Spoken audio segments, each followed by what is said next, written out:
Chapter 1789. Even Zui Yi, who never knew fatigue, felt a bit tired after such a farcical day. In order to defeat Earth Spirit Hall and make them return in defeat, Remilia had mustered up all her strength. She planned to give Earth Spirit Hall a good slap in the face in today's battle. Who knew that things would turn out like this? Perhaps Remilia herself was rather vexed as well. Not only did she fail to intimidate Earth Spirit Hall, she spent the entire day like a doll, constantly changing her clothes and doing all sorts of costume play. For Remilia, who was extremely prideful, this was a constant challenge to her sense of shame. But this was not the most important thing. The most important thing was that even after being challenged to the limits of her sense of shame for an entire day, there was still no victor. Zui could already predict this. Just how frustrated would Remilia be when she woke up the next day? Right now, it was almost midnight. After sending Remilia and Fran back to their rooms, he closed the door to Remilia's room with a soft sound. Only then did Ruo Yi let out a rare sigh, as if a heavy burden had been lifted from his shoulders. He sized himself up with a glance. Since Zui Yi always put his eldest daughter's affairs in the first place, he didn't have time to change his clothes at this time. In other words, Zui Yi, she was still dressed in an apron, and she was not wearing anything at all. Seeing that every time he moved, the parts that shouldn't be exposed would be faintly discernible under the apron, revealing a little from time to time. Yi uncomfortably tightened the thin and slender apron, and a trace of embarrassment appeared in his eyes. Just what was wrong with him? Why did he listen to someone else's orders and change into this? And the other party was a man. If this was in the past, someone told Zui Yi would one day change into this because of a man's orders. Zui Yi would rather choose to believe that he would one day be riddled with holes by his throwing knives than believe this. No, it should be said, not just Zui Yi, including Remilia and Guming Diju. No one would be willing to believe that they would be reduced to such a state, right? In fact, Zui Yi himself didn't know why he obeyed Wu Yan's orders. He obediently changed into this shameful outfit. Even Zui Yi himself found it hard to believe that he actually did it. On this point, Remilia and the others shared the same thoughts as Naitai. After all, under normal circumstances, even if she lost Earth Spirit Hall, Remilia would never compromise and do something so humiliating. Today, Remilia had done it. That calm, taciturn, and knowledgeable Patrice had also done it. Even the demons of Earth Spirit Hall had done it. In the past, this was something that would never have happened. Everyone has really changed, Zui Yi murmured with mixed feelings. Luckily, that crow with a keen nose for gossip didn't come. Unfortunately, Zui Yi guessed wrong. Sensei Maru did come and observe the entire process. However, the pictures of the girls in the Red Devil Mansion and Earth Spirit Hall that Fumaru took all day had become the collection of a certain vampire ancestor who wanted to feast his eyes on them. Sigh. Ruo Yi sighed again and tightened the apron on his body. I should hurry and change. However, at this moment, some extremely subtle sounds entered Vie's ears. Zui Yi frowned. His face was full of doubt. As an all-round head maid, Zui Yi immediately recognized this small sound. It was the sound of some kind of pottery, or rather, some kind of fragile utensils knocking against each other. This sound seems to be coming from the kitchen. Zui Yi was very suspicious. Is someone washing the dishes? Of course, no one would answer this question. At that moment, Zui Yi didn't care that he was wearing an extremely seductive outfit. His eyes turned red, and he instantly activated Time Stop, disappearing on the spot. Under Time Stop, Zui Yi quickly passed through the hallway and arrived at Red Devil Hall's kitchen.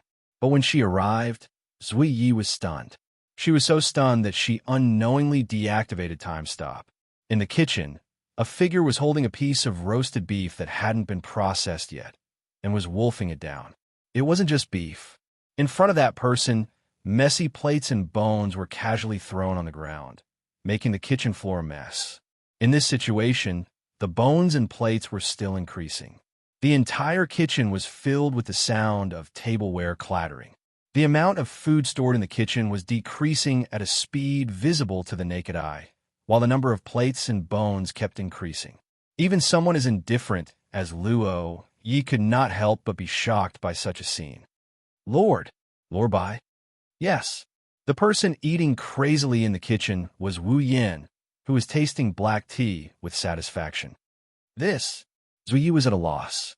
When she reacted, she hurriedly ran forward. Lord Bai, before she could finish, Zui, who ran in front of Wu Yin and met Wu Yan's gaze, she got scared again. Ugh! Wu Yin was biting a large piece of steak. He held a plate full of dishes in each hand. His mouth was greasy. His wine-red eyes were filled with an expression. Desire. Moreover, it was like a lone wolf who had been hungry for more than 10 days and found prey in the forest. It was a desire that released a strong green light. The eyes of a hungry wolf. Lord Bai, looking at Wu Yan's wolf-like eyes, Zui couldn't help but ask nervously, What's wrong? Zui. Wu Yan bit down on the corner of the extra-large steak in his hand. He gobbled it down like a hungry wolf. His mouth chewed at an astonishing speed as he glanced at Sakuya. No, nothing. I'm just hungry. After saying that, Wu Yan wolfed down his food again. That astonishing way of eating stuns Wu Yi. She hurriedly grabbed Wu Yan's hand that kept moving toward her mouth. Lord Bai, please slow down. I can't slow down. If Zui Yi stuttered because she was frightened by Wu Yan's eating manners, then Wu Yin stuttered because there was too much food in his mouth. Any slower, I'll starve to death. Zui Yi finally heard what Wu Yin was saying with his mouth stuffed with food. She raised her voice. You've already eaten a lot. You won't starve to death. Zui Yi wanted to stop Wu Yan's frightening eating speed, but Wu Yan's action of stuffing food in her mouth could be described as wild. Zui didn't know how to reach out her hand and appeared to be flustered. Lord Bai, please slow down. It's not good for your stomach to eat like this. Ugh. Wu Yan completely ignored Zui Yi. Or rather, he wanted to, but didn't have the time. He continued stuffing food into his mouth. In the blink of an eye, Wu Yan ate the steak that was bigger than a pillow, leaving only some beef tendons that couldn't be chewed. The rows of dishes filled with food were also reduced to soup. Looking at the empty plates one by one, Ruo Yi, who had the title of the perfect and elegant head maid, was actually startled for a while. Soon after, she finally remembered. Gluttony of the 7 deadly sins? That's right. It was now early in the morning. It could be considered that a day had passed. Of course, Wu Yan's 7 deadly sins had changed. This time, it was gluttony of the 7 deadly sins. What should I do? Zui Yi, who was caught off guard by Wu Yan's table manners, was probably the first time in her life that she was so flustered. Zui Yi didn't feel sorry for the food in the Scarlet Devil restaurant. She was just worried that Wu Yan's stomach would explode if he ate so much food. While Zui Yi was worried, Wu Yan grabbed another piece of steak. Zui Yi, who saw this scene, almost exclaimed out loud. That was because the steak was completely raw. Lord Bai, Zui Yi no longer cared about anything else and rushed toward Wu Yan. That's raw. You can't eat it. Let me eat it. Suddenly, the whole kitchen was in a mess. It was very noisy. Chapter 1790. Red Devil Mansion.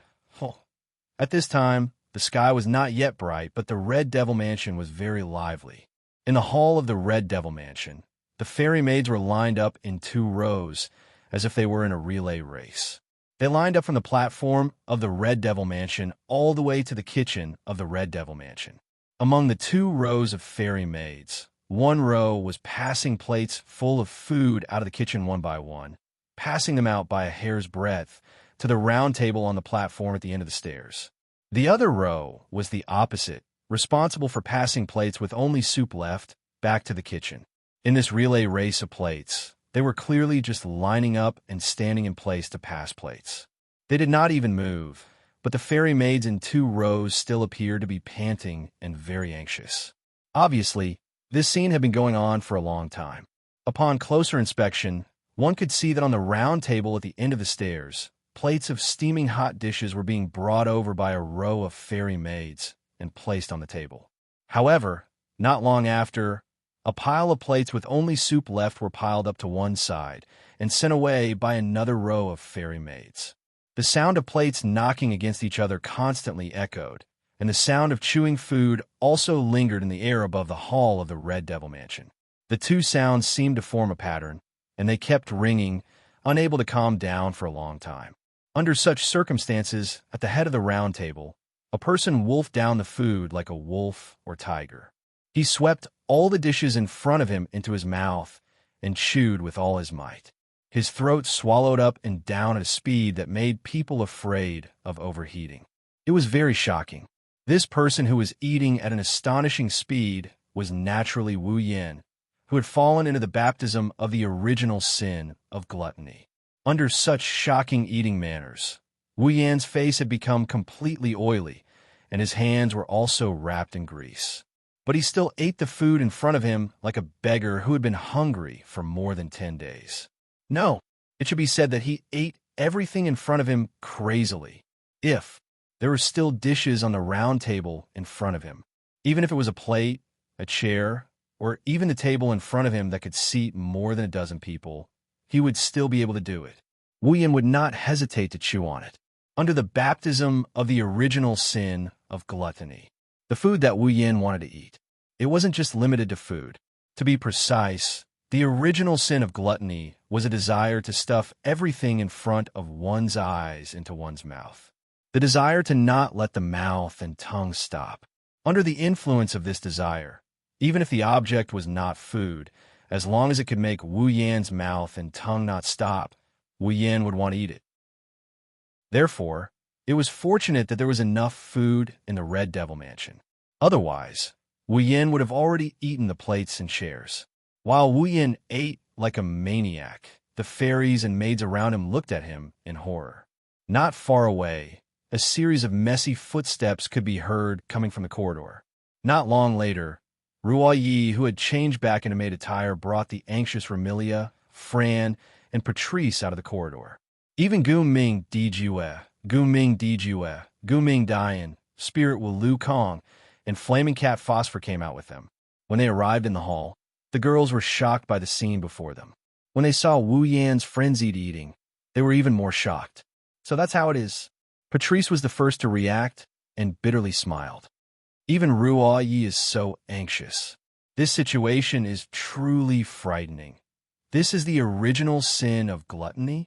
Guming Dijua looked at the greasy face of Wu Yin and shook his head. The root of humanity's sin is truly terrifying. It's not just humans. As long as it's a living being with intelligence, it can't escape the restraints of the 7 sins. Patrice pressed down on the hat on her head. If there's a person who isn't bound by the 7 sins, then I don't know if that person is a saint or a person without emotions. Enough. Now isn't the time to discuss this. Remilia became anxious. We need to think of a way to make that guy stop. Ah. Hearing Remilia's words, Spirit Wu Lu Kong, who was following behind Guming Dijue, felt strange. Why do we have to make him stop? Can't we just let him eat if he wants to? Idiot. You really are an idiot. Flaming Cat Phosphor used a merciless tone to explain. The capacity of a human stomach is limited. Even a normal monster is the same. Although I don't know if the man that caught Master's Eye is a human or a monster, but generally speaking, if he doesn't have any special abilities, his stomach will be filled to the brim with food. At that time, I'm afraid Bai's stomach will explode from all the food he ate. Remilia's voice became heavy. If that's the case, even if Bai has an immortal body, he won't feel good. But we can't stop him from eating right. Guming felt as if he had completely forgotten his own position. He had shifted his original position from fighting with Remilia to standing on the same side as Remilia. Gluttony doesn't sound like a big deal. It's just a craving for food. But if this craving is the root of the 7 sins, then it's too terrifying. Terrifying. Truly terrifying.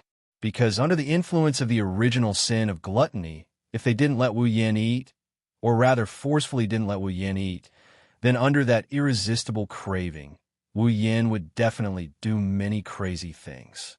For example, he would destroy everything that stopped him from eating. For example, he would destroy everything that restrained him from eating. Furthermore, if he really couldn't eat, Wu Yin, who fell into an endless craving for food, would probably bite off his own tongue and swallow it into his stomach. Then, He would chew on everything that his mouth could touch, even if that thing was a human. The sin of gluttony that had been raised to the extreme by the medicine of the Yonglin of 8 senses would turn Wu Yin into the most terrifying beast. He would eat everything in front of him and destroy everything that stood in his way. That would be much more terrifying than the arrogance, jealousy, rage, sloth, and greed from before. Therefore, they couldn't stop Wu Yin from eating, nor could they stop Wu Yin from eating. Now, Remilia and the others were in such a difficult situation. Brother, while Remilia, Guming Dijue, and the other girls were in a difficult situation, Fran had come to Wu Yan's side at some point. She held a cup of water in her hand and brought it to Wu Yan. Brother, drink some water or you'll choke. Fran's words were filled with concern and worry, causing the craving in Wu Yan's heart that had not dissipated for a long time to ease slightly. His oily face squeezed out an ugly smile. Thank you, Fran. With that, Wu Yan fiercely swallowed the cup of water that Fran had brought over. He looked like he could swallow the entire cup at any time, and then continued to eat heartily. Remilia, Fran, Guming Dijue, Zue Yi, and the others all had worried expressions as they watched Wu Yan crazily eat. Even the spirit crow Lu Kong and the flaming cat Phosphor were slightly anxious. Only Guming Dijue, whose mind had been sealed, could not understand everyone's worries. He sat to the side without a care in the world, holding a plate of food on the table with his small hands and eating with Wu Yan. His face was filled with joy. In reality, Wu Yan knew better than Remilia and the others just how terrible his situation was. Although he really wanted to eat, Wu Yan's appetite did not increase with this desire. After eating so much in one go, his stomach was churning like a washing machine. The feeling of fullness in his abdomen attacked his nerves, causing Wu Yan great pain. Unfortunately, the desire to eat did not lessen at all, causing Wu Yan to become anxious. If he continued to eat like this, it would not be as simple as his stomach exploding and he would die from overeating. Wu Yan was most afraid that if he persisted in this state for an entire day, he would become anorexic the next day. At that time, it would be really troublesome. What Wu Yan could think of, Remilia and Guming Dijue could naturally think of as well. At that moment, Remilia was the first to lose her cool. No, we can't let him continue eating like this. But we can't stop him either. Guming Dijue, who had read Remilia's thoughts, stopped her from rushing forward. Otherwise, Bai will definitely go crazy. Then what should we do? Remilia shouted angrily. Do you have a way? This. Guming Dijue was speechless. Chapter 1791. While Remilia, Guming Dijue, and the other young ladies were at their wits' end and were getting anxious, Patrice walked out of the corridor leading to her library with an old magic book in her hand. Seeing this scene, Remilia, who was familiar with Patrice, asked in pleasant surprise, Patrice, do you have a solution? It shouldn't be a problem. Patrice didn't give a confident answer. However, such an answer was in line with Patrice's personality. Patrice raised the aged grimoire in her hand and said, I obtained this grimoire by chance in the past. It's called Gluttony. Gluttony? Remilia, Guming Dijue, and the other girls were slightly taken aback. Gluttony? Isn't that one of the 7 deadly sins, the original sin that's affecting Wu Yan? Actually, there are many spells that involve the 7 deadly sins. Patrice explained patiently when she saw the doubt in Remilia and the others' eyes. In the category of magic, magic that targets the mind, soul, and spirit has always been a relatively rare and controversial category. Many magic envoys have never given up on their past research, and among these magic envoys, there are also many who study the 7 deadly sins. After all, when it comes to affecting the mind, spirit, and even the soul, who wouldn't associate it with the original sin of the 7 deadly sins? Patrice explained calmly. So, naturally, the magic developed for the 7 deadly sins also existed, and the grimoire related to the 7 deadly sins was also left behind.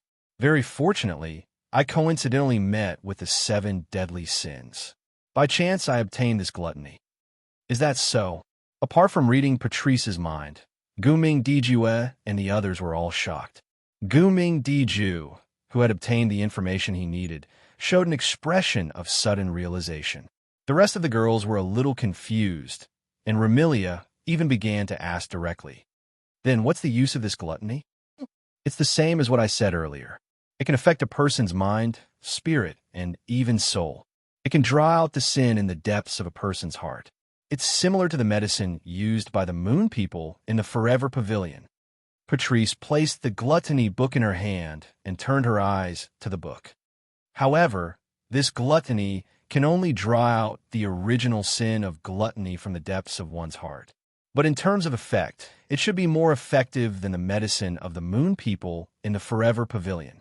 Remilia, Guming Dijue, Zuiyi, Ling Wu Lekong, and Flaming Cat Phosphor could not help but glance at Wu Yan, who was still madly eating, when they heard that. Their hearts chilled slightly. The effect was even stronger than that. Remilia, Guming Diju, and the others didn't dare to imagine. But what we need to do is solve the problem of that guy's overeating. Remilia came to a realization. Why did you bring out this grimoire that can trigger the original sin of gluttony?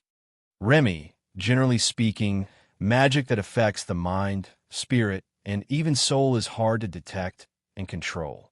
If you're not careful, you might even fall into a state of being affected. Patrice's expression turned somewhat unnatural. Needless to say, Patrice recalled the time she tried to use the Book of Souls to plot against Wu Yin in the library. In the end, she suffered a backlash from the Book of Souls and suffered a loss. Therefore, generally speaking, a grimoire with related magic knowledge would more or less have a method to resolve this situation.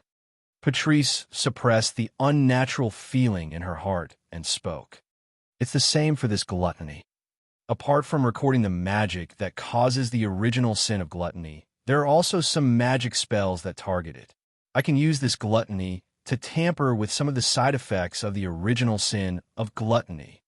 Tamper? Remilia tilted her head in confusion.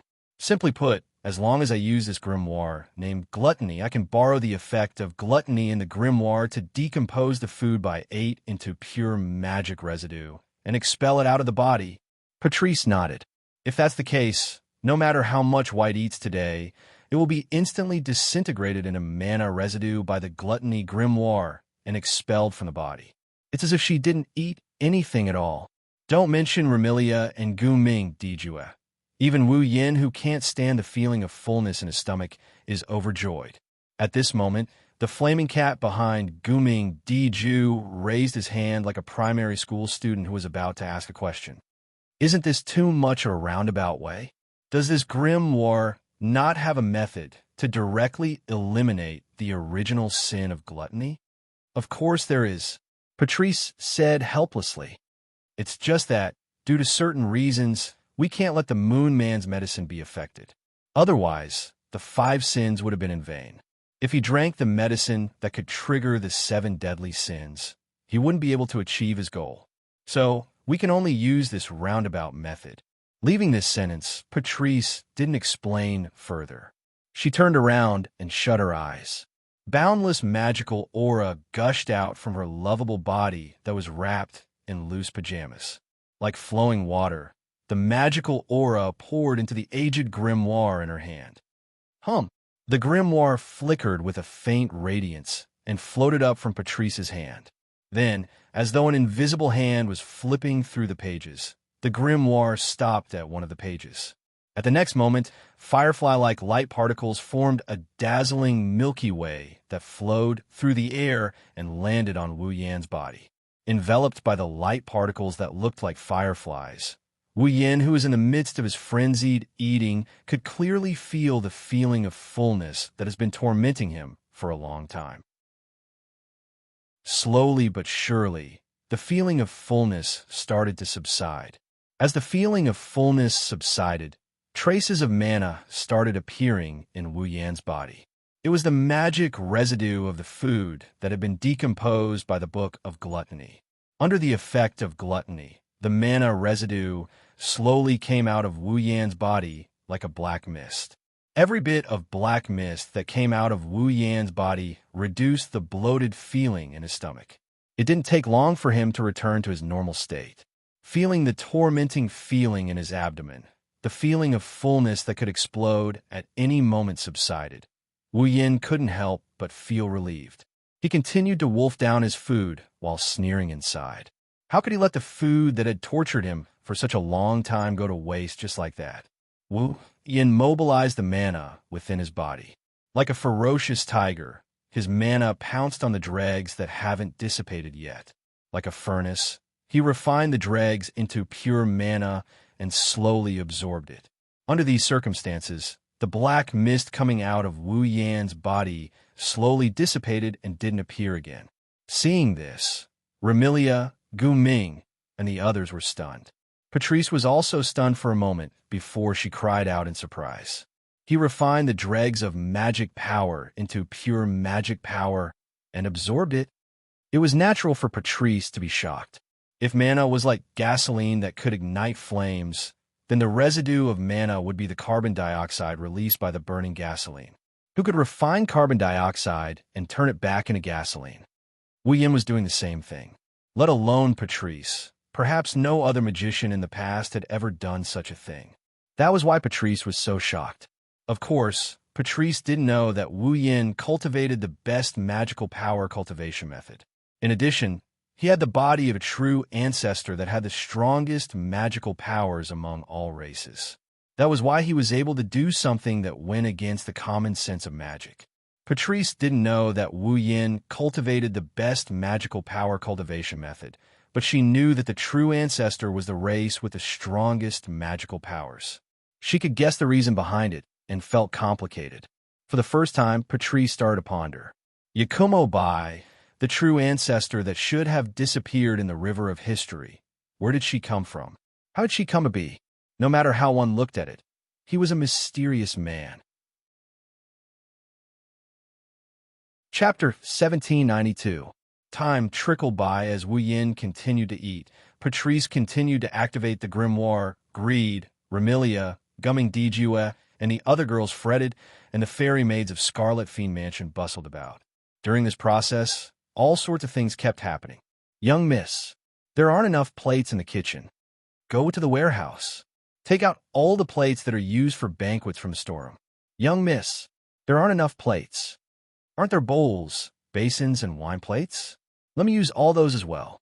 Young miss, a maid fell asleep from exhaustion. She won't die from not sleeping for a day. Since she's a fairy, endure it. Wake her up. Young miss, there isn't enough food in the kitchen. Hurry up and buy some. Young miss, the maid who came back can't enter. What? Young miss said she doesn't recognize the maid's face and won't let her in no matter what. China, do you believe that I won't suck your blood dry?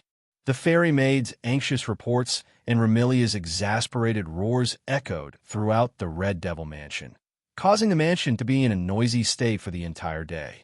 It was even livelier than the banquet. Originally, these miscellaneous matters should be handled by the butler Wu Yan or the head maid Ruoyi. But now, Wu Yan was still in a state of gluttony, and the entire Red Devil Mansion was in this state because of him. How was he going to handle these matters? As for Ruoyi, she had been guarding by Wu Yan's side. While preventing Wu Yan from eating the plates, she had a worried expression. She took a handkerchief and sat beside Wu Yan, wiping Wu Yan's oily face. Lorbai, seeing Wu Yan's wretched eating appearance, Ruoyi didn't mind at all and continued wiping his face. The work of oiling and polishing. Her gentle voice drifted into Wu Yan's ears as she carefully wiped off the greasy soup on Wu Yan's face. Slow down. Be careful not to choke, Luoyi. Hearing Luoyi's soft voice, Wu Yan was still eating and drinking. However, his movements also slowed down slightly. After vaguely responding to Zhuyi, he continued to grab the dishes on the plate in front of him and started to chew on them. She couldn't help but stare at Wu Yan, who was wolfing down the food. Zhiye's icy blue eyes softened. Perhaps it was because every woman had a trace of maternal instinct hidden in her heart. During this period of time, she had been taking care of Wu Yan, who kept causing trouble for others. While feeling helpless, It seemed that her feelings for Wu Yin had become more and more special. After all, if it was in the past, Zui Yi would never have this kind of gaze, even if it was the young lady he was loyal to. However, Zui Yi understood that he already had someone he was loyal to. Remilia's feelings for Wu Yin are becoming more and more special.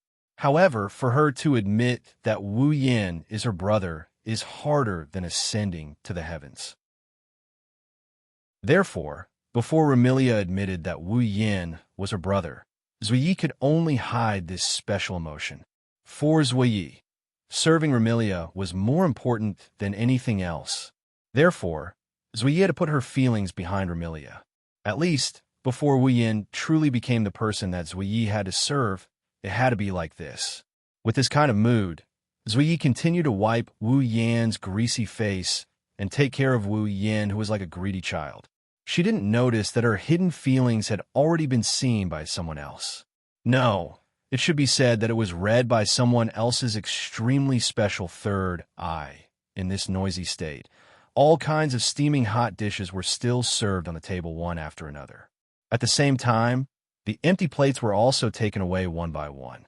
The fairy maids in the Red Devil Mansion didn't know much about the butler of the Red Devil Mansion. Therefore, as time passed, seeing their butler wolfing down the food like a hungry ghost, every fairy maid looked at Wu Yin with an extremely strange expression. Then, they looked at Wu Yin stacking the empty plates on both sides, forming at least 2 layers of 1-meter-tall mountains.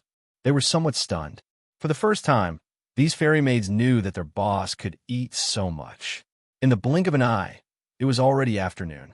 Not long after, Wu Yin would welcome the original sin of gluttony. It was almost dusk. In other words, Wu Yin had been eating nonstop for almost an entire day. At this point, the fairy maids are no longer looking at Wu Yin with a weird expression. They didn't show any other emotions as they continued with their boring work. Aside from Zui Yi, who was taking care of Wu Yin, and Gumming, who joined halfway, Remilia, who was instructing the fairy maids, Patrice, who was maintaining the grimoire of gluttony, Fran and Gumming's love, who were continuously serving water, to Wu Yin, Spirit Wu Lukong, and Flame Cat Phosphor were looking at each other. Nah, Spirit Wu Lukong said in boredom. How long has this man that master has taken a fancy to been eating? Almost a day. Flame Cat Phosphor also yawned in boredom. Based on the situation, it seems like he will eat until the end of the day. That's too much of an appetite. When he said this, Spirit Wu Lukong's face showed a numb expression. Although I also like to eat good food, after eating so much for so long, I won't want to eat for 10 days. If I eat so much at once, my cute face will be as ugly as the corpses I dealt with.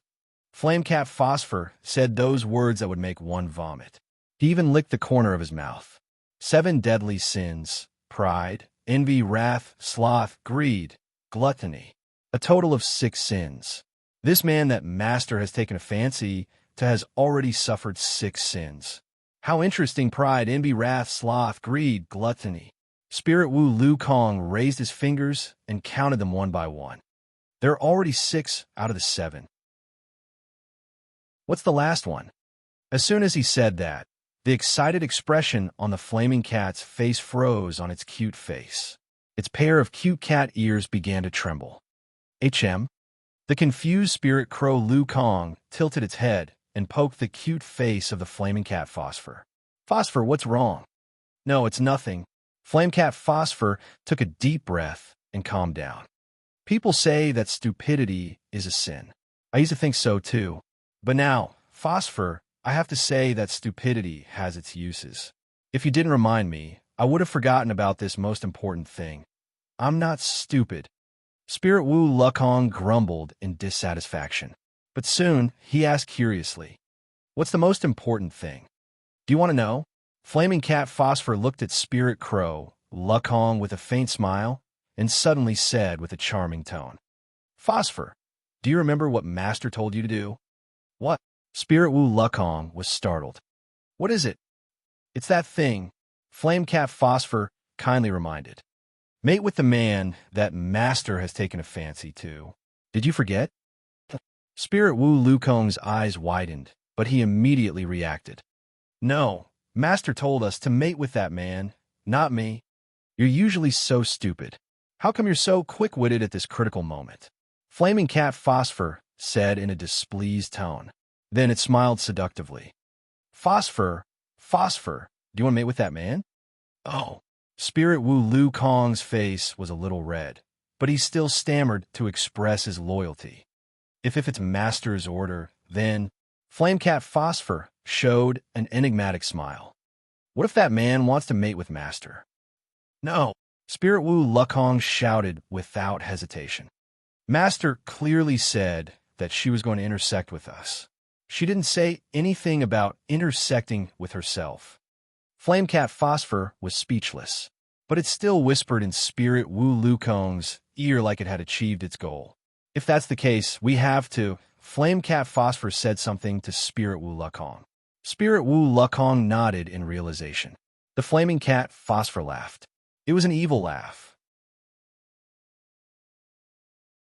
Chapter 1793. Night fell and covered the entire sky of the fantasy village. It gave the people, demons, and ghosts of the fantasy village an unclear night. When the clock on the clock tower pointed to the early hours of the morning, Wu Yin, who was sitting at the head of the round table on the staircase in the hall, suddenly stopped. He covered his mouth, stood up, and rushed to the toilet. When Wu Yin rushed out of the hall, Remilia, Gu Ming, Dijue, Patrice, and Zhuo Yi looked at each other. Finally, all of them wailed and fell to the ground. And this wail was undoubtedly the signal to free the fairy maids who had been busy all day in the Red Devil Hall.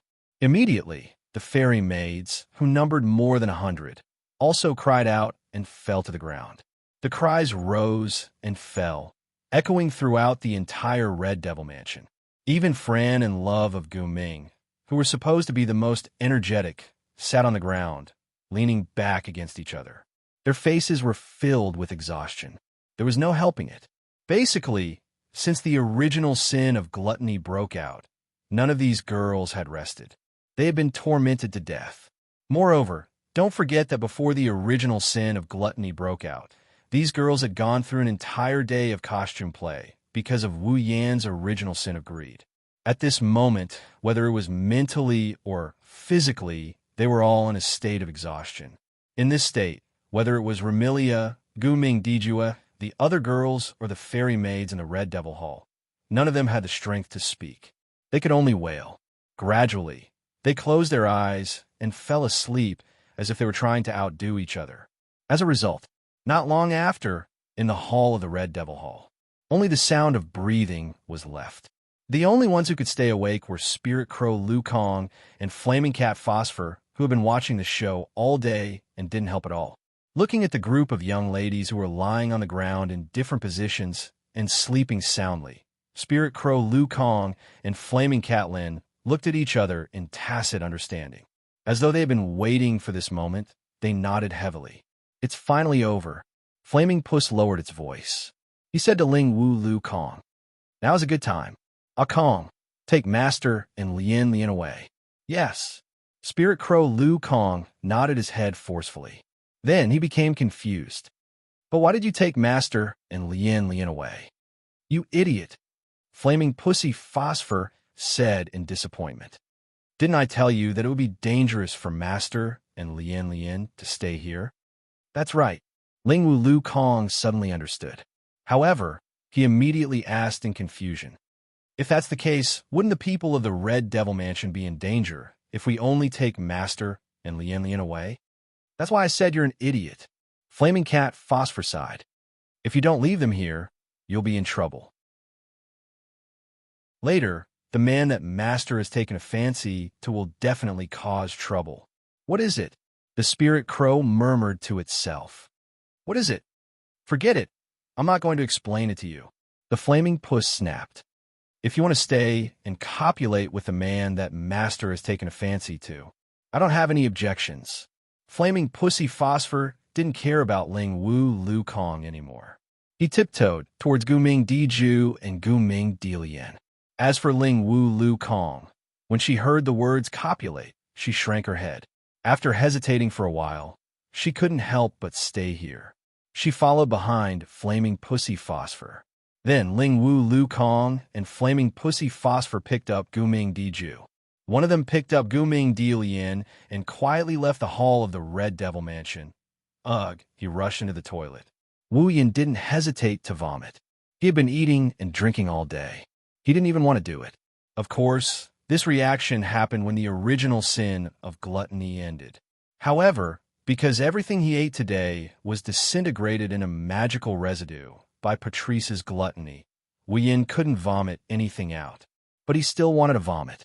If he didn't vomit, he might become anorexic. Now, Wu Yin is 100% sure that in the near future, as long as he sees food, he will feel nauseous. Even if he doesn't feel nauseous, he won't have any appetite. The hunger that had been tormenting him for the whole day had disappeared without a trace. After vomiting for a while, Wu Yin came to the sink. He turned on the tap and washed his greasy hands and face. He shrugged his shoulders and felt a strong sense of powerlessness. It wasn't a physical powerlessness, but a mental exhaustion. Compared to pride, jealousy, rage, sloth, and greed, gluttony is too scary. These were Wu Yan's truest thoughts. No matter who it is, they would have the same thoughts as Wu Yan. After all, be it arrogance, jealousy, rage, sloth, or greed, they only affected one's heart and mind, causing one to embody that evil mentality. However, gluttony did not only affect one's heart and mind, but also one's body. Think about it. If he didn't have gluttony's effect, what would have happened to Wu Yan? Wu Yan is going to explode from the sheer amount of food in his stomach. Moreover, he would continue to eat and drink even when his stomach was bursting. Who wouldn't say that it wasn't scary? If not for Patrice's gluttony helping Wu Yan, his impression of the original sin of gluttony wouldn't be as simple as scary. Not only that, even if he was stuffed to death under the baptism of the original sin of gluttony, Wu Yan wouldn't be able to break away from the urge to eat. If that happened, the feeling of fullness would turn into real pain and torment Wu Yan. Thinking about it, Wu Yan shuddered. This was the first time he felt resentment towards Yonglin, who caused him to fall to such a state. In the end, I'll let it go if I can get what I want, but if I can't, I'll play a bullet comment game with that wretched Yonglin, even if I have to activate the red jade mode. After muttering a few words, Wu Yan finally felt better. He propped up his tired body and walked towards the main hall. Upon arriving at the main hall, Wu Yan was startled by the scene before him. Remilia was sprawled on the table. Fran was also paralyzed on the ground and couldn't get up. Patrice didn't even care about the precious gluttony grimoire and was also sprawled on the table. Even the usually tireless Yi couldn't support herself. She leaned against the corner of a chair and fell into a deep slumber. All the fairy maids in the Red Devil Mansion were so tired that they were lying on the ground. Every one of them looked exhausted, causing the floor of the Red Devil Mansion's hall to be filled with people and corpses. The scene was like a group of drunkards who were all drunk. From time to time, there would be a few wails. After scanning the Red Devil Mansion and witnessing the scene of corpses, Wu Yan bitterly smiled in his heart. Wasn't this caused by Wu Yan, who had tormented everyone for an entire day? No, to be honest, Wu Yan had tormented them for more than an entire day. Wu Yan could only silently apologize in his heart. He walked up to the platform and arrived beside Remilia, Fran, Patrice, and Ziyi. Compared to the fairy maids who were casually sprawled on the ground, Remilia, Fran, Patrice, and Ziyi didn't appear sloppy even though they had collapsed. However, this still made Wu Yan scratch his cheek helplessly. Even Night Saber has fallen? With such a helpless mood, Wu Yan arrived beside Patrice, who was closest to him. He extended his hand and placed it on Patrice's waist. Originally, Wu Yan wanted to carry Patrice back to her room to rest. However, the moment his hand touched Patrice's waist, Wu Yan's body froze. Even though they were separated by a layer of thick clothing, Wu Yan could clearly feel how soft Patrice's waist was. Her slender waist curves could be clearly felt in his palm.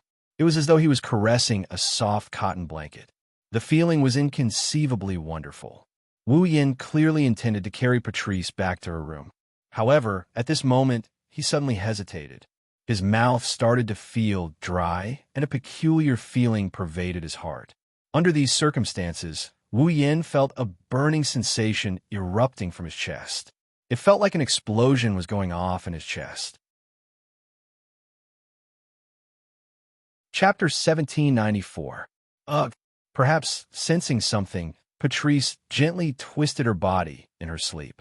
Wu Yin seemed to have received encouragement as he uncontrollably stroked Patrice's waist with his hand. His gaze fell upon Patrice's sleeping face.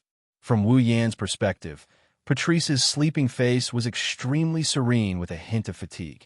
However, her fair skin and gentle expression were exposed to the air in Wu Yan's gaze.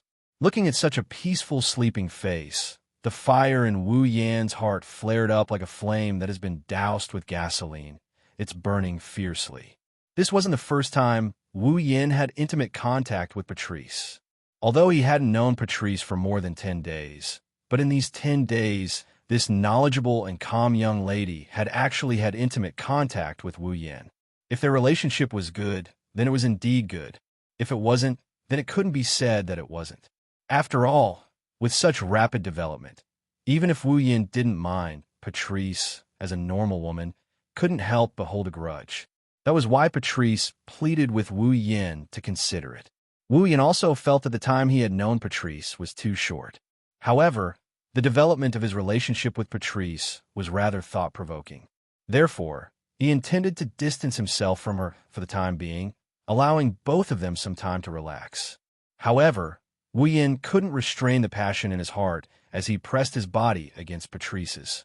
Patrice was seated on a chair while her body was sprawled across the messy tabletop with plates scattered all over. Because she was wearing pajama-like clothing, Patrice's alluring figure was almost completely covered. But even so, when she was sprawled on the table, there was still a pair of flat objects that couldn't be ignored. Even if they weren't directly exposed, they would still attract the attention of others. This caused Wu Yan's breathing to become heavier. The passion in his heart burned even more vigorously. Driven by the passion in his heart, Wu Yan placed his hand on Patrice's slender waist. He slowly moved his hand up and caressed Patrice's ample bosom that could make one's blood boil. In an instant, a soft sensation burst forth from Wu Yan's palm. Even the thick clothes couldn't isolate it. Wu Yan felt as though he had jumped into a swimming pool in summer. His head felt extremely refreshed. Ugh! Her most important part was being attacked. In her sleep, Patrice once again let out an unconscious moan that entered Wu Yan's ears but didn't wake him up. No, it should be more accurate to say that Wu Yan, who is still conscious, didn't stop his actions. Wu Yan clearly knew what he was doing and even more clearly knew that he desired to get closer to Patrice. However, Wu Yan's hands were out of his control and couldn't stop. He clearly intended to pull away from Patrice to ease the tension between them. But now, Wu Yan was spoiling his plans. It wasn't that Wu Yan's thirst had reached an unbearable level. Instead, it was an intense desire and impulse that dominated his body. It was as though he was attracted and couldn't help but make a move on Patrice. There is only one explanation for this situation.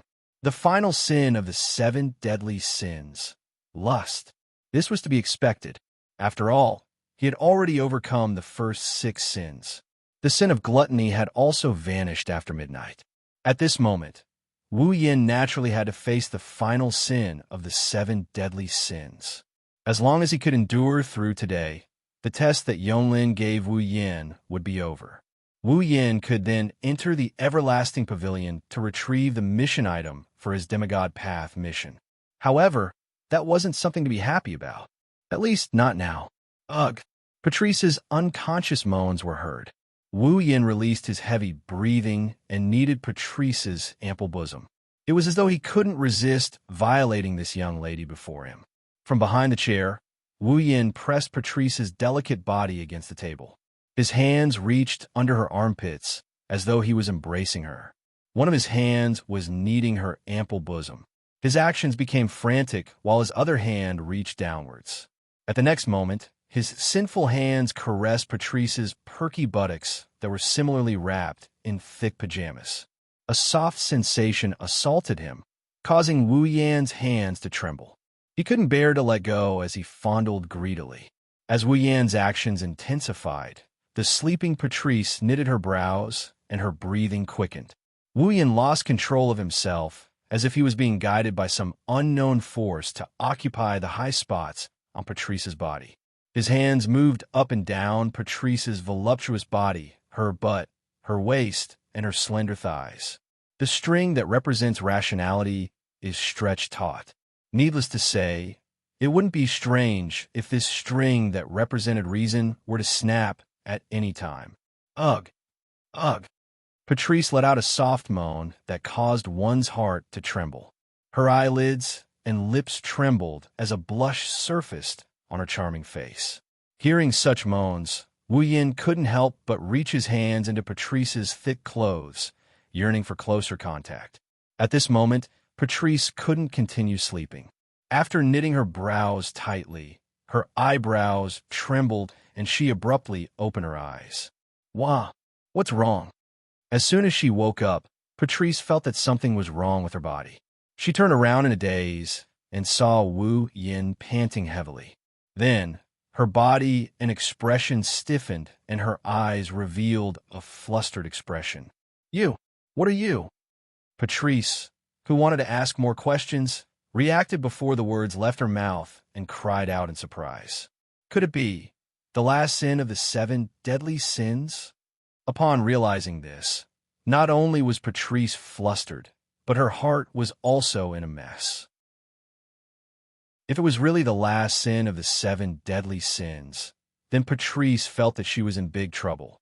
On the other hand, Wu Yan looked at Patrice's slightly parted lips. He leaned forward and kissed her on the lips. Wait! Ugh! Ugh!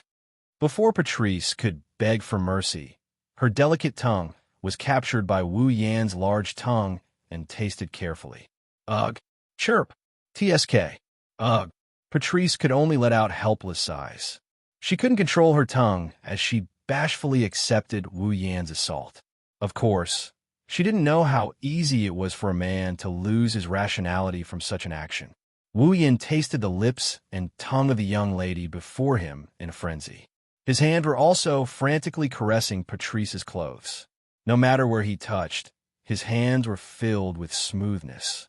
In addition to Patrice's seductive moans, Wu Yan finally couldn't endure it any longer.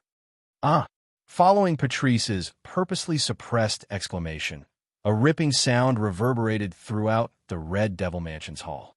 That was the sound of Patrice's heavy pajamas being violently torn apart by Wu Yan. You! What are you doing? Patrice was unable to conceal her panic. She clutched at her tattered clothes in an attempt to cover her exposed body as she curled up into a ball on the chair. Patrice! Wu Yan rested his chin on Patrice's shoulder and spoke with difficulty while breathing heavily. I'm afraid you can only tell me the answer to that question of yours now.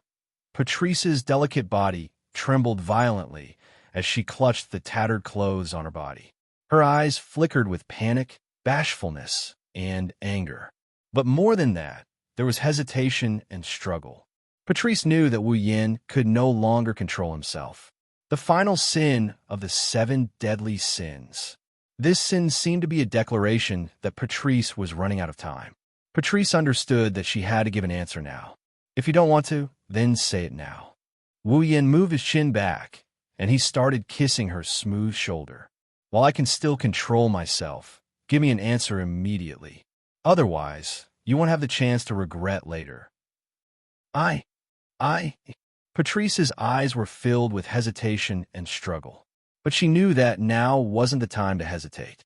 Not long later, Patrice resigned herself to her fate and closed her eyes. She spoke with a trembling voice. At least, return to the room. This sentence caused Wu Yan's rationality to crumble. He carried Patrice and disappeared in a flash. Chapter 1795. The Scarlet Devil Mansion had very few windows. At the very least, Remilia's room was windowless.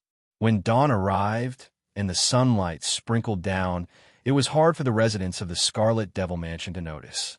However, the instant dawn arrived, Wu Yan gradually awoke from his sleep with a hazy feeling. Oh! As though sensing Wu Yan's awakening, a soft murmur resounded, drawing Wu Yan's attention to his front. Over there, a beautiful girl with long purple hair is lying on top of Wu Yan. She looked like she lost all her bones. She looked like she's paralyzed. Her slender thighs seemed to have lost all strength as they gently rested on Wu Yan's thighs. Her eyes were tightly shut as her lips were pressed against Wu Yan's body. Her sweet breaths hit Wu Yan's skin and brought about an itchy sensation. At this moment, Wu Yan's hands were holding onto Patrice's ample bosom, pinching it neither lightly nor heavily.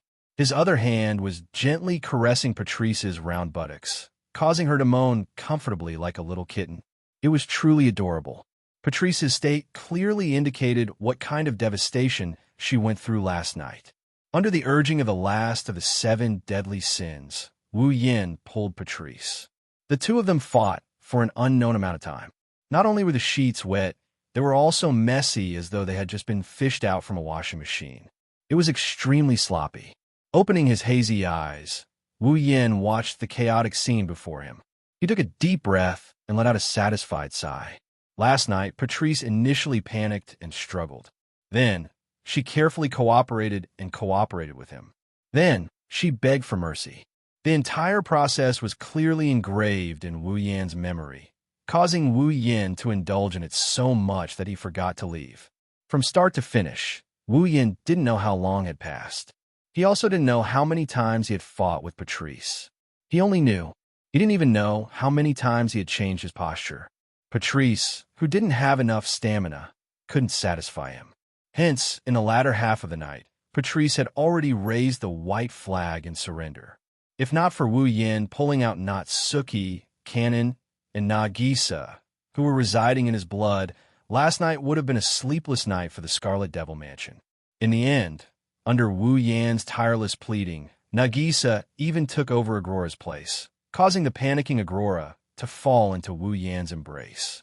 Thinking back to last night, Kanon, Nagisa, and Agrora, who were constantly betraying their other personalities, finally begging to return to Wu Yan's body. Even Natsuki frantically dispelled her physical body and admitted defeat. Wu Yan couldn't help but laugh in his heart. Therefore, only Patrice was left in a mess, sleeping in Wu Yan's embrace. Her plump bosom was undulating, and her body was covered in a thin layer of sweat. Her fair skin was flushed red like a rose. Her appearance was simply too beautiful. Hugging the unconscious Patrice and feeling her smooth skin, Wu Yan's dormant passion seemed to have awakened. Wu Yan bitterly smiled and retracted his hand with difficulty. This was Patrice's first time, and she was a pure mage. In the past, she suffered from asthma, and her stamina was weaker than ordinary humans. After last night's lovemaking, Patrice was completely exhausted and couldn't endure Wu Yan's thirst. If he didn't control himself, Wu Yan was afraid that he would exhaust Patrice to death. While Wu Yan was worrying, a calm voice with a hint of annoyance responded to his thoughts. "Don't doubt. If you continue like this, I will definitely die from exhaustion." Wu Yan was slightly taken aback.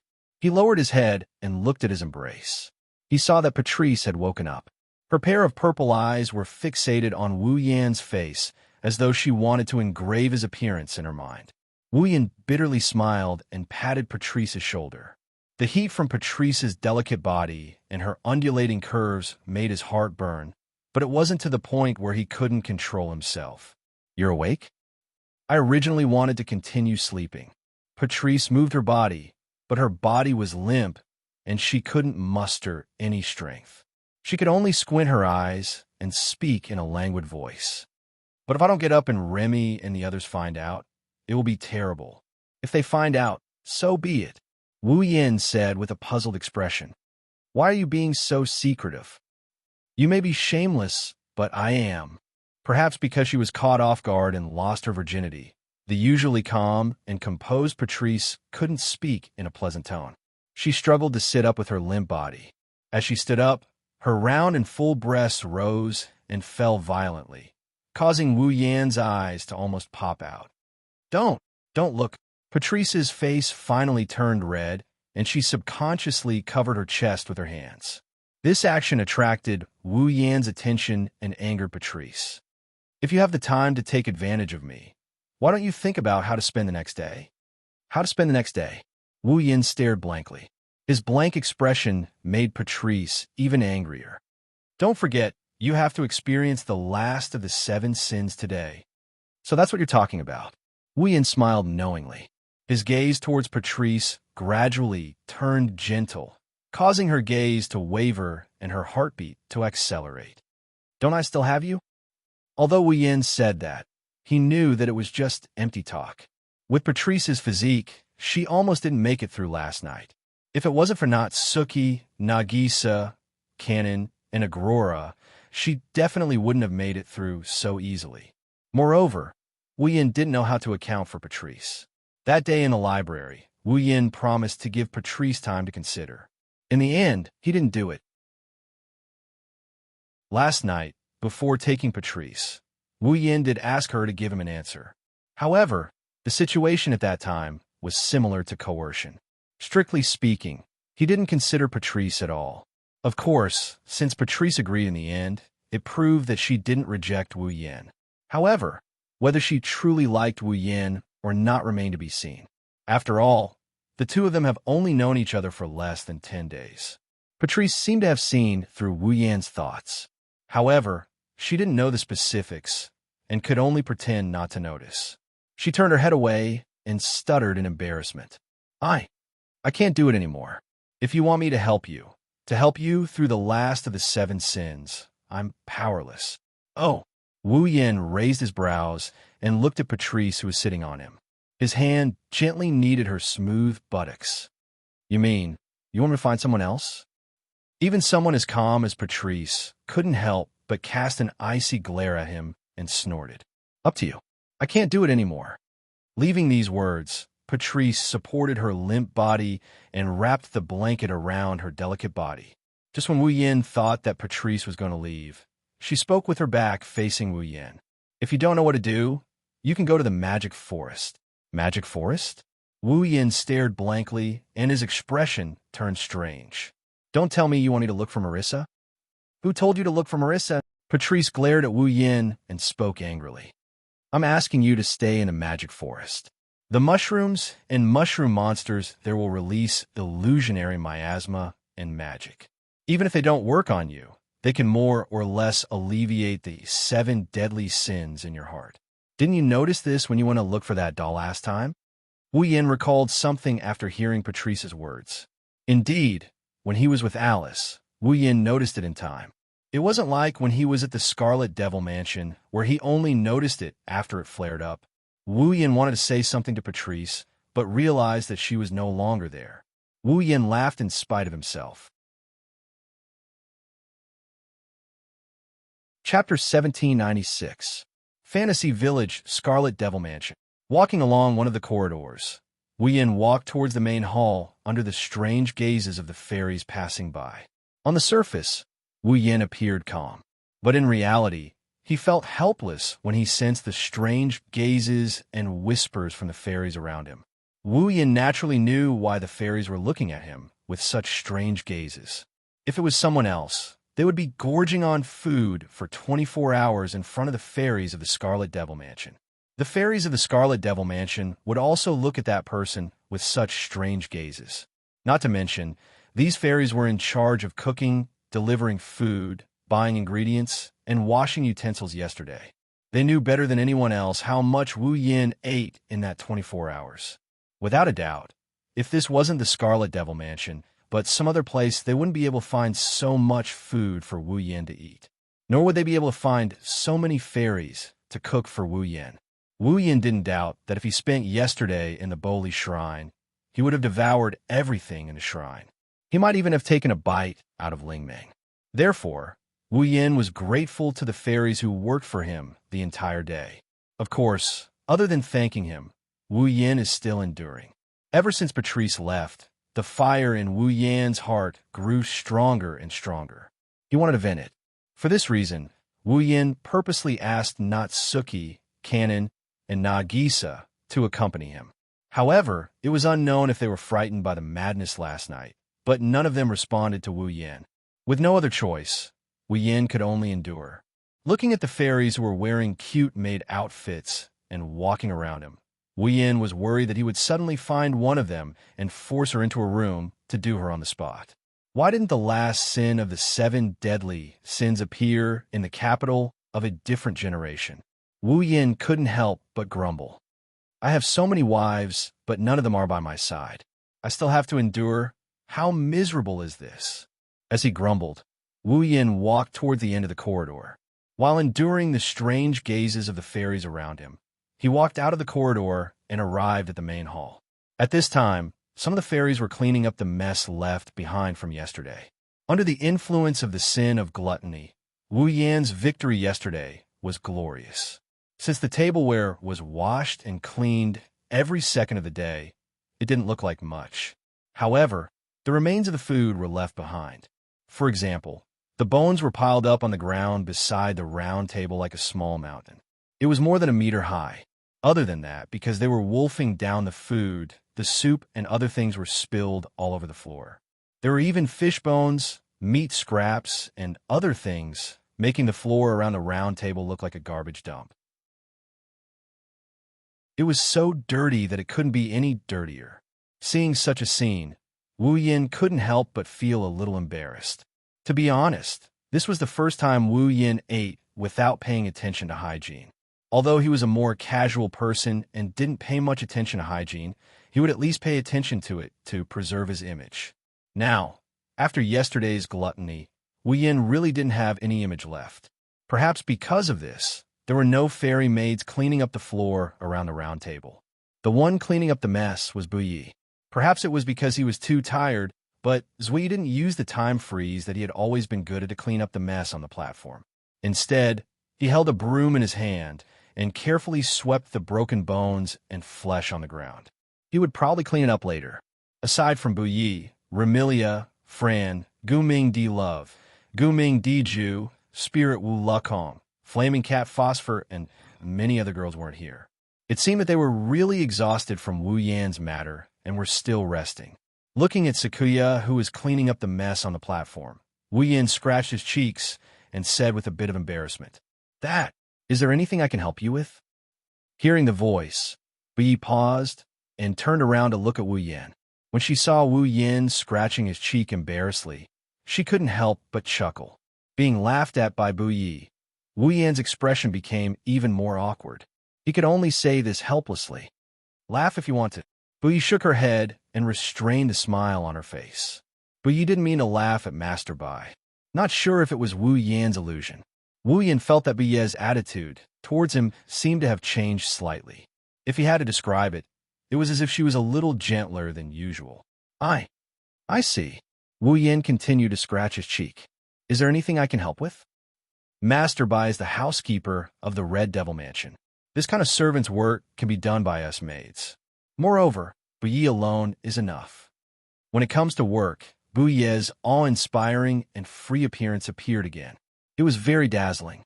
"Please wait a moment, Master Bai. Buyi will prepare breakfast for Master Bai." Hearing Buyi's words, Wu Yan's head shook vigorously like a rattle drum. No. Don't ever talk about food again. Please." Hearing this, Buyi couldn't help but smile. Then she seemed to think of something and looked at Wu Yan with a little worry and a little strange. Then, did Master Bai feel anything strange today? Strange. Wu Yan looked at Nuo Yi suspiciously. When he saw the worried and weird expression on her face, he understood what is going on. Because yesterday was too busy and chaotic, perhaps everyone forgot that Wu Yan still had the last of the 7 sins to experience, including Buyi. But now, Zui should have remembered, and she should know what the last sin of the 7 sins is. That's why she looked at Wu Yan with such a weird expression. This undoubtedly made Wu Yan feel even more awkward and ashamed. However, he couldn't help but secretly look at Buyi. She was wearing the usual blue and white maid uniform. Her fair arms below her shoulders and smooth thighs below her knees were directly exposed to the air. This was Buyi's outfit. In terms of figure, Buyi naturally wasn't as good as Patrice. However, Wu Yan did have an intimate encounter with her before. Although he didn't see her body directly, he did feel the curves of her body. It might be an exaggeration to say that she's voluptuous, but her figure is definitely exquisite. At the very least, she still has some of the places that she should have. As for the figure, it was just a side effect. The most attractive part of Wuyi was that she had an extremely delicate face and a temperament that others couldn't match. Perfect and chic. This description was the most essential summary of Wuyi. Basically, no man wouldn't be tempted by such a perfect and chic head maid. Wu Yin, who was closer to Wuyi and felt her charm, was even more so. Thus, in his heart, the fire that was bitterly suppressed began to burn fiercely in Wu Yan's eyes. Of course, Sakuya felt Wu Yan's burning gaze. At that moment, while feeling a little uncomfortable, Wuyi said with a stern face, "It seems that Lorbai will bring a lot of trouble to everyone today." This sentence made Wu Yin sober up a little. He looked at Buye's eyes that were looking directly at him. The worry and strangeness were still there. In addition, there was also a bit of vigilance. Wu Yin couldn't help but pinch himself. "I will go out later." What he meant was that he would go out today and wouldn't bring trouble to the people of the Red Devil Mansion. Little did he know that what Buyi was most worried about was that Wu Yin would run out. "Lorbai," Buyi said as if she was trying to persuade him, "you'd better not go anywhere today. Otherwise, you will definitely cause more trouble." "That's true." Wu Yin glanced at Buyi with a faint smile. Then, "Buyi, will you accompany me today?" "Me?" Buyi was stunned for a moment. Then, she blushed and turned her head away. "Buyi is just a servant. Lorbai, please don't make fun of me." After saying that, Buyi took the cleaning tools and left the scene. Her figure was a little embarrassed, which made Wu Yin laugh in his heart. R1152 varwosode config equals SID 23130 AID 1036.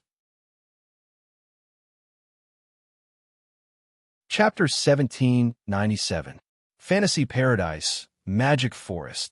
Kachi Kachi Kachi rhythmically stepped on the ground full of leaves and branches.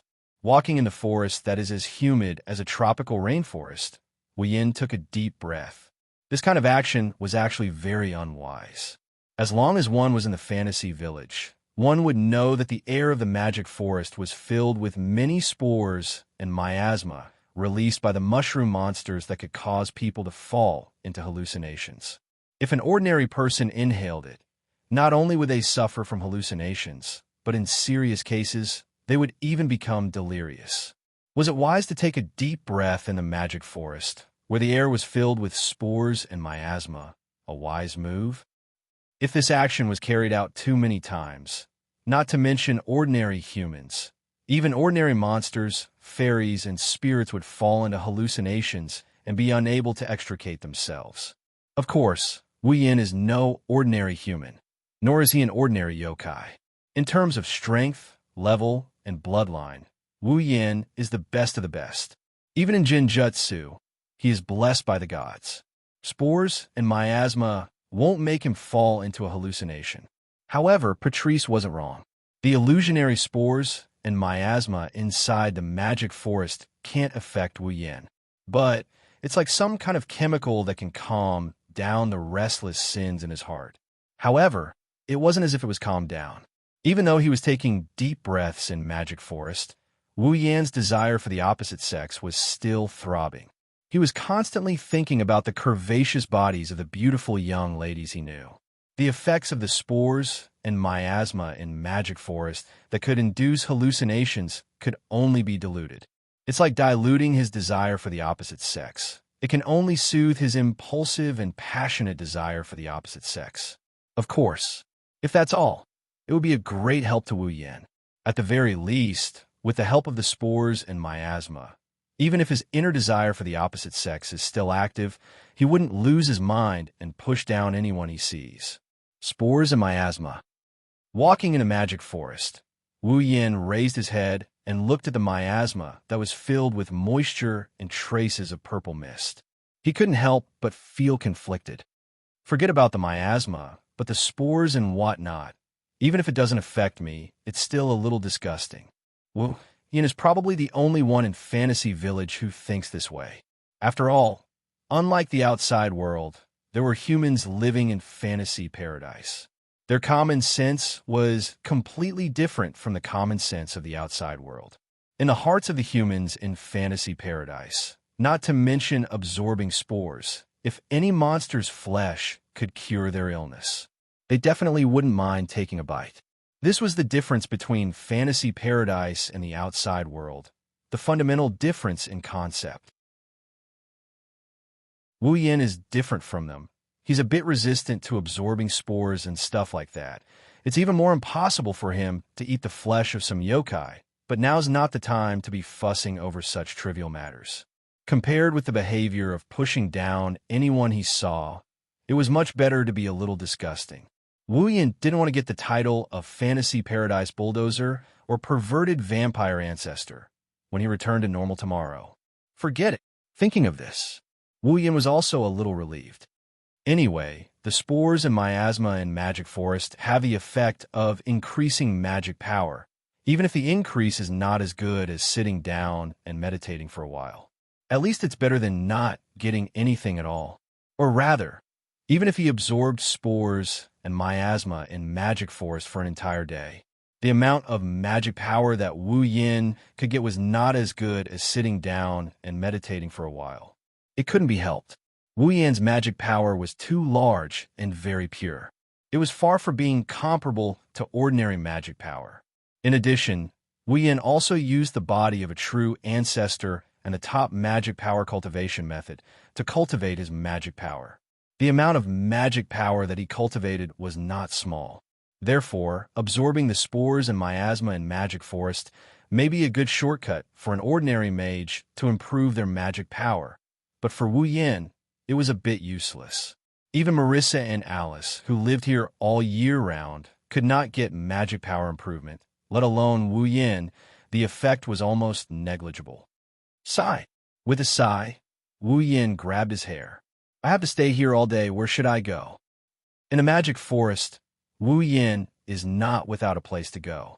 Marissa lived in the forest of magic, and so did Alice. Visiting Marissa and Alice should be a good way to pass the time. If it was in the past. Haha. Wu Yin smiled bitterly. If I go visit Marissa and Alice now, it will cause all kinds of trouble, right? Such as pushing them down, or pushing them down, or pushing them down. Sigh. Sighing again, Wu Yin folded his arms. Maybe I should go walk around or find a place to sleep. Unfortunately, Wu Yin was destined to go against his wishes. Just as he finished talking to himself, a kind voice came from behind Wu Yin. It sounded like someone was trying to give him advice. If you don't know where to go, I can recommend you a good place. Wah! The sudden voice startled Wu Yin, who was still talking to himself. He screamed reflexively. Ah! Wu Yin's shout seemed to have startled the other party. Then, a cute squeal rang out, attracting Wu Yin's attention. Behind Wu Yin's back, a cute girl is suspended in midair while maintaining a screaming posture. She was wearing a very ordinary white shirt and a black pleated skirt. She had shoulder-length black hair and a red hexagonal hat on her head. She had a pair of raven wings on her back. The person who came was Takamaru Wen, whom he met not long ago. It's you? Wu Yin was surprised. Paparazzi One? You can call me Takamaru One or my full name. You can even call me Wen, but please don't call me Paparazzi One. Sensei Marifumi patted his heart, which had just been frightened, and said with dissatisfaction, I'm a responsible reporter, not a paparazzi. Okay, Paparazzi One. Got it, Paparazzi One. Wu Yin nodded and touched his chin. But I didn't expect you to make such a cute sound. Is this still the paparazzi I know? I said I'm not Paparazzi One. A look of anger and embarrassment appeared on Saimaru's face. It seemed that he was a little embarrassed for making such a cute sound. Also, strictly speaking, before today, we didn't know each other. No, it should be said that we only know each other's names. Don't talk as if you know me very well. Am I not cute? Hearing Takamaru Wen's words, Wu Yin looked at Takamaru Wen, who was floating in front of him. It had to be said that Saimaru Fumi was indeed very cute. His figure was not tall, nor was it plump, but the places that should be big were big, and the places that should be small were small. He had a standard figure, and was a bit better than Sakuya. Noticing this, Wu Yan's heart started to stir. He couldn't help but gulp down his saliva. Oh, seeing this scene, Marksman Marifumi first flew a short distance back vigilantly before chuckling. Looks like my charm hasn't decreased. Although I'm attracted to the butler of the Scarlet Devil Mansion, who is in the seventh sin. Hearing this, Wu Yin suppressed the fire in his heart and smiled helplessly and confusedly. So, you know all about it? Umph. Takamura proudly puffed out his chest and put his hands on his waist. You can't find anything in the fantasy village that I don't know. Let's not talk about this. Takamura Win's eyes turned and he waved at Wu Yin. Hey, butler over there, you don't know where to go, right? Do you want to come with me? I can't leave the magic forest. Wu Yin rolled his eyes. Besides, don't you know my current situation? How dare you come with me? Don't worry, I can run very fast. If you can catch up to me, I'll let you touch me. Takamura said impatiently. Also, the place I'm going to is in the magic forest. You won't lose out anyway. Come with me. Takamura didn't wait for Wu Yan's permission and flew forward.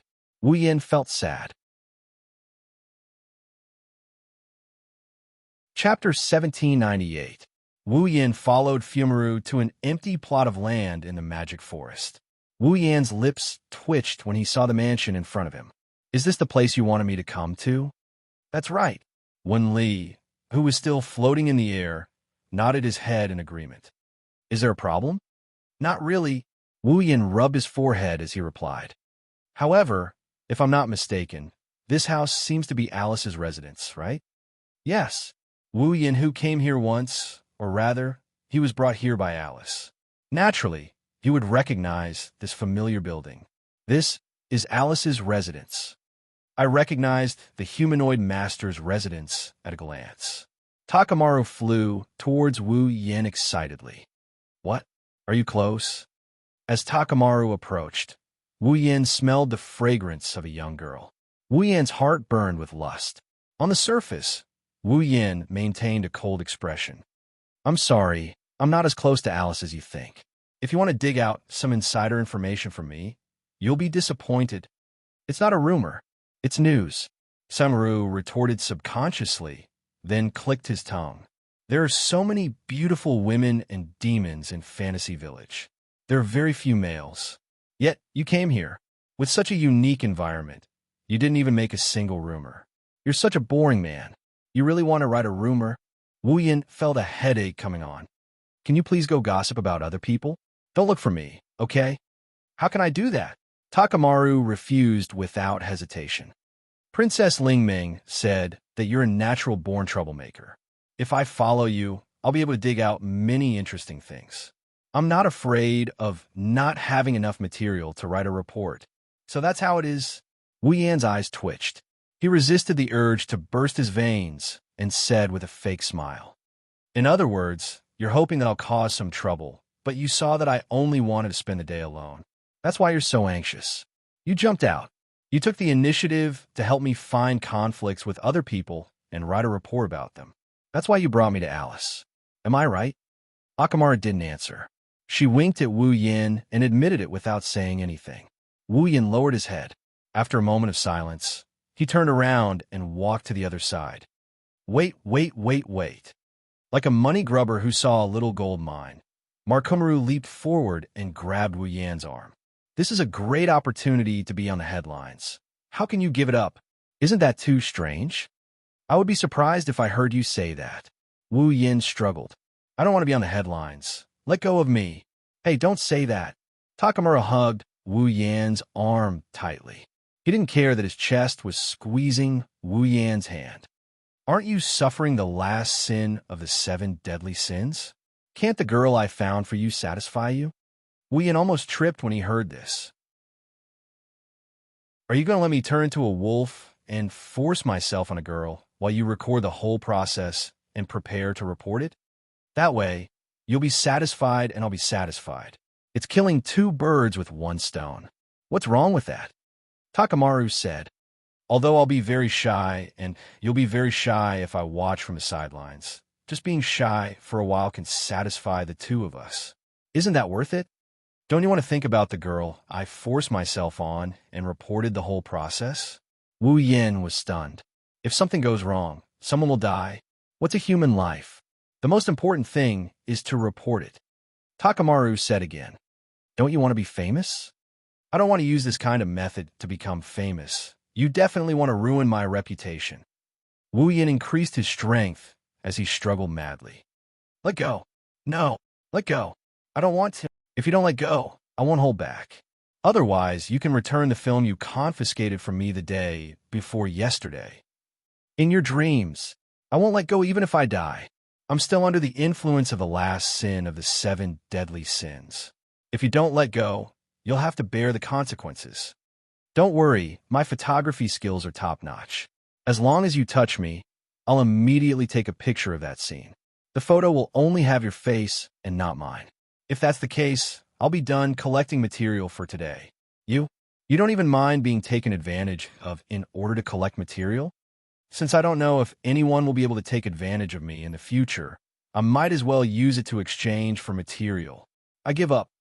Wu Yin and Takamaru didn't notice that their loud voices and violent movements had already spread far and wide in the silent magic forest. As long as one was within 100 meters, they would be able to hear it. Naturally, the people inside the building, who were less than 4 to 5 meters away from them, could hear them clearly. Not long after, the door of the building was quietly opened. 2 small, beautiful girls walked out of the building. They looked at Wu Yin and Takamaru, who were wrestling in front of their house. After a moment of silence, they spoke. "What are you guys doing?" Wu Yin and Takamaru, who were wrestling, stiffened at the same time. They slowly turned their eyes to the door of the building in front of them and saw the beautiful girls standing there. Who else could it be? Of course, it could only be Alice. AI, Alice. Seeing Alice's confused expression and strange eyes staring at him, who was wrestling with Takamaru, Wu Yan's voice became stiff and hoarse. He smiled foolishly. Long time no see. Long time no see? To be precise, Wu Yan and Alice had just met not long ago. After all, on the day of the sin of jealousy, Wu Yan gave Alice a big hug and kiss. After that, the sin of wrath, the sin of sloth, the sin of greed, the sin of gluttony, and the sin of lust. It's only been 5 days since the sin of lust. In other words, Wu Yin and Alice hadn't seen each other for 5 days. It couldn't be considered a long time. However, what happened 5 days ago was still vivid in her mind. It made Alice's face unnatural and also made Wu Yin feel very awkward. At the end of the day, Alice's first kiss was taken by him because of the sin of jealousy. It was Wu Yin who was affected by the sin of jealousy and became jealous of Marissa. Left with no choice, Alice acted like Patrice and used a kiss to awaken the deeply affected Wu Yin. If they were to pursue the matter, it would be Wu Yan's sole responsibility. How could Wu Yin not feel awkward? While one was feeling awkward and the other was feeling unnatural, the surrounding atmosphere suddenly became awkward, making Alice unable to stay any longer. "If you want to play, go somewhere else. I'm making a doll and need a quiet environment." Alice suppressed the unnatural feeling in her heart and pretended to be indifferent. "Then, I won't accompany you." Leaving these words, Alice wanted to return to the house. At this moment, Hidamu rolled his eyes and yelled out before Alice entered the room. "Come on, let's go." "Wait, Alice. Yakumo Haku has something to say to you." Alice's footsteps came to a halt in midair. Wu Yin widened his eyes in disbelief as he stared at Takanumi Maru. "You, have a good chat." Takamura shouted and interrupted Wu Yin before Wu Yin flipped out and denied. "I won't disturb you guys anymore." Takamaru's figure blurred, and in a swish, Wu Yin could barely see his afterimage. Wu Yin and Alice stared at Takamaru in bewilderment. Then, Alice knitted her brows and revealed a dubious expression. It was apparent that she didn't understand what Takamaru was trying to do. On the other hand, Wu Yin snarled inwardly. This hateful Takamaru. Strictly speaking, he betrayed his teammate whom he had known for less than half a day. If I knew this would happen, I would have gotten rid of him.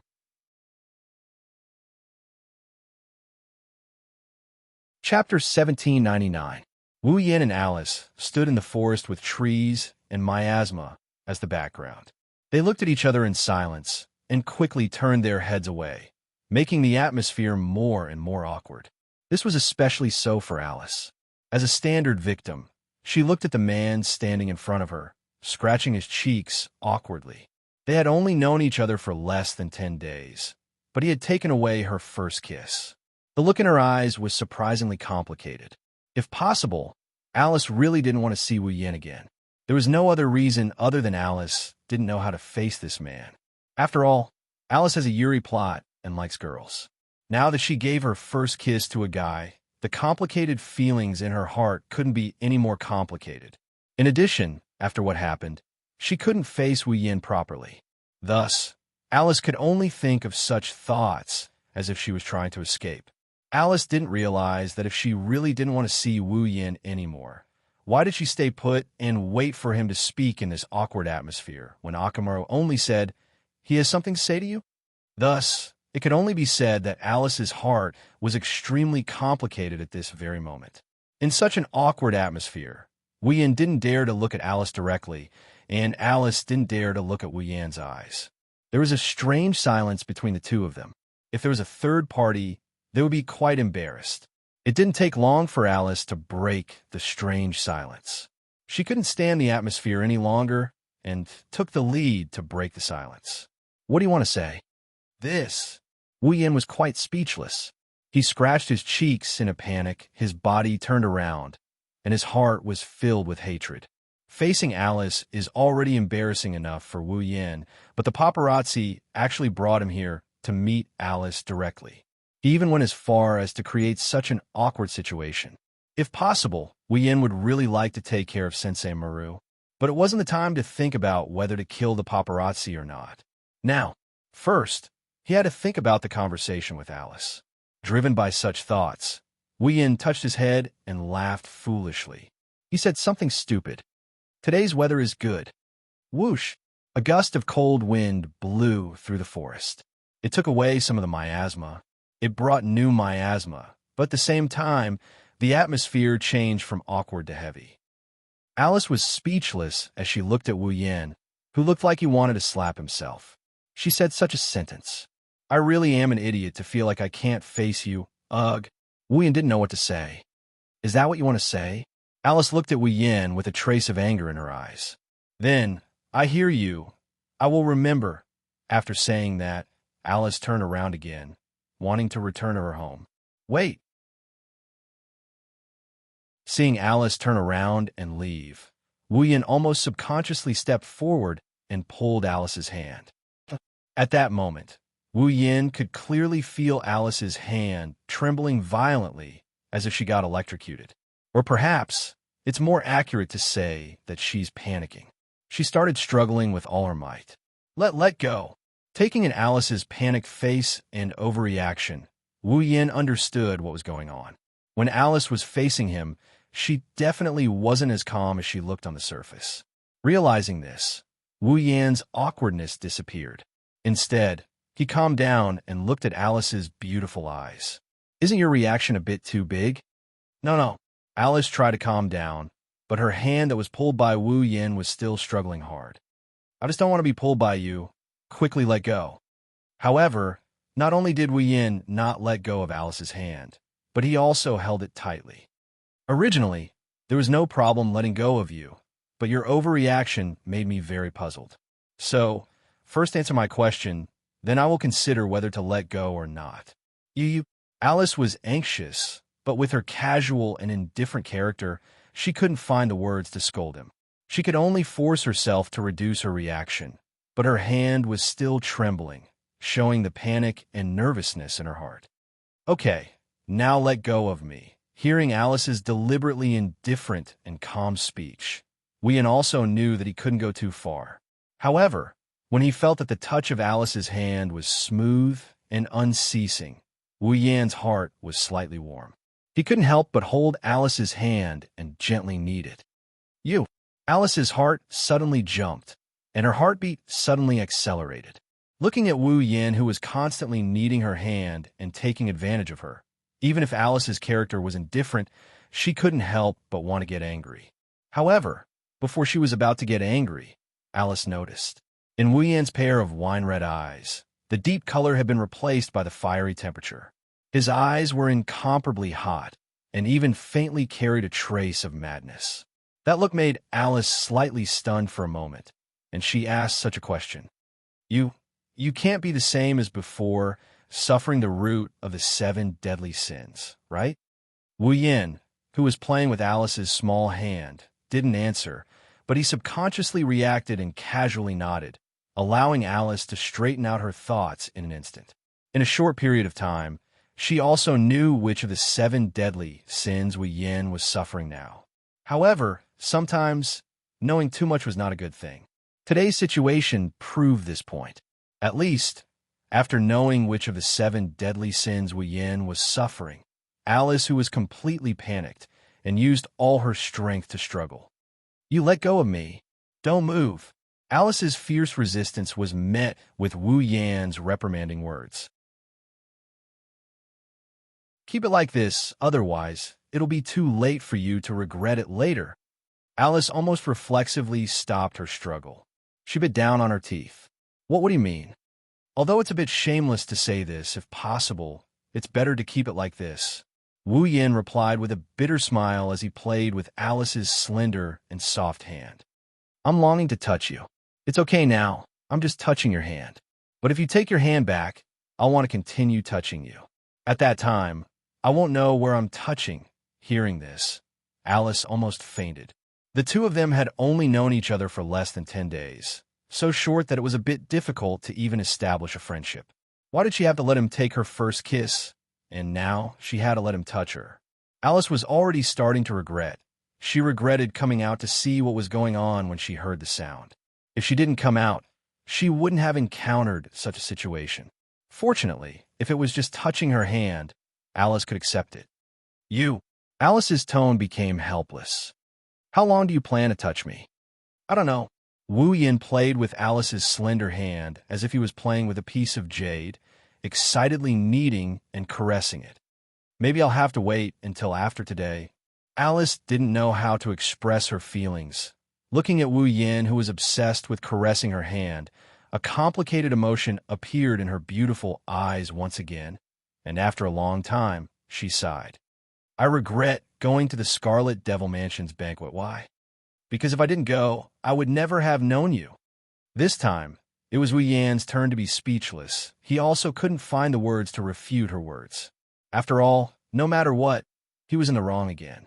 Alice glanced at Xianxia and Peng Lai, who were floating on the side, looking at Wu Yan with vigilance and curiosity.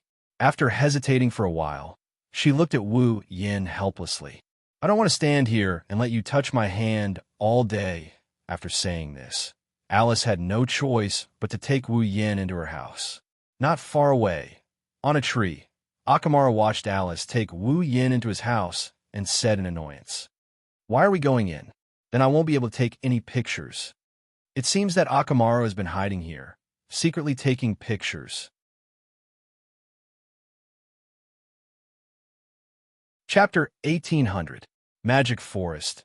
Alice's residence. Sitting in the middle of her room, fiddling with an old but exquisite doll, Alice's expression was full of helplessness. It was obviously her favorite doll. In the past, when making such an exquisite doll, Alice's attention would be very focused. Even if Marissa came, she wouldn't be able to take her eyes off the doll in her hand. But today, for the first time ever, Alice couldn't concentrate on something as intricate as making a doll. However, Alice couldn't be blamed for that. No matter who it was, when they wanted to do something, one's hand was constantly being rubbed by someone else, they wouldn't be able to concentrate. Even Alice was the same. Turning her head slightly, Alice looked at Wu Yan, who was sitting next to her, constantly playing with her hand. She felt as if she had lost all her strength, and her tone revealed a trace of anger. "How long do you plan to touch it?" Wu Yan didn't even lift his head as he continued playing with Alice's hand. As if he was disturbed by someone, he impatiently opened his mouth and said, "Even if you ask me, I don't know how to answer you. So, don't put your attention on this. Just do your own thing." "I also want to do my own thing." Alice's voice was slightly raised. "But with you like this, how do you expect me to concentrate? I told you, Even if you ask me, I don't know what answer I should give you. Wu Yin replied to Alice in an incoherent manner. Otherwise, what can you think of? Alice was stunned, and for a long time, she didn't say a word. Looking at Alice like this, Wu Yin didn't say anything on the surface, but he wanted to hold his belly and laugh. To be honest, Wu Yin really didn't expect that a trip to Magic Forest would result in such an embarrassing sight of Alice. He also didn't expect that after the two of them met, things would develop like this. But Wu Yin really couldn't do anything about it. Under the influence of the sin of lust, Wu Yin really didn't want to let go of Alice's hand, not even for a moment. Of course, even without the influence of the 7 deadly sins, Wu Yin would not be willing to let go of Alice's hand. Although it was just a touch of her hand, it was enough to make Wu Yin yearn for it. Alice's hand was very soft. Even though she often played with those dolls, her palms were not rough at all, let alone calluses. After touching for so long, Wu Yin really did not find any calluses on Alice's hands. Alice's skin was also very smooth. It was as if it was wrapped in a layer of pearls, smooth to the touch, and extremely wonderful to the touch. It was precisely because of this factor that even without the influence of the 7 deadly sins, Wu Yin did not dare to admit that he did not wish to caress such a jade hand. The 7 deadly sins only infinitely magnified the desire in his heart. It had to be said that the 7 deadly sins were indeed the most fundamental evil in people's hearts, and it was unstoppable. Therefore, what Wu Yin said before was indeed true. He longed to be close to Alice. Therefore, Wu Yin loved Alice's hand so much that he could not let go. If Alice took her hand back, then the burning desire to be close to Alice would make Wu Yin bear the sin of lust and violate Alice. Therefore, if touching her hand could stop this desire, what else was there to be dissatisfied with? However, Alice was 100, 1,000, or even 10,000 times unwilling. Forget it. In the end, Alice seemed to have given up and put the unfinished doll in her hand on the ground. There's no way to make a doll like this. I can only do it another day. Wu Yin glanced at the doll on the ground, and he asked her in a casual manner, "Why don't you make a doll that looks like a real person?" "A doll that looks like a real person?" Alice paused for a moment and then shook her head. "Because there is no need." Wu Yin asked doubtfully. "Why is there no need?" "My method of fighting seems to be manipulating the puppets, but in truth, manipulating the puppets to fight is just a bonus. My initial plan was to have these puppets self-destruct when fighting with the enemy. The self-destruct spells I set up in the puppets are about the same in terms of power." Alice explained softly. "Do you think it's more worth it to create a life-sized and lifelike puppet and have it self-destruct, or to create a small puppet and have it self-destruct?" "I see." Wu Yin smiled in relief, but then he said with a confused expression, "Could it be that all the puppets you make are used to perish together with the enemy?" "Basically." Alice nodded, reached out her hand, and touched the heads of Xianxia and Penglai, who were sitting next to her. "Except for them, the other dolls are self-destruct. Then why don't you focus on creating a doll that is good at fighting?" Wu Yin frowned. That kind of doll should be much more useful than just using self-exploding dolls, right? Hearing this, Alice fell silent for a moment before replying. "I've thought about creating puppets that aren't used for self-destruction, but for combat. However, if I do that, I'll need to carefully control them in order to unleash the perfect combat power. This will cause the number of puppets I can control to decrease significantly. Instead of that, I might as well create puppets that self-destruct. That way, they'll pose a greater threat to the enemy. In that case, what's the difference between that and controlling a bunch of moving bombs?" Wu Yin and Alice had different viewpoints. There are too many limitations. If you encounter an enemy that can't be killed by self-destructing dolls, you're basically helpless. That's why I've always hoped to be able to create living puppets. A trace of hope appeared on Alice's pretty face when she said this. That way, the dolls can fight on their own. I don't need to control them, and I don't need to control them either. It's like having an extra person to help me in battle. Alice's method of manipulating dolls could be said to be very primitive. She used threads made of magic to connect the dolls. Through a method similar to a puppet show, she injected magic into the bodies of the dolls and pulled them into battle. In other words, without Alice's control, the dolls like Shanghai and Peng Lai could only fly around like real people, unable to do anything even if they wanted to. However, if Alice could create living dolls, it would be a different story. Just like the automaton in the world of The Smart Girl Can't Get Hurt, it could fight on its own even without its puppeteer. However, without the magic provided by the puppeteer, the automaton couldn't activate the magic circuit and use magic. The golems that Alice wanted to create should only have a life of their own. They shouldn't be like automatons that could use magic and magic. If that was the case, Wu Yin wasn't out of ideas. "Hey, Alice," Wu Yin suddenly said, "if I were to give you the heart of a puppet, would you be able to create a puppet with a life?" Unsurprisingly, Alice was stunned. The heart of a doll? Actually, Wu Yin scratched his cheeks, and after a bit of deliberation, he continued, "I've seen living dolls before." Alice's eyes shone brightly, and with a whoosh, she stuck her head in front of Wu Yan's face, and she exclaimed excitedly, "You've seen living dolls before? Is that true? Where is it? What does it look like? What materials or magic are used to create it?" Questions came out of Alice's mouth one after another. Her sweet breath hit Wu Yan's face 10 centimeters away from Alice's face. Looking at Alice's beautiful face filled with excitement and hope, feeling the girl's aura coming from her body, Wu Yan's heart seemed to have skipped a beat. It paused for a moment before it started pounding violently. This was because the evil fire that he was all too familiar with was slowly starting to burn. Alice didn't seem to notice. She tilted her head. Her cute appearance finally broke Wu Yan's string of reason. Without any hesitation, Wu Yin pounced on Alice. R1152. Var wozoad config equals sid 23130 aid 1036.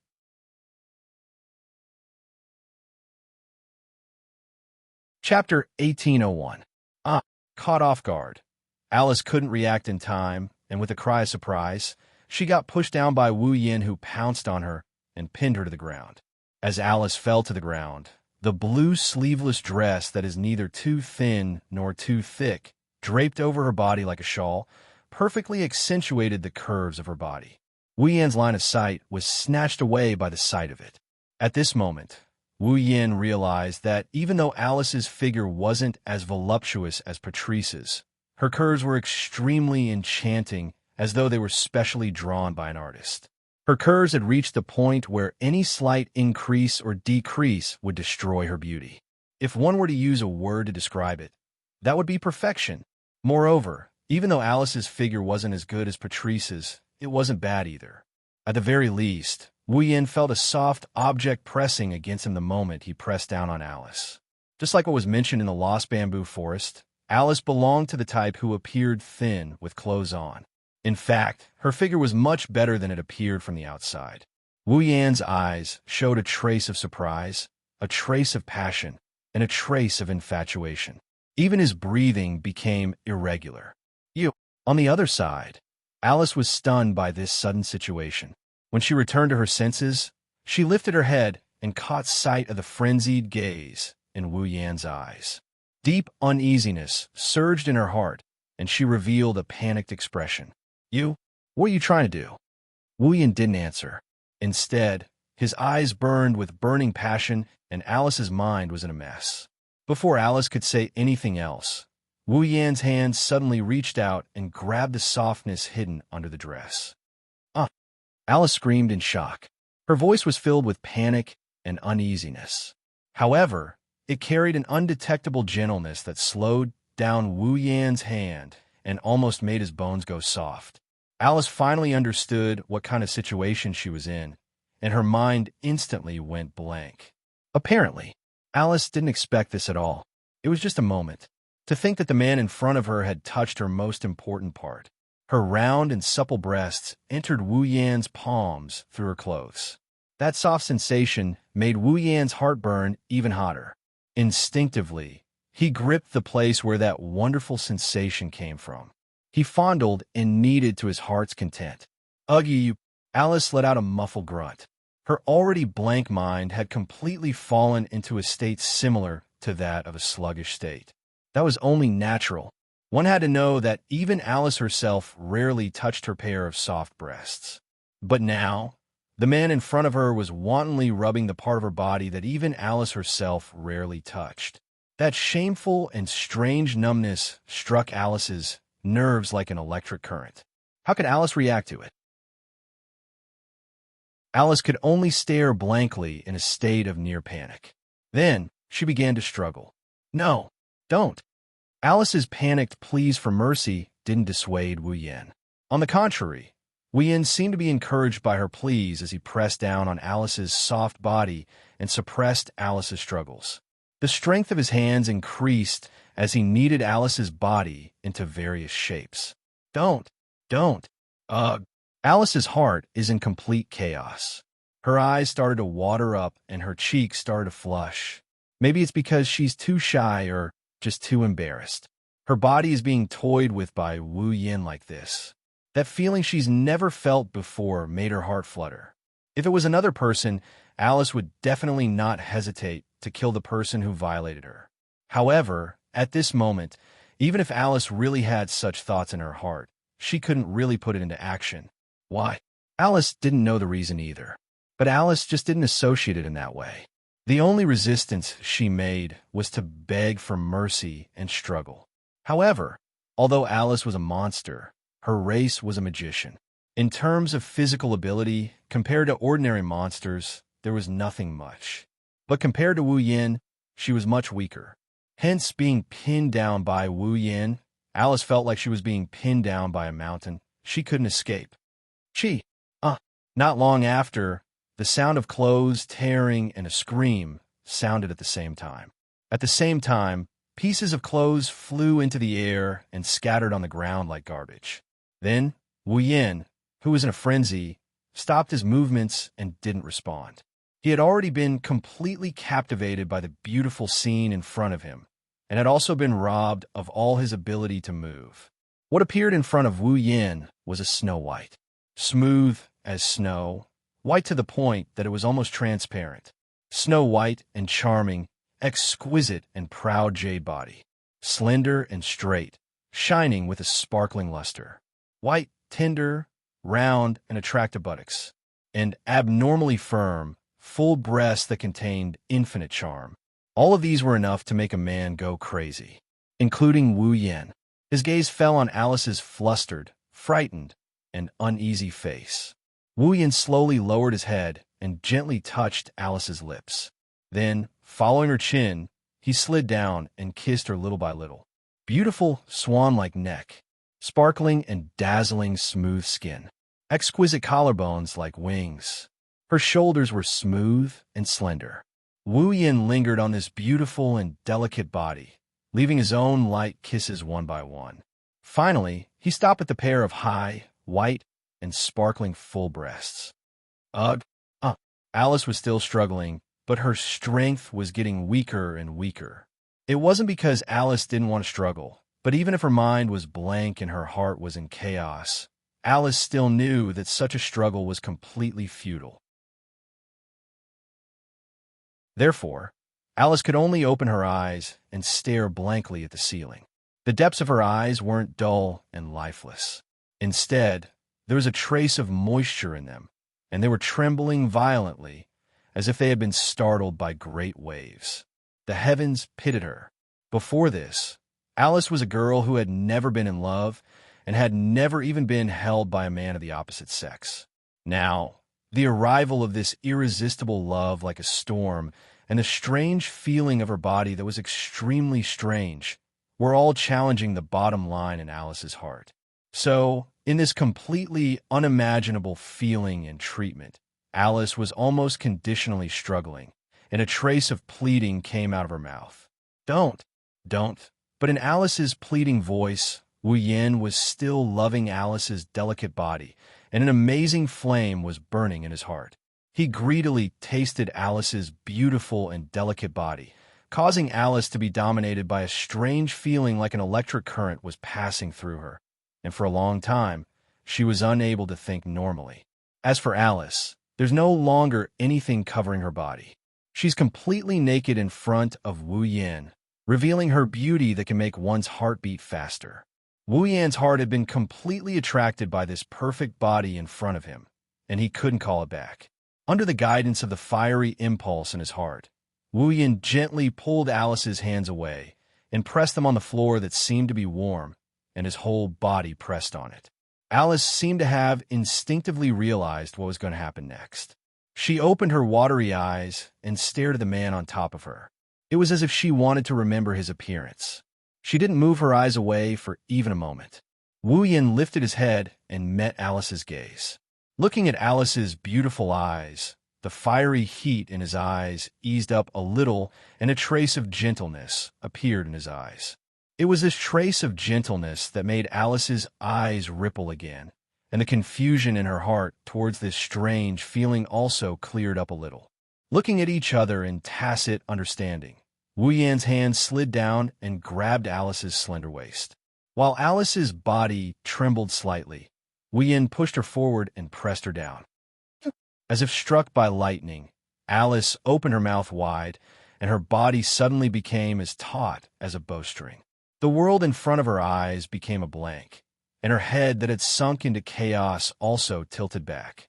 The moisture in her eyes completely turned into tears that represented pain and quietly slid down. This scene made Wu Yan, who had lost his wolf, look clear on the spot. He finally woke up and stretched out his hand to wipe the tears on Alice's face. Under this gentle wiping, a trace of redness appeared on Alice's dazed face, and her body also slowly relaxed. The next moment, the sound of panting echoed in the room.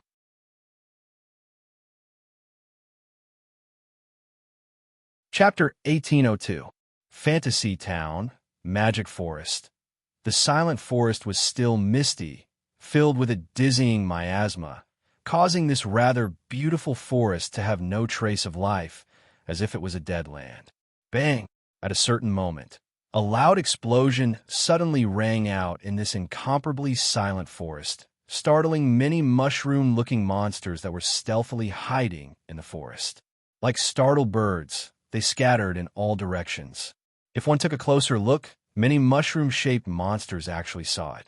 In one of the corners of the magic forest, after the loud bang, a light smoke diffused from there and floated into the sky. That place was where Alice's residence was located. If someone was nearby, they would definitely be able to see that a hole had exploded on the roof of Alice's residence. The smoke was rising from this hole. While the smoke was rising, two streams of light flew out from the inside.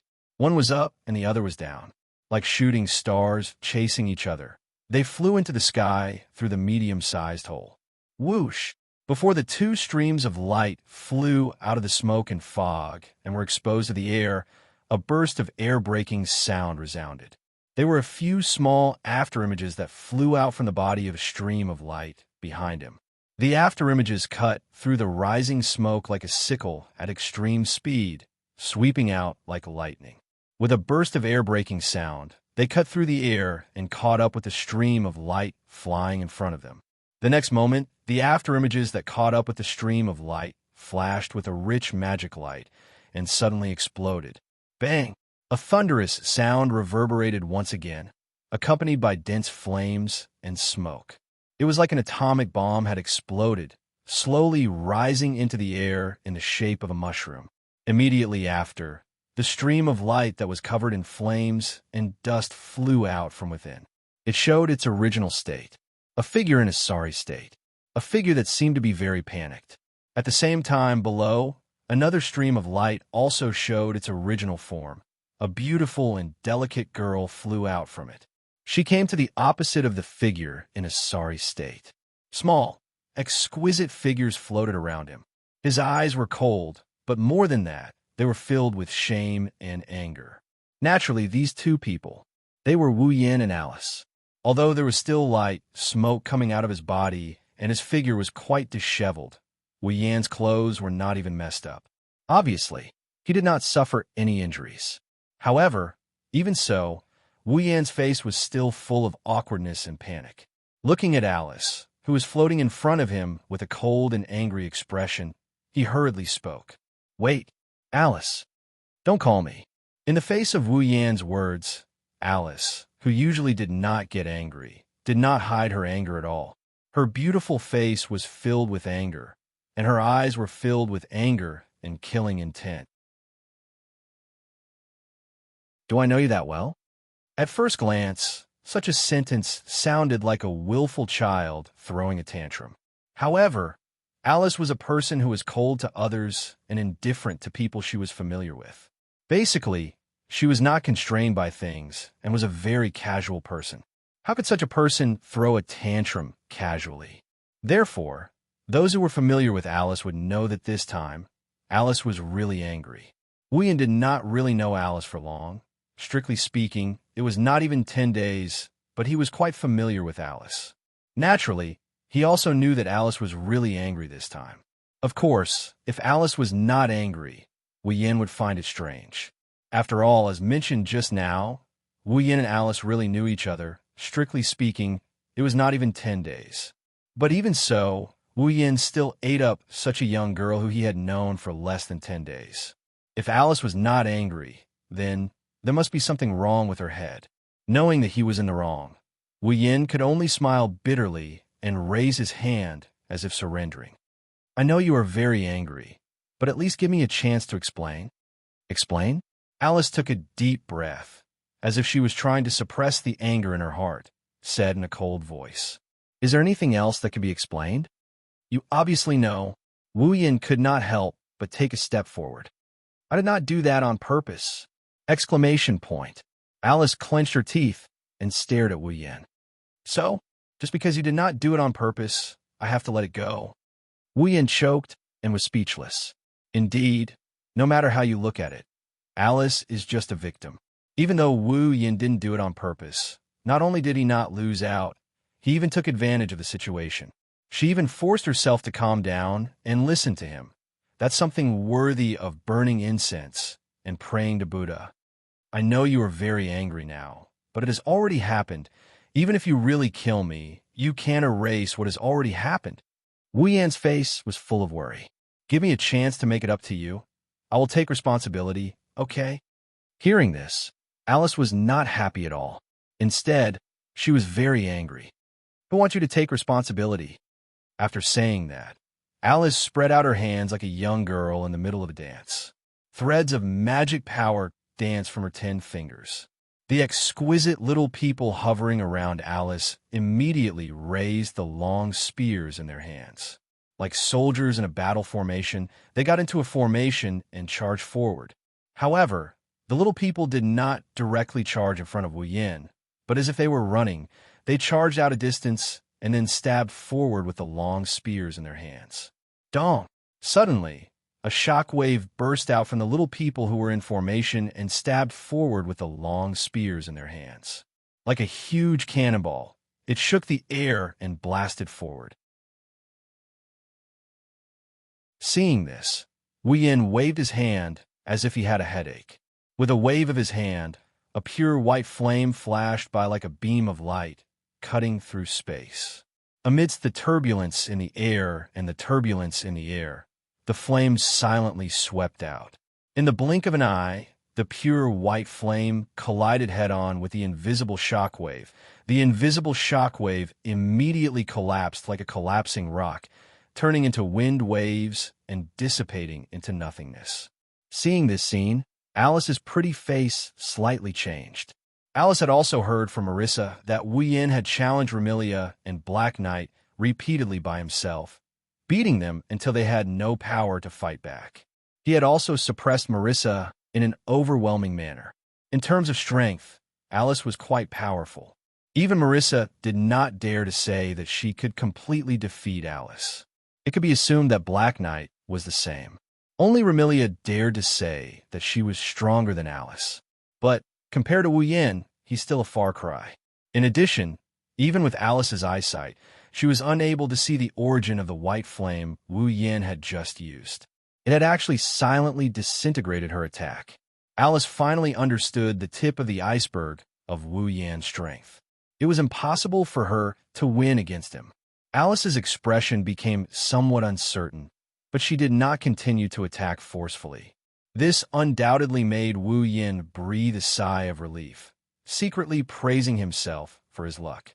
In the face of this attack, Wu Yin did not need to use the White Dragon's burning flame to resist.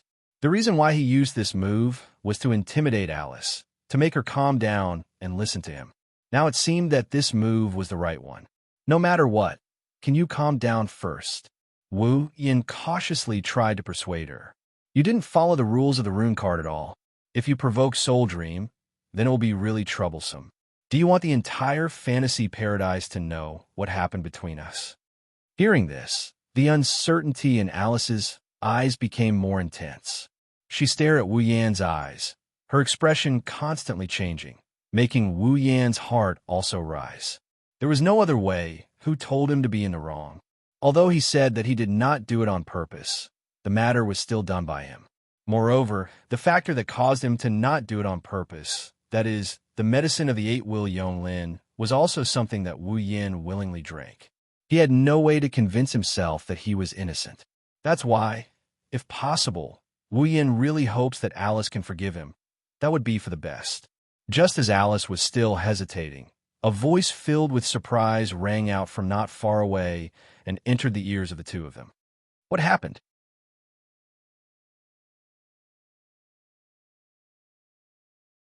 Chapter 1803. What happened? When these words entered the ears of the two people who were confronting each other, their expressions both changed. Wu Yin was surprised with a trace of pleasant surprise. There was a trace of unnaturalness in Alice's surprise. Under such circumstances, the owner of the voice appeared in front of Wu Yin and Alice, riding on a broom, wearing a black and white witch-like outfit with an apron and a hat that only witches would wear. Impressively, it was Marissa. When I was drinking mushroom soup at home, I heard a loud noise. It scared me so much that I spilled the soup that I cooked with great difficulty. Riding on a broom, Marissa leisurely flew over while shouting. When she saw the big hole in Alice's house, she shouted even louder. "Wah, what's going on?" Wu Yin and Alice ignored the shouting Marissa. They glanced at each other. Then one coldly snorted and turned his head away.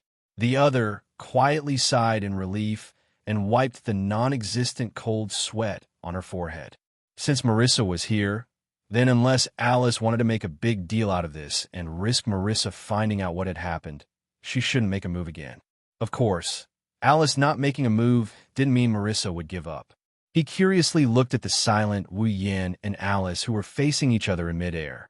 Marissa tilted her head as if she thought of something. She raised her eyebrows and looked at Wu Yin with a strange expression. "I say, little brother from the Yakumo family, this time you wouldn't find trouble with Alice because of the 7 deadly sins, right?" Hearing this, both Wu Yin and Alice's mouth twitched. When Wu Yin suffered the sin of jealousy and the sin of rage, Marissa had been approached by him before. One time he was forced to play a bullet screen game, and the other time he was directly bombarded to the point that he jumped up and down in the Red Devil Hall. It could be said that he had suffered greatly.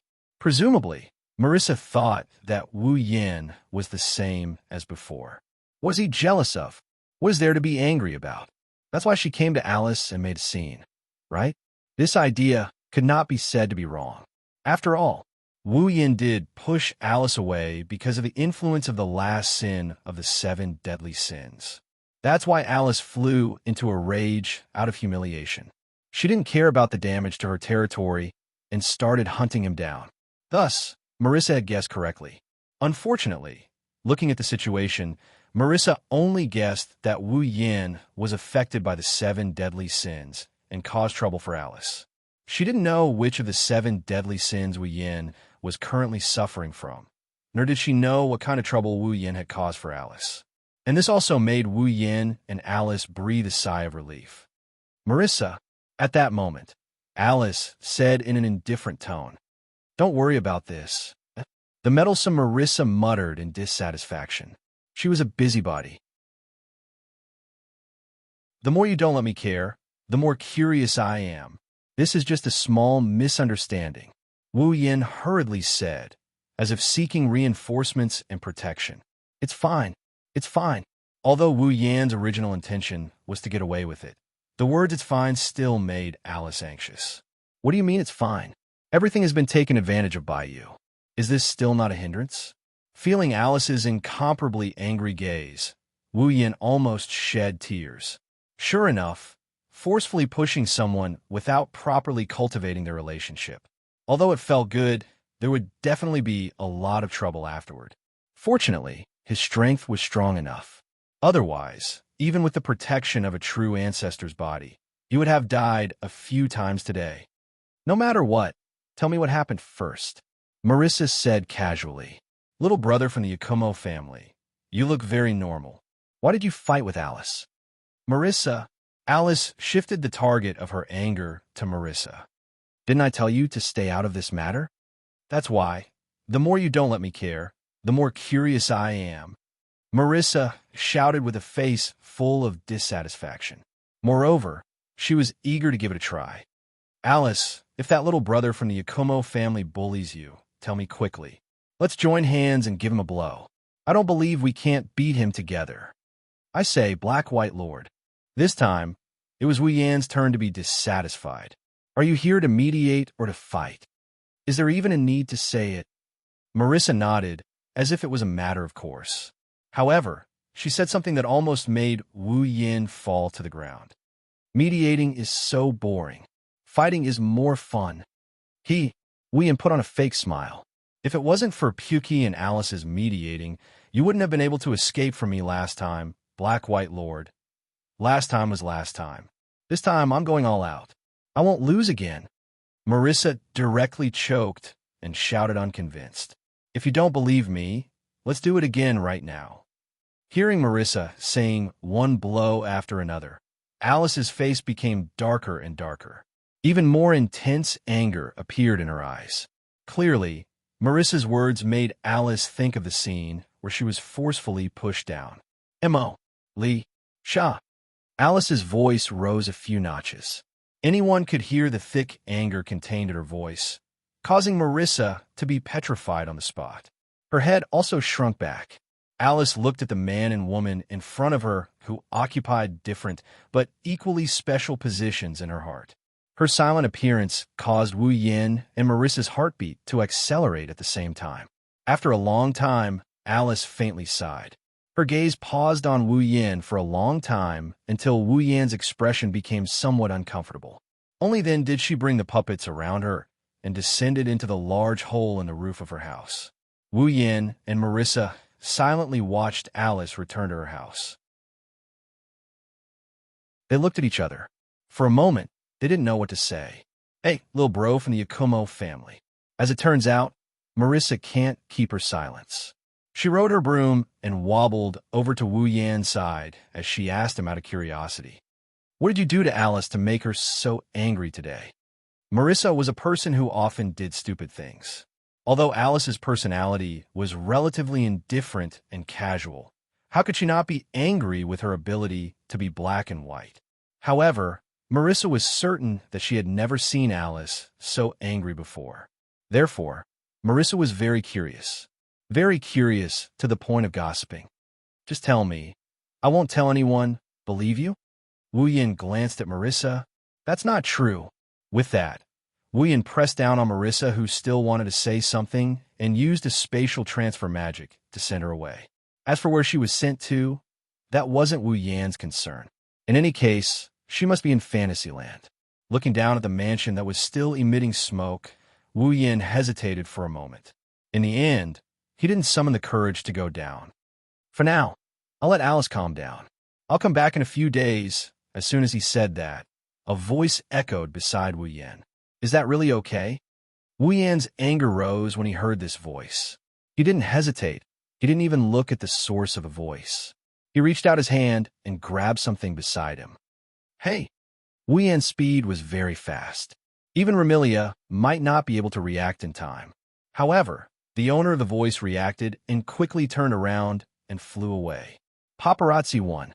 Failing to land a hit, Wu Yan yelled as he chased after her relentlessly. It's all because of you that I ended up like this. How dare you appear in front of me? Hey, you're going too far. Shutoshi Merwin nimbly flapped his wings, causing black feathers to flutter down. He dodged Wu Yan's pursuit and laughed out loud. I only brought you here. You were the one who did everything after that. Also, if I hadn't called Marissa over, you would have been chased around by Alice already.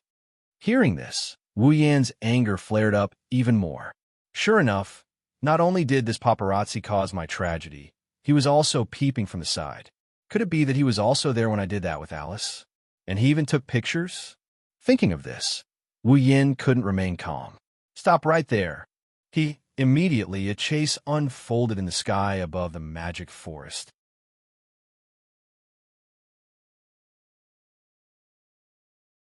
Chapter 1804.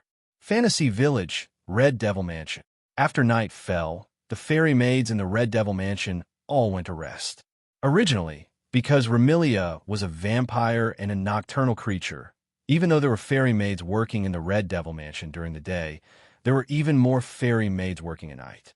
It was impossible for the entire Red Devil Mansion to be quiet at night. However, today was an exception. Due to a certain housekeeper who had been out of control recently, the fairy maids in the Red Devil Mansion were rather tired.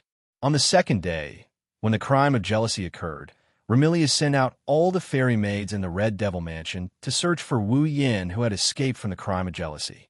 They searched for him for an entire day. On the third day, when the crime of wrath occurred, Wu Yan had ignited the flames of anger in his heart because of Marissa. He chased Marissa around the Red Devil Mansion and left behind quite a bit of damage during the chase. These had to be repaired by the fairy maids. On the fifth day, when the crime of greed occurred, Wu Yan had provoked the people of Earth Spirit Hall. As a result, Remilia sent all the fairy maids in the Red Devil Mansion to set up a formation and put on an act for quite a while. But that was nothing. What really made these fairy maids so tired was when the crime of gluttony happened yesterday. On that day, these fairy maids were really exhausted. And then there was the next day. They still had to clean up the mess today. Tonight, they were all kneeling. Fortunately, Remilia was also extremely tired and had yet to wake up. It seemed that she would have to rest until tomorrow morning. Therefore, the fairy maids on duty at night were given leave to rest. Of course, there was definitely no time for rest in a certain sect. If I were to ask why, the reason was very simple. There were many fairy maids in the Red Devil Mansion, but there was only one door. If Hong Meiling was allowed to rest, who would guard the door? And this. It was also because Hong Meiling had never had a holiday. She worked hard at the door of the Red Devil Mansion without complaint. Without time to rest, she could only slack off and sleep. I have to say, China is really miserable at this moment. In the hall of the Red Devil Mansion, only Zui Yi was there. Just like in the morning, he was still holding a broom in his hand and sweeping the stairs. However, on the platform, the mess that could still be seen in the morning had disappeared. The bones, soup, and meat dregs had all been cleaned up. It was as smooth and beautiful as before, not as sloppy as it was in the morning. However, even so, Bui still held the broom and swept every corner of the platform over and over again. His eyes were a little lax, and he seemed to be absent-minded. Looking at the time for the umpteenth time, Zui Yi murmured softly while sweeping the floor. I wonder how Lord Bai is doing. Today was the last day of the 7 deadly sins. In other words, after today, the 7 deadly sins on Wu Yan's body would all recede, allowing Wu Yan to return to normal. However, Zui didn't seem too happy. Instead, his face was full of worry. After all, today was the last sin of the 7 deadly sins. To others, it was really the most dangerous sin. If arrogance made Wu Yan's attitude bad, jealousy made Wu Yan narrow-minded, anger made Wu Yan restless, laziness made Wu Yan let go of everything, greed made Wu Yan insidious, gluttony made Wu Yan suffer. Then, lust made the people around Wu Yan suffer. Therefore, Zui was really worried about Wu Yan going to the magic forest alone without anyone accompanying him. He was worried that Wu Yan would be impulsive and commit an unforgivable crime. There was no other way. There was nothing much in Fantasy Village except for cute and beautiful girls. If Wu Yan couldn't control himself well, then it was very likely that he would cause more trouble than the previous 6 deadly sins, or even cause a fatal disaster. Zui couldn't help but worry, and the facts proved that Zuiye's worries weren't superfluous. Although Wu Yin could use the hallucinogenic spores and miasma to alleviate the root of the sin in his heart, due to Patrice's suggestion, he didn't become a real bulldozer that would incur the wrath of the heavens. Wu Yin got himself into a bit of trouble with the appearance of the kamikaze Maru. Zuyi, who didn't know about all this, could only suppress the worry in his heart and continue to scan the platform to waste time. There wasn't much time left before midnight arrived and the day was over. It seemed that Zui planned to wait here until Wu Yin returned. To Sakuya's surprise, before the wee hours of the morning, the door of Scarlet Devil Mansion was opened. Wu Yin shrugged his shoulders as he walked in from the outside, looking very tired. Lord Bai. Zui was slightly surprised. He placed the broom in his hand to the side and disappeared in a flash. When he reappeared, he was already in front of Wu Yin. Hi, Summa. Zui looked at Wu Yin. She asked with a concerned tone. You look very tired. Also, why did you come back early? Wu Yin lifted his head and looked at Sakuya. He took in Sakuya's concerned expression into his field of vision. He suddenly reached out and hugged Sakuya, who was standing in front of him. Ruoya's body clearly stiffened. Her soft body instantly became stiffer than a rock, and a rare blush appeared on her pretty face. She looked around in a panic, and only when she saw that no one was present did she involuntarily let out a sigh of relief. Lord Bai, don't talk. Wu Yin leaned his chin on Zuiye's shoulder and closed his eyes. Don't worry. Although it's not midnight yet, I'm too tired to move my hands. So, can you stay like this and not move? Hearing this, Zuiye's eyes showed a trace of hesitation. However, this trace of hesitation didn't last long. After a few seconds, she became calm again. Zui also calmed down. She reached out and gently hugged Wu Yin. This wasn't the first time Zui did this. On the first day of Wu Yan's 7 deadly sins, when he suffered the sin of pride, he also hugged Wu Yin in the same posture. He resisted the sin of pride and almost fainted because of the mental burden. Now, Wu Yan's 7 deadly sins was on the last day. Seeing that dawn was about to arrive, Zui hugged Wu Yin in the same posture again. Zui couldn't help but wonder if fate was trying to pull the strings between him and Yakumo Bai. Using this posture to announce the beginning of the 7 deadly sins, it also ushered in the end of the 7 deadly sins. It had to be said that even if it was a coincidence, Zui felt that it was very meaningful. With this thought in mind, Zui hugged Wu Yin tighter and tighter. It was as if she was worried that the warm embrace would disappear. Feeling Zuiye's strength, Wu Yin took a deep breath and said in a voice as soft as a mosquito, "The smell on Zuiye's body is really nice." Zuiye's beautiful face was inevitably dotted with a little blush. It was very cute. However, in the next moment, Wu Yan's other words made Zuiye's heart tremble. I realize that I seem to like you a little. Tell me, what should I do? Zuiye's heart suddenly trembled. Her pair of eyes slightly widened. What does this mean? Is this a confession? Zuiye's expression changed frequently. Sometimes it was shy, sometimes it was angry, sometimes it was ashamed, and sometimes it was timid. The emotions she revealed were almost as rich as her previous life. In the end, there was only the usual calmness on Zuiye's face.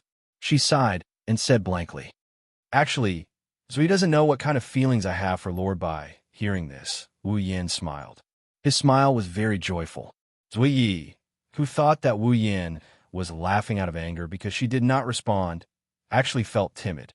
That, Lord Bai, to be able to make the perfect and elegant head maid go from being enemies when they first met to not even knowing if she likes me in less than 10 days. Before Zui could say anything, Wu Yin interrupted her with a smile. I should be honored, right? With one sentence, the timidity and confusion in Zuiye's heart were swept away. A gentle expression appeared on her face. There is a secret that I have never told anyone after coming to Fantasy Village. Wu Yin said in a very gentle voice in Zuiye's ear. My real name is Wu Yin. Zui repeated this name over and over again.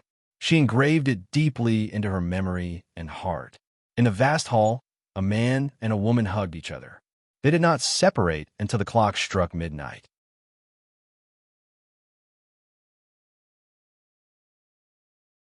Chapter 1805. Oh, today it was rare for Wu Yin to wake up early. Not only was he neatly dressed, but he was also stretching with a satisfied expression on his face. This was not only because he had a good sleep last night, but also because he was very relaxed mentally.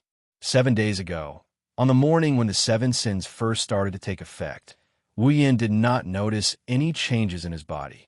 However, when he noticed that the sin of pride was affecting him, his own nature clashed with the sin of pride. As a result, Wu Yin had a splitting headache. Since then, Wu Yin could feel that his head was very heavy almost every day, as if something was constantly pressing on it. It was very uncomfortable.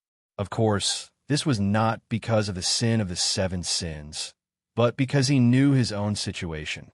It was somewhat similar to a psychological effect. Now that 7 days have passed, the 7 deadly sins is officially over. Whether it's a psychological effect or the influence of the root of the 7 deadly sins, Wu Yin felt very relaxed. Well, after stretching, Wu Yin smiled bitterly. Although I felt very tired playing hide and seek with the paparazzi yesterday, Sensei Maru had the fastest speed in the entire fantasy village. Even though there were many bosses in the fantasy village, there were not many of them. However, there were still many demigod experts. In terms of speed, Sensei Maru was much faster than these demigod experts. If it was purely a competition of speed, Wu Yin could not compare to Sensei Maru, nor could he catch up to him.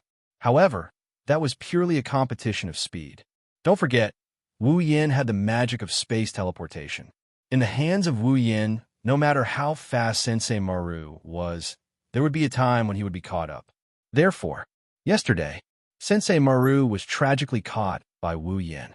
After catching Sensei Maru, Wu Yin wanted to directly get rid of this scourge. However, compared to this, he was more concerned about whether this paparazzi had watched the whole process when he and Alice were having sex. As a result, after a round of interrogation, Sensei Maru told the truth. Basically, before Wu Yin arrived at Alice's mansion, Akamaru had been hiding outside Alice's mansion and peeking at her. However, after Wu Yin pounced on Alice, Sensei Maru took a picture of this crucial moment. Then, he was embarrassed and left. In other words, although Sensei Maru did not watch the whole process, he did not save Alice, who was being forcefully pushed, causing Alice to lose her first time in broad daylight. Sensei Maru's explanation was that in that situation, if she broke in and saved Alice, it would be fine.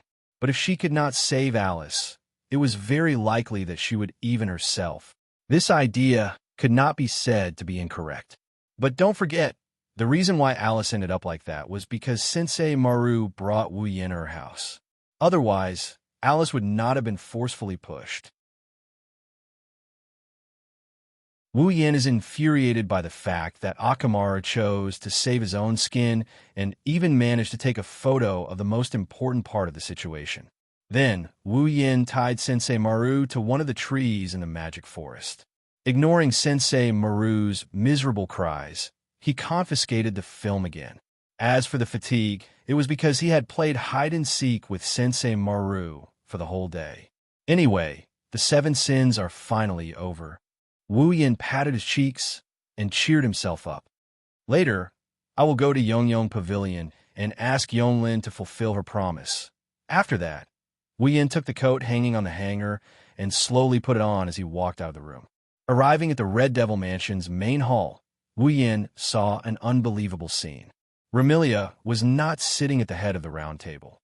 Instead, she sat to the side and looked at him with an unfriendly expression.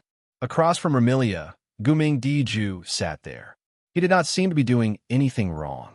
It was not elegant, but it was not rude either. He raised his teacup and sipped his black tea. Ling Wu Lu Kong and Flaming Mao Lin were standing side by side behind Guming Diju. A cart had appeared in front of Flaming Mao Lin. On the cart, Guming Diju was sleeping soundly with her finger sucked in her mouth. She looked very cute. The four from Earth Spirit Hall were all present. As for the members of the Red Devil Hall, other than Ramilia, who was looking at Gu Ming with an unfriendly expression, there was only San Yi, who was standing at the side with a tray in his hand, standing there in an awe-inspiring manner. Thinking about it, Fran should be the same as Gu Ming Dijue's love. As for Patrice, she should still be recuperating. After all, Patrice's stamina was not very good. This was the first time she had been tormented by Wu Yin for an entire night. It was already a good result that she did not suffer from asthma. Thus, the scene was unbelievable. It was unknown if Wu Yan's arrival had attracted the attention of the people present. Almost at the same time, when Wu Yan appeared, many girls who were silently confronting each other turned their heads and looked at Wu Yan with different emotions in their eyes. Ramilia first sized up Wu Yan. When she saw that there was nothing wrong with Wu Yan, her expression relaxed. Gu Ming Dijue was purely pleasantly surprised. He even had a trace of expectation, as if he had seen a friend he had not seen in a long time. Spirit Crow Lukong and Flame Cat's expressions were rather strange. They seemed to be in disbelief and curiosity. Their gazes were constantly sizing up Wu Yan, as if they wanted to see if there was anything wrong with Wu Yan's body. It was very suspicious. As for Ruo Yi, she stared at Wu Yan, who walked in. Her eyes were slightly moved. Under the gazes of the girls, Wu Yan scratched his face. Under the gazes of the girls, he walked out of the corridor and arrived at the platform. That, Gu Ming Dijue was the first to speak. "Are you all right? How do you feel?" Ramilia also spoke up, unwilling to be outdone. "Today should be the day when the 7 sins end. Do you feel anything wrong?" Hearing the difference in tone between the two girls, but the same concern, Wu Yan couldn't help but reveal a smile on his face. "Don't worry, I feel very good. The effect of the 8 senses Yonlin's medicine has indeed ended on time. There are no accidents. Don't worry." Hearing this, Ramilia and Gu Ming Dijue did not seem to believe him. They looked at Wu Yan suspiciously, which made Wu Yan smile helplessly. At the same time, another intense gaze was cast on Wu Yan. Wu Yan turned his head in confusion. Then, he met Ruo Ye's eyes that were filled with concern, sizing him up, and a trace of doubt. In response, Wu Yan just blinked and gave Ruo Ye a lecherous smile, which made Ruo Ye blush. Obviously, from Wu Yan's wretched smile, Ruo Ye remembered what happened last night. It was not a big deal. The two of them had been hugging each other for more than an hour. Zui had never had such intimate contact with a member of the opposite sex before, nor had he encountered such a thing. Naturally, Zui felt that it was inconceivable for him to hug a member of the opposite sex in the hall for over an hour without saying a word. It also made Zui feel rather ashamed. Ramilia, who did not know all this, but observed Wu Yin and Ruo Yi flirting with each other. She frowned. Sure enough, there is still something strange. It seems that even Ruo Yi was affected. Hearing Ramilia's words, Ruo Yi was embarrassed. Only Wu Yin shrugged at Ramilia. "Okay, there's nothing strange about me." Ruo Yi is not. Ramilia's face was still full of doubt, but she didn't continue asking. She nodded nonchalantly and fell silent. Seeing this, Wu Yin turned his head and looked at Gu Ming Dijue, who was looking at him. He smiled apologetically. "I'm sorry to have caused you trouble these 2 days. No, it's nothing." Gu Ming Dijue seemed to be slowly letting go of his restraint. His body was like that of a teenage girl, but a mature smile bloomed on his delicate face. "Actually, I think it's quite interesting, really." Wu Yin shook his head, not knowing whether to laugh or cry. Gu Ming Dijue also smiled and looked at Wu Yin closely. By June, the battle that day did not seem to have a winner.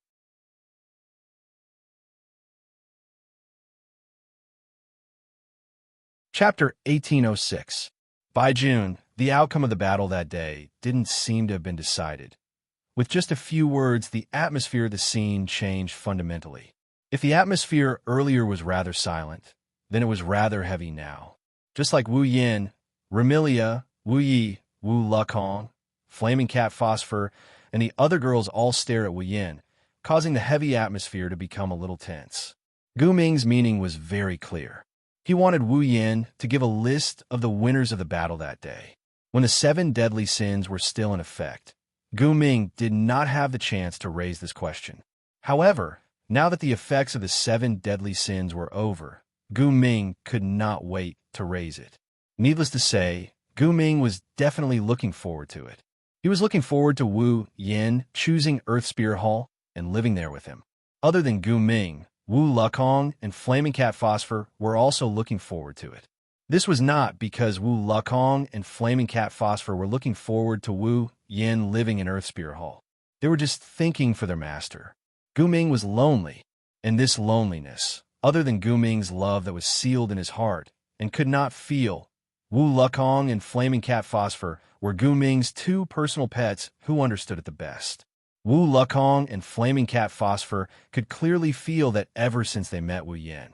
Gu Ming was very happy when he came to the Red Fiend Mansion and went through the process of the so-called battle. Indeed, these 2 days, Gu Ming Diju was indeed very happy. On the first day at the Red Fiend Mansion, Gu Ming only kept changing his clothes in an attempt to win Wu Yan's favor. On the second day, because of the original sin of gluttony, he took care of Wu Yin for an entire day. It looked very tiring. However, Wu Lekong and Flaming Cat Phosphor understood. Gu Ming's Diju had actually been enjoying himself. In the past, he could only stay in Earth Spirit Hall. Compared to the days of reading books alone, Gu Ming was very happy even though these 2 days were very tiring. Therefore, Gu Ming Diju was also looking forward to inviting Wu Yin to stay in Earth Spirit Hall, to accompany him. Spirit Crow Lekong and Flaming Cat Phosphor knew that their master had high expectations for them. Only then would he look at Wu Yin with the same expectant gaze. Compared to Gu Ming Diju, Ling Wu Lu Kong, and Flaming Cat Phosphor, Remilia's expression was clearly nervous. Even Zuiye's body had unknowingly tensed up. Just like Gu Ming Diju, Ling Wu Lu Kong, and Flaming Cat Phosphor, Remilia and Pai Yu were also looking forward to it. He was looking forward to Wu Yan's rejection. Wu Yan lowered his head and muttered to himself under the gazes of the young ladies. When the young ladies began to grow anxious, he let out a few helpless chuckles. Hearing this laughter, Gu Ming felt his heart sink. She already knew what choice Wu Yan would make. Ju, I'm very sorry. As expected, just as Gu Ming Diju's heart sank, Wu Yan shook his head and said this. I can't go back to Earth Spirit Hall with you. Remilia and Zuoye's eyes brightened. Spirit Crow Lu Kong and Flaming Cat Lin's faces also darkened. Gu Ming Diju felt as if a large piece of his heart had been dug out by something. It was empty, and a trace of unwillingness appeared on his face. Why? Why? These 3 simple words expressed all the emotions in Gu Ming Diju's heart at this moment. Wu Yan only looked at Gu Ming Diju as if he could see through him. He sighed. Actually, Ju, you already guessed that I wouldn't go back to Earth Spirit Hall with you, right? Remilia, Zuiyi, Spirit Crow Lu Kong, and Flaming Catland were all stunned. Intense ripples appeared in Gu Ming Diju's eyes, and he fell silent. You are a rare monster with the ability to read minds. Although you can't read my thoughts, I believe that even a monster sage Yakumo Yukari can't compare to you in terms of understanding the human heart. Wu Yan's voice was powerful and resonated into everyone's ears. Therefore, Ju, even if you can't read my heart, I don't believe that you can't see who my heart is with. Hearing this, Remilia and the other young ladies more or less understood the situation. That's right. With Gu Ming Diju's understanding of the human heart, how could he not see that Wu Yan already had all sorts of unforgettable feelings for the girls in the Red Devil Hall? Therefore, even if this so-called battle was to take place, Gu Ming's Diju would definitely understand. No matter what, Wu Yan wouldn't choose to abandon the Red Devil Hall and go back to Earth Spirit Hall with him. Since that was the case, why did Gu Ming Diju come all the way to the Red Devil Hall and engage in a battle that he was bound to lose? Gu Ming Diju, who was silent, seemed to have sensed this question and replied with a bitter expression. Understanding is one thing. Anticipating is another. Even if I understand this reality, I still want to try and see if I can make you choose Earth Spirit Hall. This time, it was Remilia and the others turned to be silent. Ju. At this time, Wu Yin spoke. I remember you said that you did all this just to be friends with me, right? Guming Di Ju nodded heavily. He nodded without a trace of confusion. He was very determined. Yes, I just want to be friends with you. I also want to be friends with you. Wu Yin met Guming Di Ju's gaze and said with a smile. Although I can't go back to Earth Spirit Hall with you, I recognize you as my friend. Hearing this, Guming Di Ju's face was first stunned before a joyful expression appeared. Really? Of course, Wu Yin replied without a trace of confusion. He was very determined. Even if I can't go back to Earth Spirit Hall with you, how can I not see the care you have taken for me these days? Then, Guming Di Ju asked with a bit of unease. What do you mean? The winner of this battle has been decided from the beginning. There is no loser. Wu Yin smiled gently. If you welcome me, I will go to Earth Spirit Hall as a guest when I have time. At this moment, Guming Di Ju's heart was filled with warmth and joy. A joyful smile hung on her face. Really? You don't believe me? Wu Yin blinked. Do you want me to remove my electromagnetic barrier and let you read my heart? No, no need. Guming Di Ju slumped in his seat as if a heavy burden had been lifted off his shoulders. He stared at Wu Yin. There was only one feeling left in his eyes, face, and heart. Joy. I believe in you. In the end, he brought Guming Di Love, Guming Di Ju, Ling Wu Lu Kong, Flaming Cat Lin, and the other girls of Earth Spirit Hall out of the Red Devil Mansion and set foot on the path back to Earth Spirit Hall. Remilia let out a sigh and muttered in dissatisfaction as she looked at the departing figures of the four from Earth Spirit Hall until they disappeared through the entrance. What the hell? If that's the case, we shouldn't have started this battle in the first place. Remilia could be said to be the winner of this so-called battle. However, Wu Yin also said that Guming Di Ju was not the loser either. Therefore, Remilia didn't get any benefits from winning this so-called battle. She didn't get any satisfaction. All that was left was the loneliness and emptiness after a lively banquet. On the side, Wu Yin glanced at Remilia and shook his head with a smile. Weren't you the one who wanted to fight with Di Ju? Now you're unhappy? They want to steal my steward. They've already provoked me. If I don't teach them a lesson, they'll think that my Red Devil Mansion is easy to bully. Remilia snorted coldly. And you, why don't you just disqualify them? Why are you acting like there's no loser? It's so annoying. Is that so? Wu Yin raised an eyebrow and picked up a plate of food in front of Remilia. He used a fork to pick up a spring roll and put it in front of Remilia's mouth. Then, to my sister who's throwing a tantrum, let me feed you breakfast. You.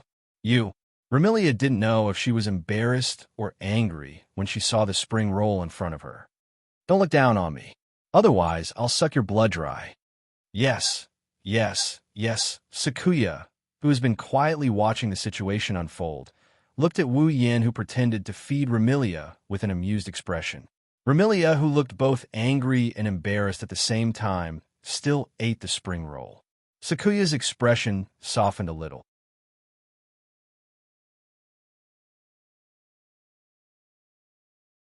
Chapter 1807. Fantasy Village, Lost Bamboo Forest. In a misty bamboo forest, it was as if there was no way for life to spread within it, giving people a lifeless feeling. Once one entered this bamboo forest, it was very likely that one would never be able to come out again, and it was extremely easy to get lost in it. Presumably, no one would come to visit on a normal day. It also seemed that there were no animals in the lost bamboo forest.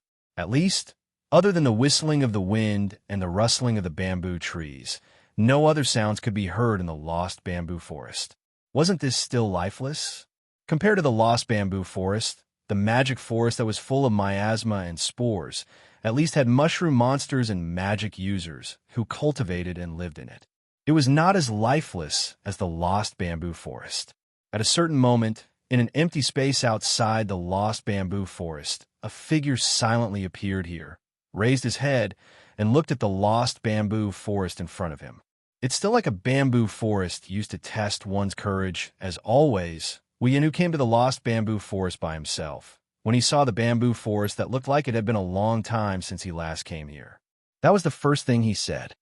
Fortunately, I've been to the Forever Pavilion before, otherwise I can't guarantee that I can find the way inside again.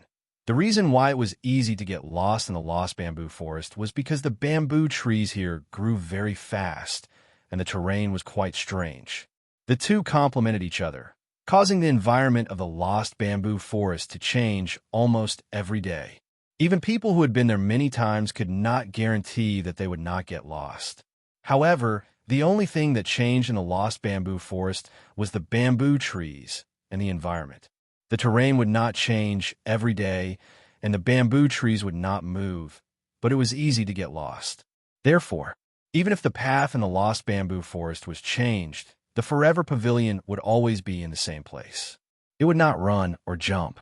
Wu Yin, who had been to the Forever Pavilion once, could use the coordinates in his memory to use spatial magic to teleport to the Forever Pavilion in one go. Let's hope that Yonglin will keep her promise. After saying that, strands of mana flowed out from Wu Yan's body as he activated spatial teleportation once more. His body then merged with space and disappeared. When it appeared again, the place Wu Yin came to was the same mountain path that he had taken with Patrice and Alice 7 days ago, when they were searching for the Forever Pavilion. On the narrow mountain path, surrounded by a bamboo fence, Wu Yin stood at the same place he had been 7 days ago and looked ahead.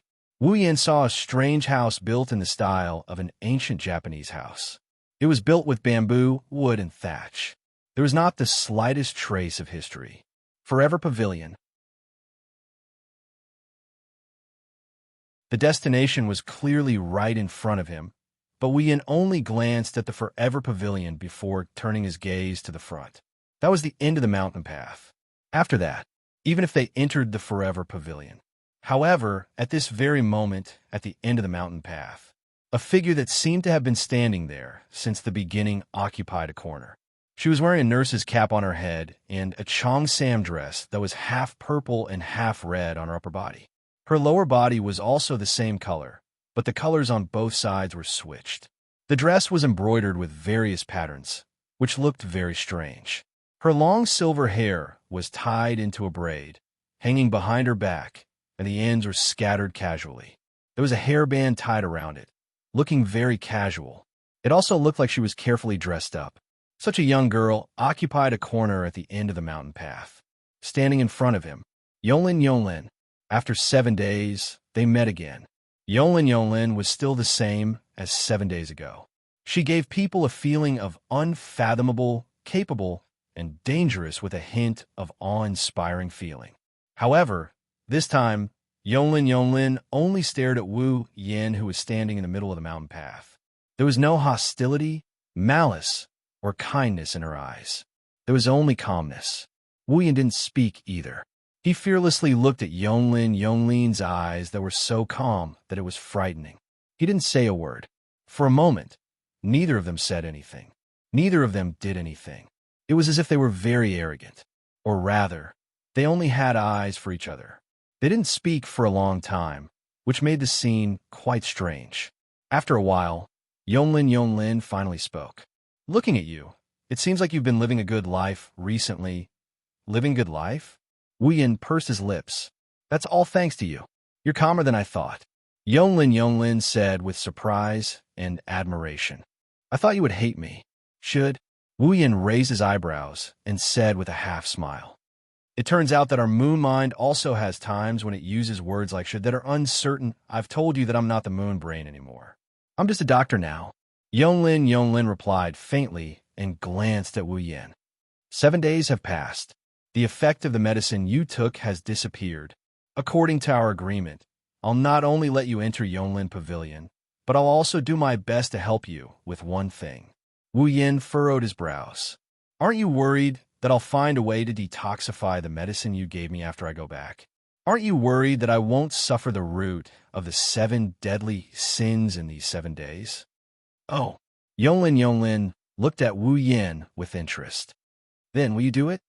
What do you mean? Wu Yan's frown deepened as he mocked her. Will you believe me if I say I won't? Yonglin nodded in the face of this question. I believe you. Wu Yin was stunned and didn't respond. The best way to judge a person's character is not to analyze, but to understand. Yonglin said slowly. When it comes to you, I admit that I know a little about you. Understand? A little? Why? Am I familiar with you? Yonglin shook her head as if she saw Wu Yan's confusion. Don't think so highly of me just because of the title Moonbrain. I've told you that many things are not as complicated as you think. I just don't feel that you're a treacherous villain. Yonglin, turn around. Come in with me. Seeing Yonglin leave behind a sentence and walk towards the Forever Pavilion without looking back, Wu Yan pondered for a while, lifted his feet, and followed her resolutely. After passing through the long mountain path and entering the courtyard of the Forever Pavilion, Wu Yan realized that the interior of the Forever Pavilion was not as tranquil as it had been on the mountain path. In the simple and crude courtyard, plump rabbits were scattered like a flock of sheep, coming from all directions. Furthermore, the rabbits were squatting in the courtyard, staring curiously at Wu Yan with their red eyes. Yes, the eyes of these rabbits were filled with curiosity. This also proved that the rabbit in the Forever Pavilion was definitely not an ordinary rabbit. At the very least, it had not reached the condition to take on a human form. It was a monster that lived in the form of a rabbit, but its intelligence had already been activated. Under the watchful eyes of the rabbit-shaped monsters, Wu Yan followed behind Yonglin. They passed through the rabbit-shaped monsters and entered the corridor of the Forever Gazebo. Yonglin didn't stop. Instead, she opened a door in the corridor and walked in. Come in. Hearing Yonglin's voice, Wu Yan withdrew his gaze from those rabbit monsters and walked in. However, just as Wu Yan entered the door, a black shadow suddenly pounced on him and attacked him. Wu Yan, who had been observing the rabbit demon a moment ago, did not expect that he would be attacked in the Forever Pavilion. He was caught off guard and was pounced on by the black shadow. Bang! With a muffled sound, the black shadow pressed down on Wu Yan's body, pressing Wu Yan to the ground. What's going on? I was attacked? Didn't Yonglin agree to let me enter the Forever Pavilion? How could they still be attacked? Could it be that Yonglin went back on her words? As Wu Yan fell to the ground with his arms and legs spread out, such questions emerged in his heart. Wu Yan even blocked out the pain of falling to the ground, leaving his heart full of questions. Ugh. Before Wu Yan could get an answer to his questions, the black shadow that had pounced on Wu Yan and was pressing down on him let out a muffled groan, awakening Wu Yan from his daze.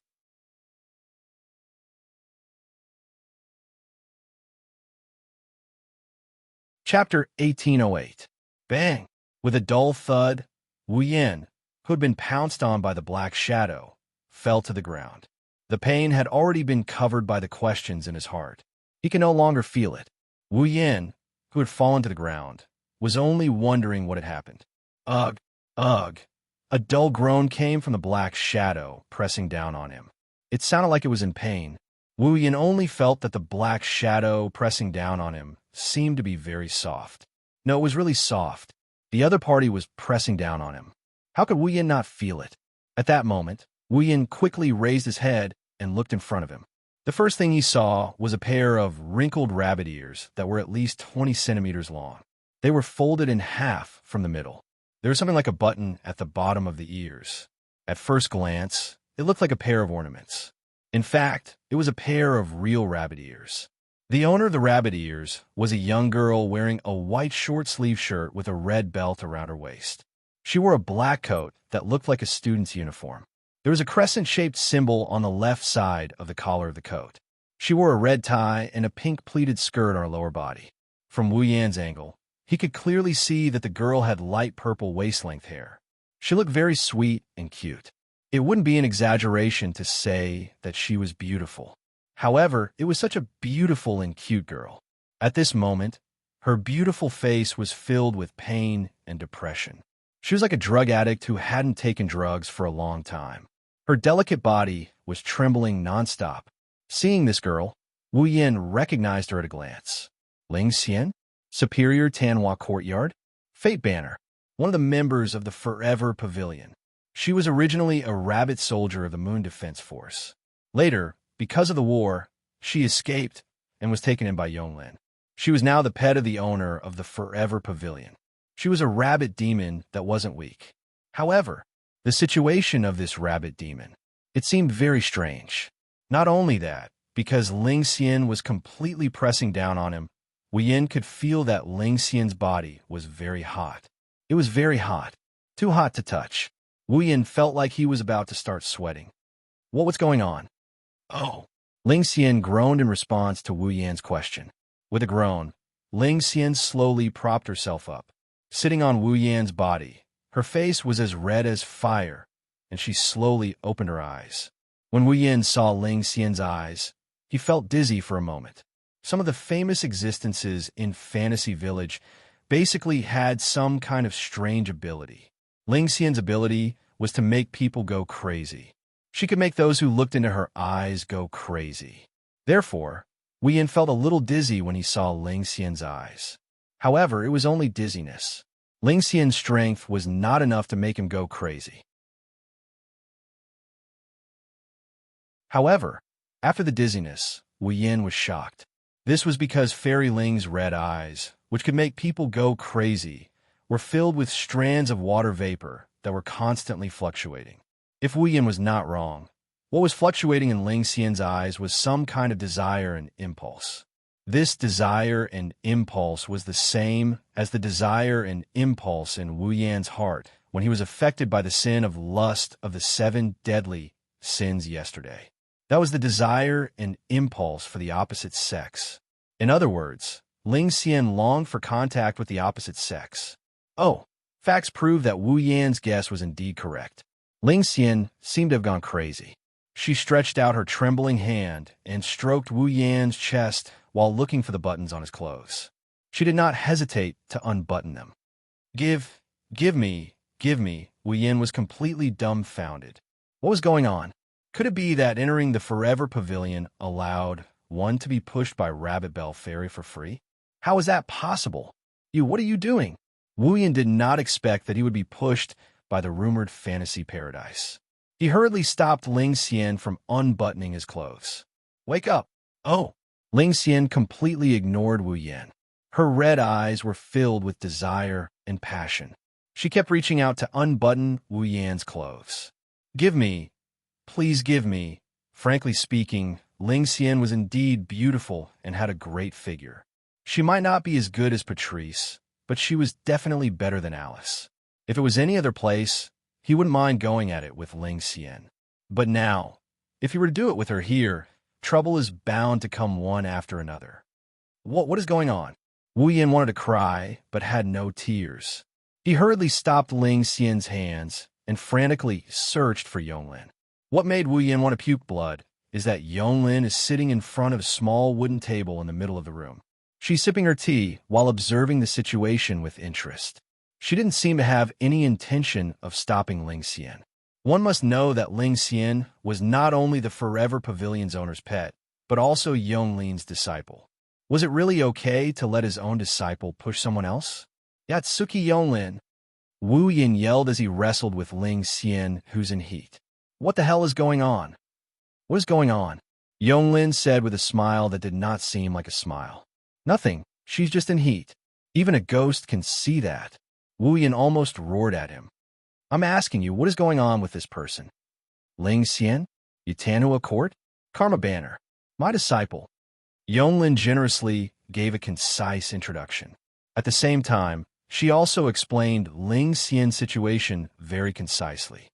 She took the same medicine as you in Yutanhua Court, and it was a day later. Hearing this, Yin understood everything. The root of the sin, the 7 deadly sins. Xian had taken the same medicine that could trigger the 7 deadly sins.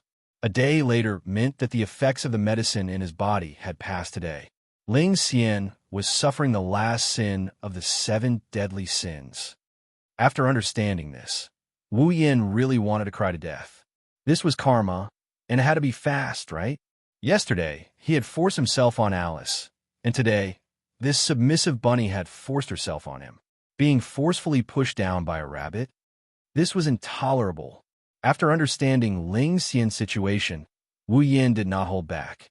Buzz, the surrounding space fluctuated and Wu Yin, who was under Ling Xian, disappeared. Ling Xian, who was sitting on top of Wu Yin, was caught off guard and fell to the ground. Buzz, the surrounding space rippled again, and chains glowing with purple light extended out of the spatial ripples, wrapping around Fairy Ling with crisp sounds of collisions. Ding! Then, the purple chains tightened and bound Ling Xian. Ugh, ugh!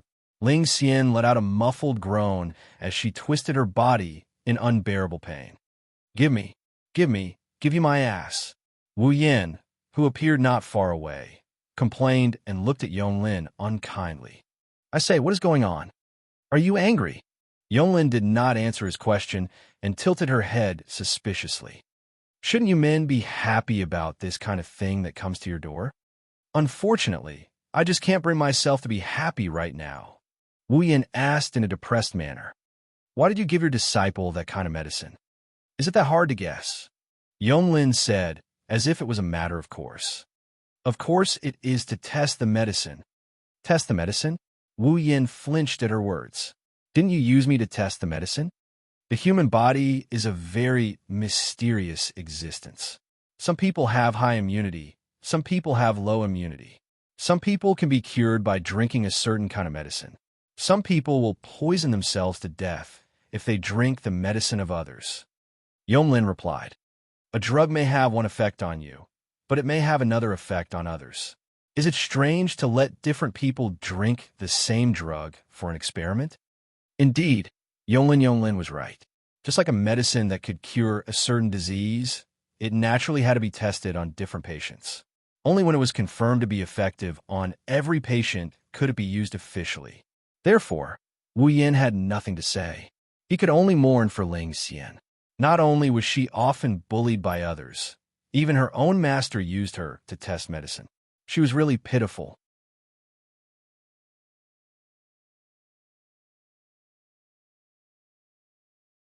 Chapter 1809. In the typical Japanese-style room, Ling Xian's muffled groans echoed in the air, indicating her inner struggle. Yonglin obviously used Ling Xian as a guinea pig for her concoctions. She only glanced at Ling Xian and ignored her. Wu Yin couldn't help but sigh how shameless the people in Jinsokyo are. Yonglin took a sip of tea, and she didn't even look at Wu Yin. She continued without looking at him. You came to the Forever Pavilion to see the princess, right?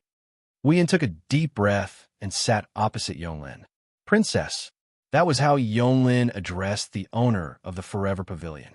At least, that was how she addressed her. Yonglin had the highest combat power in the entire fantasy village, and her intelligence was unrivaled except for Yonglin. However, the owner of the Forever Pavilion was not Yonglin in name. Yonglin was from the moon, and the princess that she spoke of was not just an honorific title, but a real one. The owner of the Forever Pavilion was once a princess of the moon.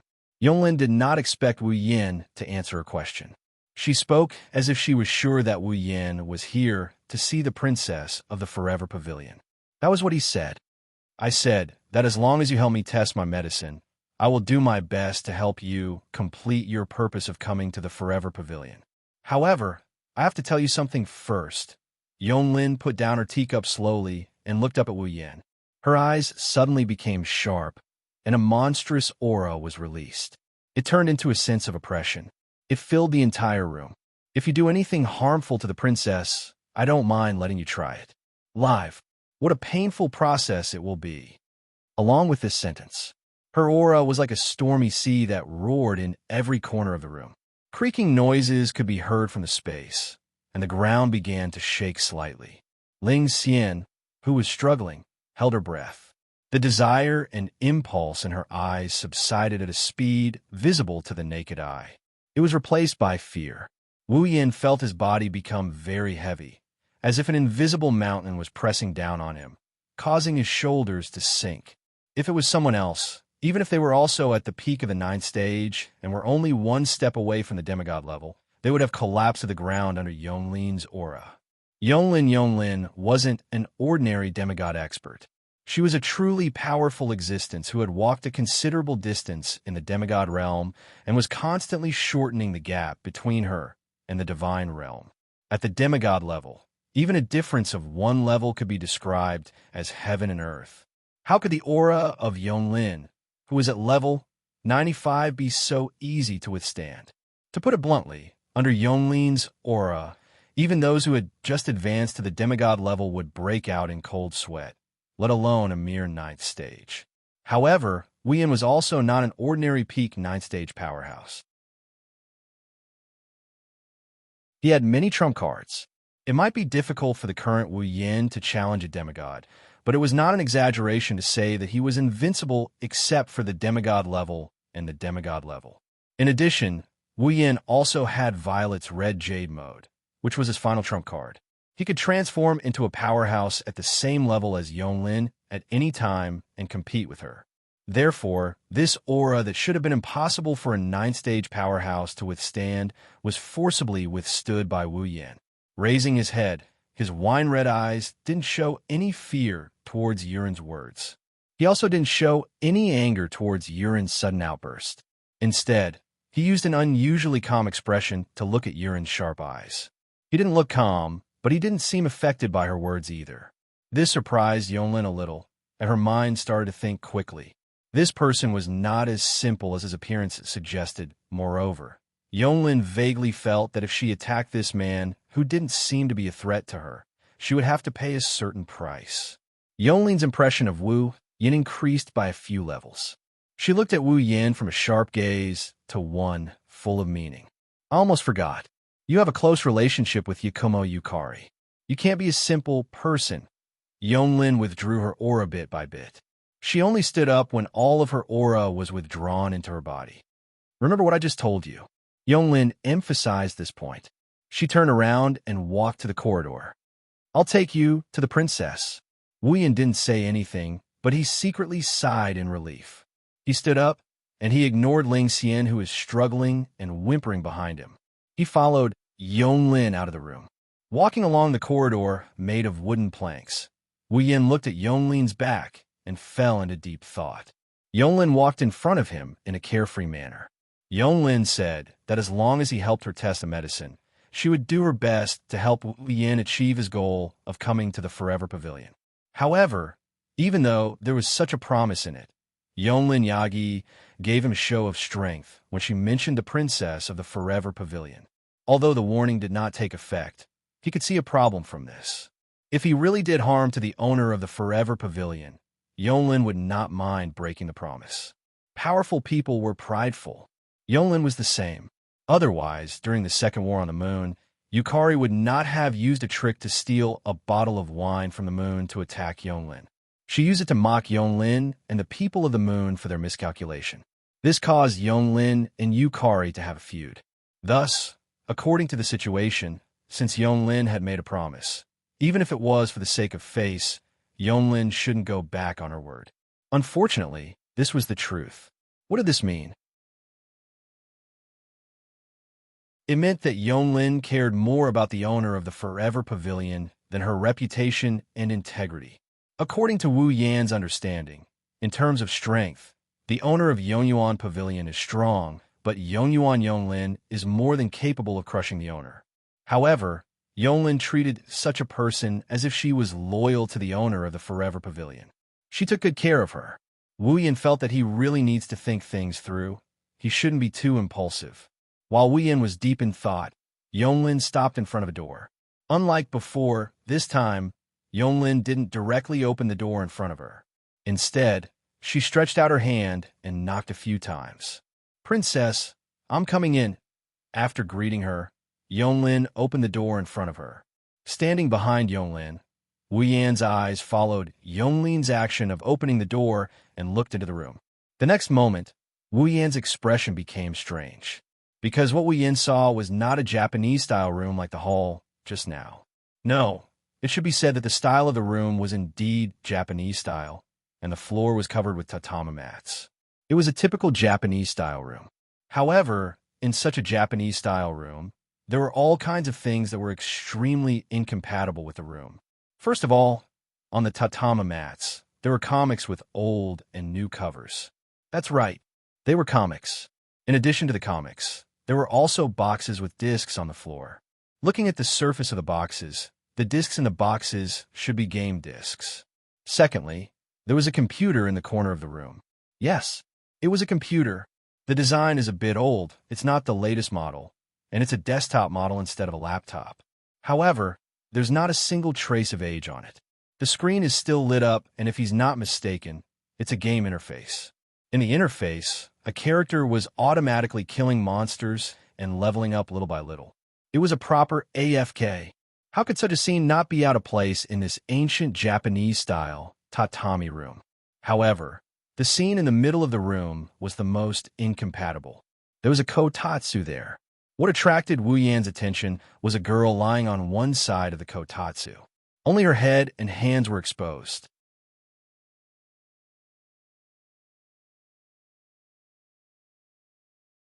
Chapter 1810. She was an extremely beautiful young girl. She was wearing a pink top with a white shirt underneath.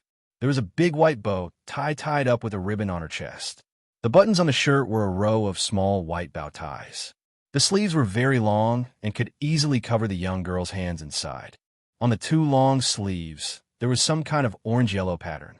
The left sleeve was embroidered with the moon and clouds, while the right sleeve was embroidered with the moon and mountains. The young girl's lower body was wearing a dark red skirt.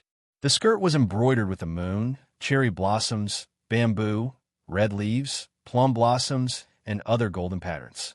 Inside the skirt, there seemed to be a white inner skirt. From the outside, one could see a little bit of the white inner skirt peeking out from the edge of the dark red skirt. Moreover, the inner skirt seemed to be decorated with translucent parts, making the whole skirt very long. It was so long that even if it was dragged on the ground, part of it could be unfolded. He was dressed in a Japanese style. However, on this Japanese style dress, there were also lotus leaves, bow ties, and other elements of the Western style dress. In addition to the dress, the young girl also had long straight black hair that was over her waist. It was extremely soft and even flashed with arcs of light. There was a hairpin on the side of the long straight bangs.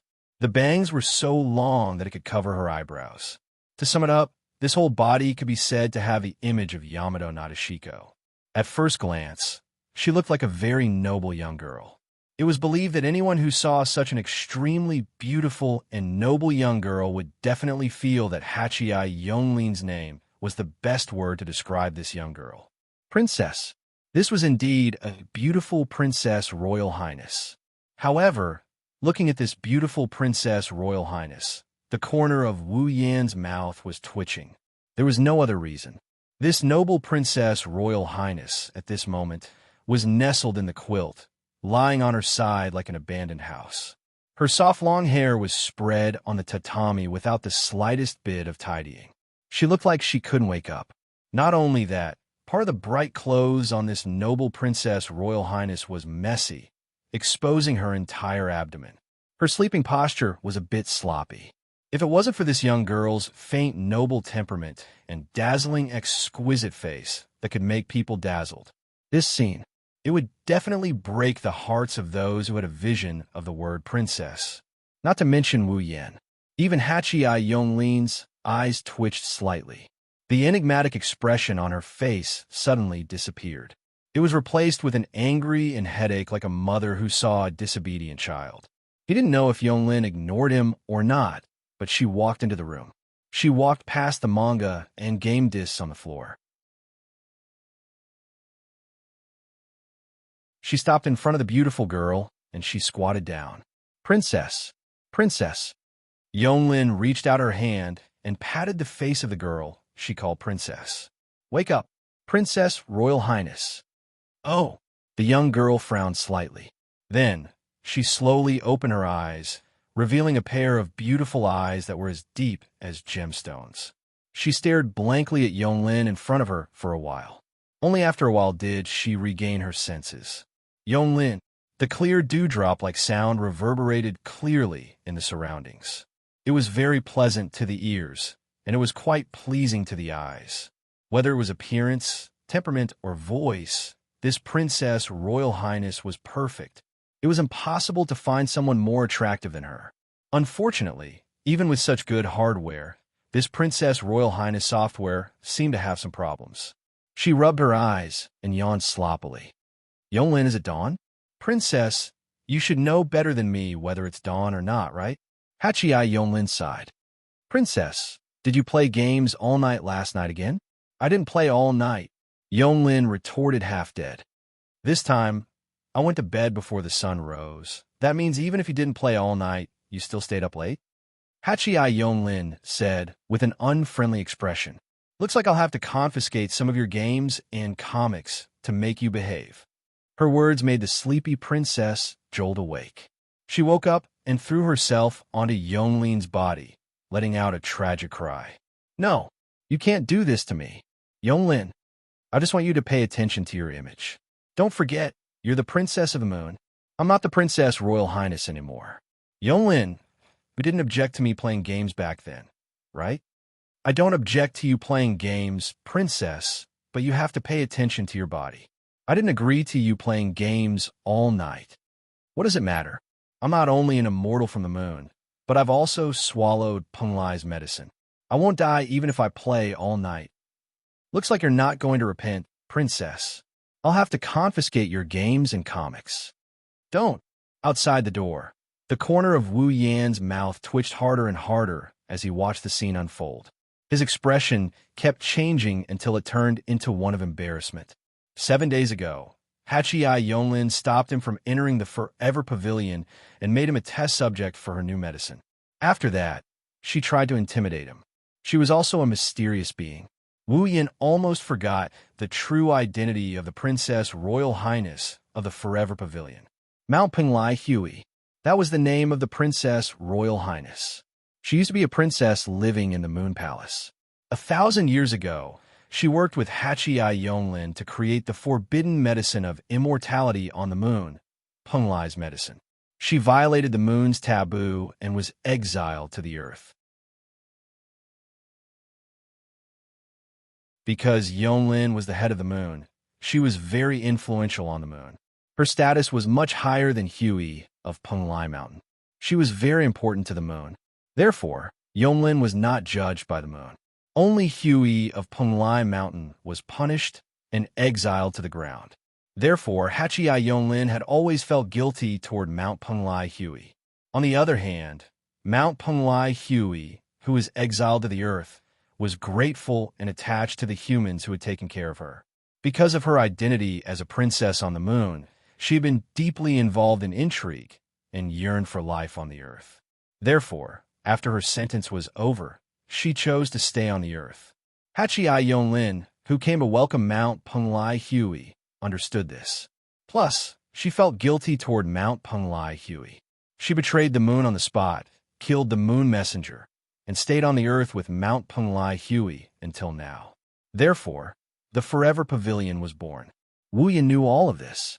However, Wu Yan had forgotten that Mount Penglai Hui had another identity in addition to her identity as a princess of the moon. Princess Neat. She had lived in the Forever Pavilion for thousands of years. In these thousands of years, she had almost never left the Forever Pavilion. She had never stepped out of the house, causing Mount Penglai Hui to become a lazy, closed-door person who loved to surf the internet and play games. She liked to hide in the heater and sleep in bed. This was all that Mount Penglai Hui had now. Due to her guilt toward Mount Penglai Hui and having lived together for thousands of years, Hachii Yonglin's feelings for Mount Penglai Hui were no longer as simple as guilt. Instead, she was like a mother who loved her children, treating Mount Penglai Hui as her daughter. Wasn't the scene in front of her a mother who had a headache for her daughter who didn't want to make progress and played games all day? Unfortunately, this daughter of his was more difficult to educate than he had imagined. No matter what, Princess, you should tidy up your image first. Looking at Mount Penglai Hui's pitiful appearance, her clothes were messy, and her hair was messy, as if she had just woken up. Hachii Yonglin sighed again, as if she had given up. There are guests today. Mount Penglai Hui, who was pretending to be pitiful, was stunned. Guests? Only now did Mount Penglai Hui notice Wu Yin standing at the door with an embarrassed expression. That pitiful appearance suddenly froze on her face. Ha! Looking at Mount Penglai Hui's stiff expression, Wu Yin laughed dryly a few times. Hello. Mount Penglai's Hui finally reacted, sizing up his own sloppy appearance. Wah! The sorrowful cry of the squatting princess resounded through the sky.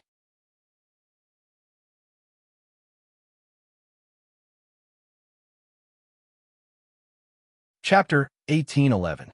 As a princess, Mount Penglai Hui could be said to be very spoiled. It wasn't until she lived on the ground for a period of time that she gradually became able to get along with others as equals. Although she had lived in the Forever Pavilion for thousands of years and never left the house, becoming a complete otaku, whether it was as a princess or as a woman, Mount Penglai Hui couldn't reveal her undignified side in front of people who weren't close to her. Not to mention, this person was a strange man who she had never seen before. Unsurprisingly, Mount Penglai Hui's delicate and beautiful face turned black, white, green, and purple after realizing that there was a strange man at the scene. It was very wonderful. In the end, it even turned into a face full of red. Wah! In the midst of the sorrowful cry, Mount Penglai Hui jumped out of the quilt like jumping in the night. She hurriedly tidied up the clothes on her body that were so messy that it looked like they were about to fall off. Then, she hurriedly tidied up her hair. However, Mount Penglai Hui, who was too flustered, didn't notice that her room was still full of game discs and manga. As a result, in this panic, she directly stepped on one of the game discs. With a slurp sound, Mount Penglai Hui once again let out a sorrowful cry. Her body leaned forward and smashed onto the ground. Bang! In the midst of the muffled sound, Mount Penglai Hui's painful cry also sounded. That posture with her face on the ground made Wu Yin and Yonglin, who were watching this scene, feel very painful on their faces. Wah! Mount Penglai Hui miserably covered her face and sat up.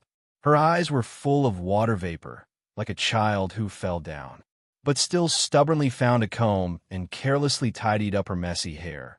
But the more she tidied it, the messier it became. Yonglin couldn't bear to look directly. She turned her head away. On the contrary, it was Wu Yin who shook his head with a smile. Walking forward, Mount Penglai Hui frantically tidied up her hair, snatched the comb from her hand, and sat behind Mount Penglai Hui. Let me help you. After saying that, Wu Yin didn't give Mount Penglai Hui any chance to respond. He lifted Mount Penglai Hui's messy hair and used the comb in his hand to carefully comb Mount Penglai's hair. Mount Penglai Hui stared blankly. She didn't react for a long time. Even Yonglin didn't expect that things would develop like this. She looked at Wu Yin, who was combing Mount Penglai's hair with surprise. In an instant, all the noises in the noisy room disappeared, leaving only silence. Under Wu Yan's skillful movements, Mount Penglai Hui's messy hair gradually recovered its smoothness. Some of the hair that was sticking up were smoothed out, making Mount Penglai Hui's originally bright and beautiful jet black hair even brighter and more moving.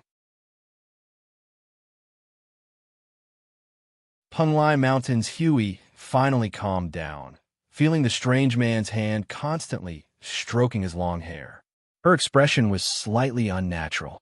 Mount Penglai Hui, who had once committed a taboo and was exiled to the ground, actually didn't come to the ground naturally, but turned into a baby.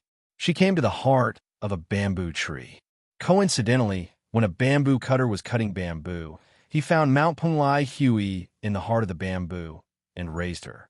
In a short 3 months, Mount Penglai Hui grew up. Her beauty shocked everyone in that era, and also attracted the proposal of 5 noble children. These suitors were all rich existences at that time, but these suitors were all defeated. Even the emperor at that time wanted to use his power to marry Mount Penglai Hui, but he was also rejected. He couldn't get close to her. This was the story in the famous Bamboo Monogatari. Mount Penglai Hui was the world's most beautiful bamboo monogatari in Bamboo Monogatari. What happened later? Presumably, Those who knew about it knew that Mount Penglai Hui had ushered in the end of her sentence. Together with Yonglin, she killed the moon emissary and lived in the Forever Pavilion. In other words, there had never been a member of the opposite sex who could get close to Mount Penglai Hui. Until now, Mount Penglai Hui hadn't let a member of the opposite sex touch her hand. Now, a strange man who she just met and didn't even know his name made an extremely intimate action like combing her hair.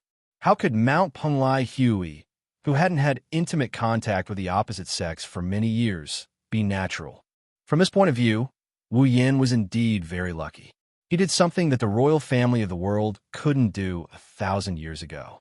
Of course, compared to being unnatural, Mount Penglai Hui was more curious and puzzled. Didn't Yonglin already say it?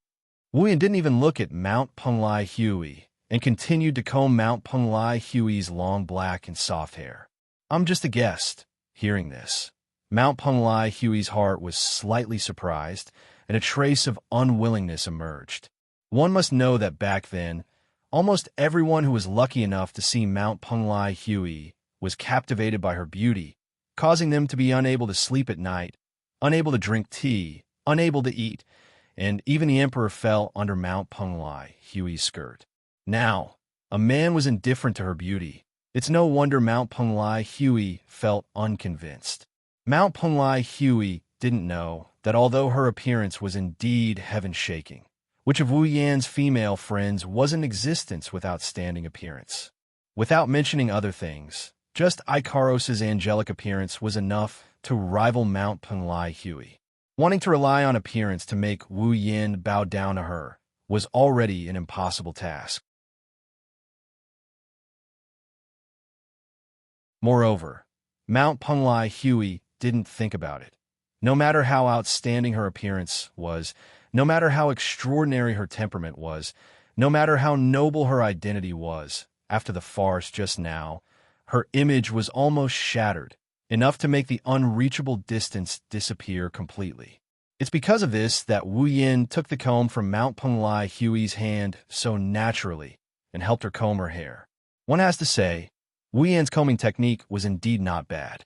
Not long after, Mount Penglai Hui's previously somewhat messy black hair became smooth, like a waterfall made of black silk, hanging straight down. Mount Penglai Hui also tidied up her clothes. The whole sloppy image was gone, and her noble and elegant temperament was revealed. This kind of Mount Penglai Hui is worthy of the title of princess. Using the hand hidden in her long sleeves to stroke her hair, Mount Penglai Hui praised. I didn't expect a man like you to be so good at combing hair. Practice makes perfect. Wu Yin casually put the comb in his hand on the side of the table and casually replied, I have a lot of headache-inducing girls by my side. I also help these girls comb their hair a lot.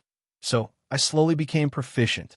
Although he said this, Wu Yan's expression didn't look like he was having a headache at all. Instead, it softened a lot, causing Mount Penglai Hui to come closer curiously. Girls? Which girls? Even if I tell you, you won't know, Wu Yin said snappily, and then glanced at Yonglin, who didn't say anything. Yonglin seemed to understand the meaning of Wu Yan's gaze, and also glanced at Wu Yin, her expression unexpectedly calm. Princess, this guest seems to have come here to look for you, for some reason. Looking for me? Mount Penglai Hui was a little surprised. Why would someone want to look for me? Hui of Penglai Mountain had lived in seclusion in the Forever Pavilion for thousands of years.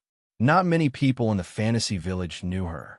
Even many of the people from the moon who had hunted her down in the past had forgotten her. Generally speaking, it should be impossible for anyone to come looking for her. I have something to ask of you. Seeing Mount Penglai Hui's doubts, Wu Yin thought about what to say in his heart, but on second thought, he gave up.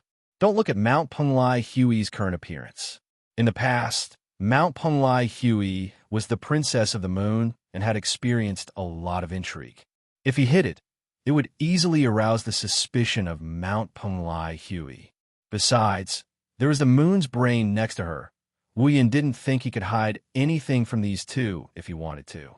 Therefore, instead of hiding it and arousing the suspicion of Mount Penglai Hui and Yonglin, and complicating things, it was better to directly state his purpose. In that case, perhaps, it would be easier to succeed. After making up his mind, Wu Yin didn't hesitate any longer. He went straight to the point and said this. I want a drop of your blood.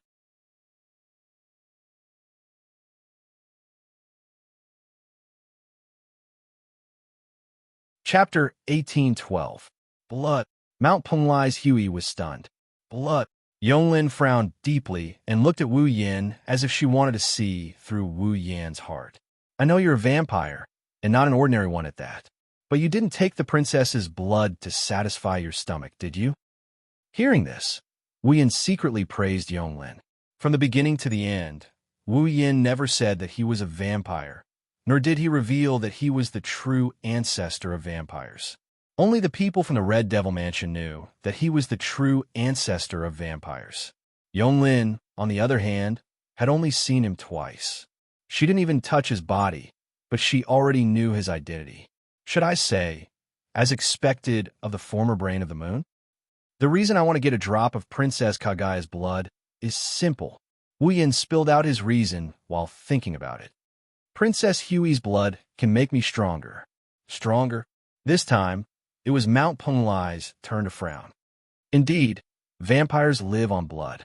The princess's blood not only contains the life essence of the moon people, but also the essence of the immortal Penglai medicine. The blood contains a lot of power. Yonglin stared at Wu Yin and sneered.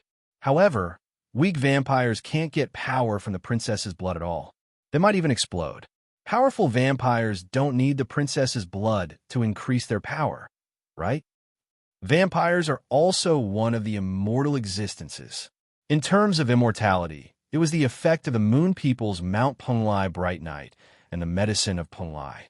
Its immortality was comparable to the true ancestor of vampires. There were many people who could really kill Mount Penglai. However, wanting to use Mount Penglai's blood to increase their power for vampires, it was a little redundant. As Yonglin said, weak vampires couldn't get power from Kagaya Penglai's blood. They might even explode because the power in the blood was too strong. Powerful vampires didn't need Kagaya Penglai's blood to strengthen themselves. Because for those vampires who had enough ability to absorb the power contained in Penglai Shan's blood, the power in Penglai Shan's blood was more or less insufficient. He couldn't compare. More than enough. If that was the case, what else could he do with the blood of Mount Penglai's Huey? In front of Mount Penglai, Huey and Yonglin, Wu Yin shook his head. No, I want Princess Huey's blood. Not because Princess Huey is from the moon, nor because Princess Huey's blood contains the essence of Penglai medicine, but because of Princess Huey's ability. Wu Yin looked at Kagaya of Penglai Mountain and Yonglin of Hachiai Mountain as he enunciated his words. The ability to control the forever and the moment. The ability to control eternity and moment. This was the ability of Mount Penglai Huey. Eternity was a world without history, a world where the eternal calamity would not descend in the future. In that kind of world, any change was rejected. Even if there were signs of life moving inside, it was the same as time standing still. Nothing would change. For example, in the world of eternity, no matter what was destroyed, that kind of thing was not indestructible. Even if it was destroyed, it would return to its original state. It was the same for killing people. In the world of eternity, no matter how many people were killed, these dead people would come back to life again. Perhaps they couldn't be killed directly. This was the so-called eternity. In the past, the Eternity Pavilion was isolated from the world because Mount Penglai Huey used this ability, as if it had never existed. Stay in a world where there was only eternity, stay in a world where everything had stopped. That was why it was called the Eternity Pavilion. Later, Mount Penglai Huey unlocked the Eternity ability and let the Eternity Pavilion leave its stopped state. Otherwise, the Eternity Pavilion would always be hidden in the lost bamboo forest and would never appear in human history. A moment was an instant flash of time. Mount Penglai Hui could gather the moment that outsiders could not perceive and use it. Using this moment, he could create multiple different histories. For example, a match could only burn for a short moment, but Mount Penglai Hui could use his ability to collect this moment and fix it. In this way, the flame that could only burn for a moment could continue to burn. Whether it was forever or a moment, it was the ability to control time. That was a very powerful ability for ordinary humans, monsters, and even deities. However, unlike Zhuye's ability to control time, Mount Penglai Hui could only control eternity and moment. He could make time change between eternity and moment. He could turn a long period of time into an instant, and also turn an instant into eternity. Therefore, Mount Penglai Hui's blood must contain the eternal power that Wu Yin needed. Therefore, Wu Yin wanted to obtain Mount Penglai Hui's blood. The blood that carries the power of eternity and moment can make me stronger. Wu Yin's tone was full of sincerity. Therefore, I want to obtain a drop of Princess Hui's blood to strengthen myself. Hearing this, Mount Penglai Hui and Bai Yonglin sized up Wu Yin and then looked at each other. Oh! Mount Penglai Hui dragged her long skirt and circled around Wu Yin. As she circled, she observed everything about Wu Yin. It seems like he's not lying, but we can't believe it so easily. In front of Wu Yin, Bai Yonglin said such a sentence without holding back. The matter of blood can be big or small. Princess increasing strength might be true, but there are many ways to increase strength. Yonglin's meaningful words were very accurate. Disregarding other things, many evil curses have such methods to increase strength.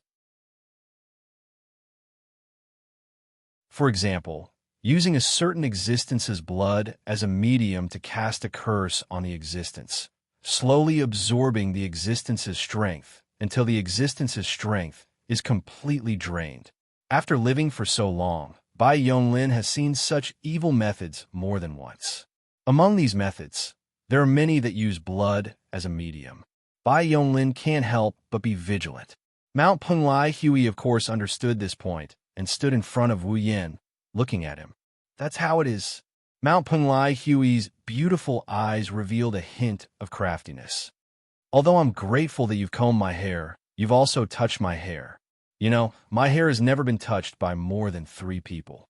Among the men, you're the only one. If you count it this way, you've really profited. Aha! Wu Yin laughed awkwardly. How about I let you touch my hair? Who wants to touch your hair? Hui of Penglai rolled her eyes at Wu Yin. Then, she rolled her eyes and she said this. Even if I want to touch it, I have to touch other places to offset it. Don't mention Wu Yin. Even Yonglin's face fell when she heard this. Touch other places? What do you want to touch? Seeing Wu Yan's embarrassed expression, Mount Penglai Hui raised an eyebrow. I'm just joking with you. Don't mind it, huh? Wu Yin could only laugh dryly.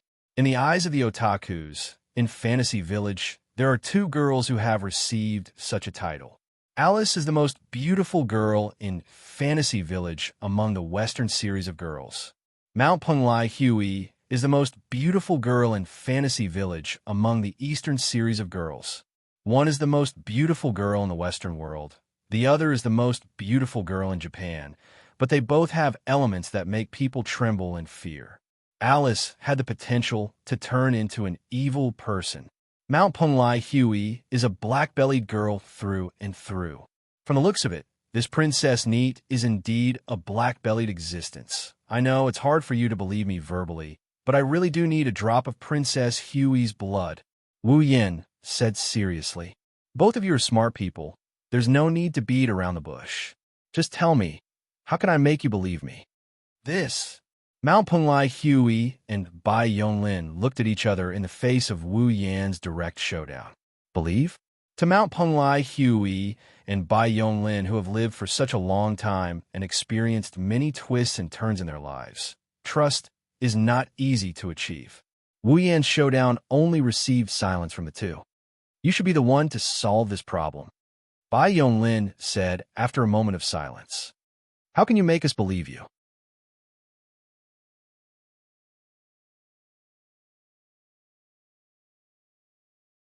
Chapter 1813. How can I trust her? This problem was indeed a very troublesome one. Wu Yin could only rub his forehead and pretend to have a headache. But didn't you promise me that you will do your best to help me achieve my goal? Do you really not understand what I mean, or are you just pretending? Yonlin's expression didn't change. If it's something else, since I promised you, I will do my best to help you achieve it. But if it's related to the princess' safety, then it's a different story. Yonlin said so. Yonlin didn't know if Yonlin's words were out of love or loyalty. Penglai Mountain's Huey was also used to it. He even reminded Yonlin with bad intentions. It seems like you did something interesting with Yonlin, like making a bet or something. But do you want to consider changing your condition?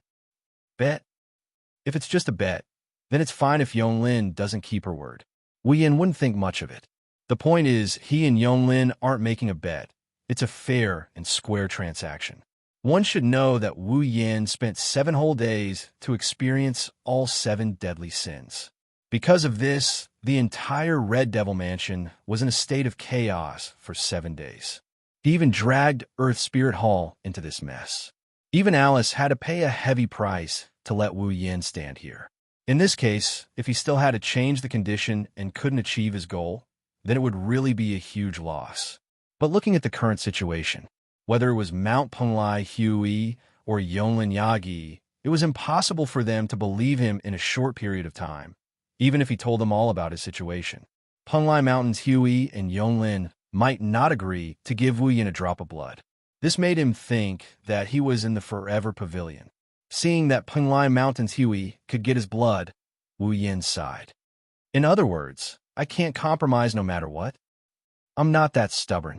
I don't think there's any curse that can be used on me that I can't detect, let alone Yonlin by my side. Mount Penglai's Hui held his long sleeves and covered his mouth as he snickered. As long as you can convince Yonlin, I don't mind giving you a drop of blood. Convince Yonlin? If he could convince Yonlin, then it wouldn't be so troublesome. I'm sorry. You should change your condition. Sure enough, Yonlin threw out such a sentence with an unquestionable tone. Although I don't think you can hurt the princess with a drop of blood, I won't joke about the princess's safety. If you can't make us trust you, then please leave.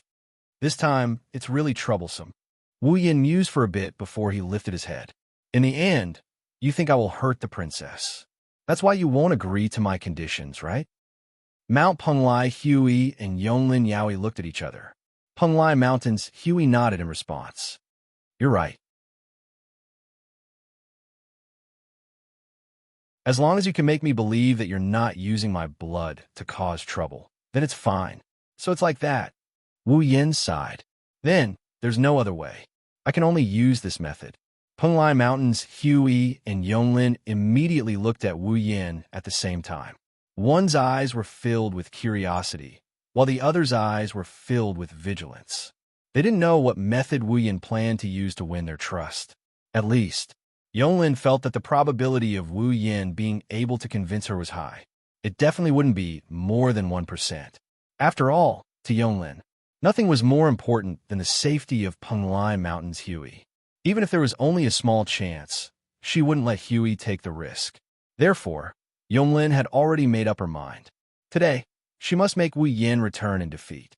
Unfortunately, even the mind of the moon, which was more intelligent than a demon, could not guess it.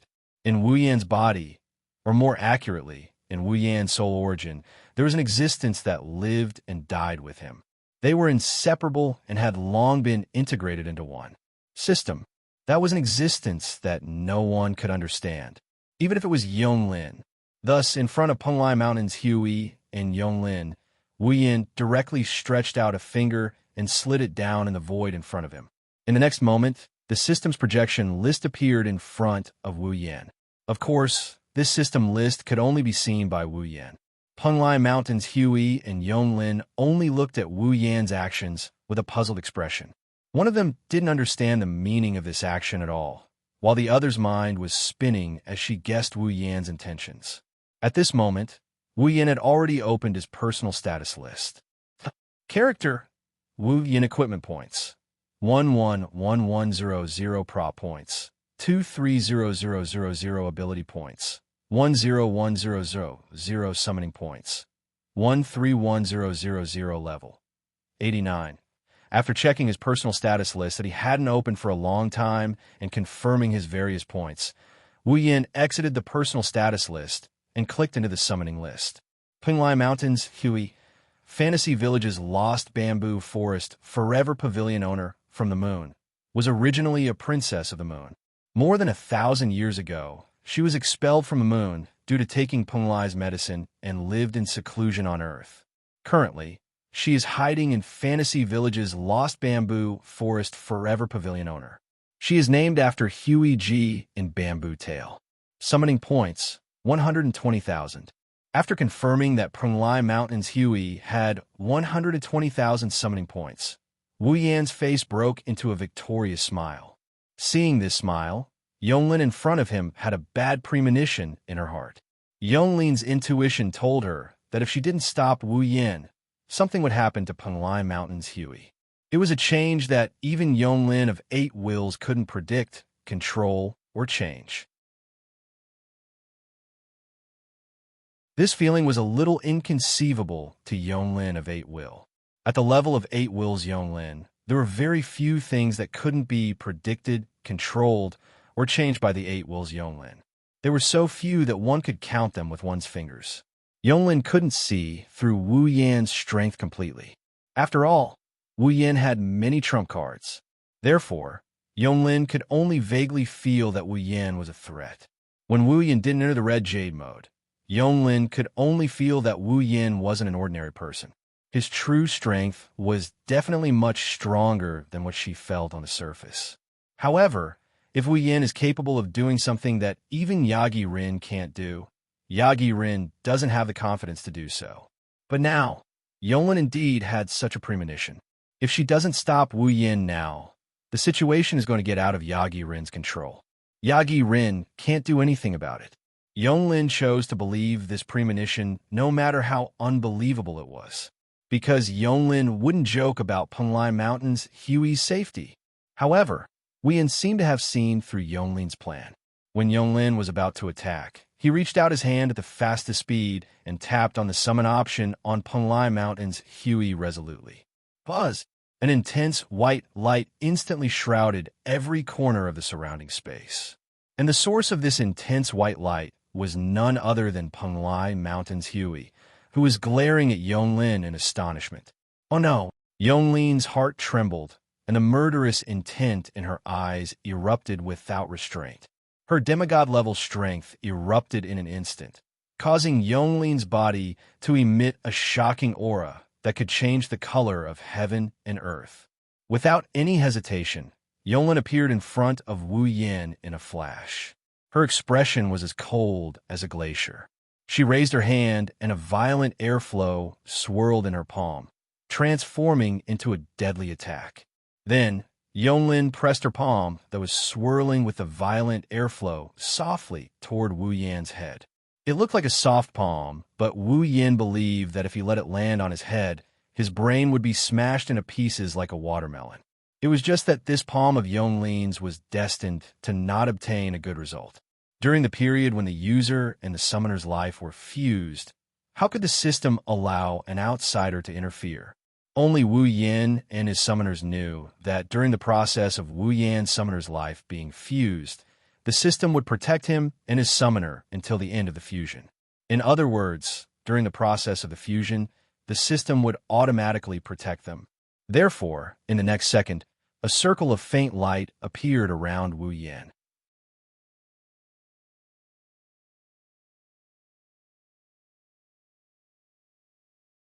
Chapter 1814. It's as if the lines of his chakra were clearly drawn out. The rest of his body became transparent. A circle of light flashed around him and covered his entire body in an instant. At the same time, Yonglin's determined attack arrived. The palm strike that contained enough power to shatter the earth struck at Wu Yan's head. Just like that, in the next moment, something that Yonglin didn't expect happened. Whoosh! The violent palm strike landed on Wu Yan's head. However, Yonglin felt as though she had hit air. Her palm passed through Wu Yan's body along with Yonglin's body. She didn't feel like she had hit him at all. All she felt was the whistling sound of the powerful strike in the air. What? Yongling's pupil shrunk as she passed through Wu Yin and arrived behind Wu Yin. Yongling could sense that Wu Yin didn't really turn transparent. Instead, it was as though he was in another dimension that was higher than the one she was in. She couldn't touch him as she was in a lower dimension. Why couldn't she touch him even though he wasn't transparent? In fact, this wasn't the first time that Yonglin had seen such a situation. This kind of external interference had no effect at all. It was like an invincible transparent person state. Wasn't this the method used by Bori Shrine's sorceress, Bori Soul Dream, to become the manager of Fantasy Village and the Bori Great Barrier?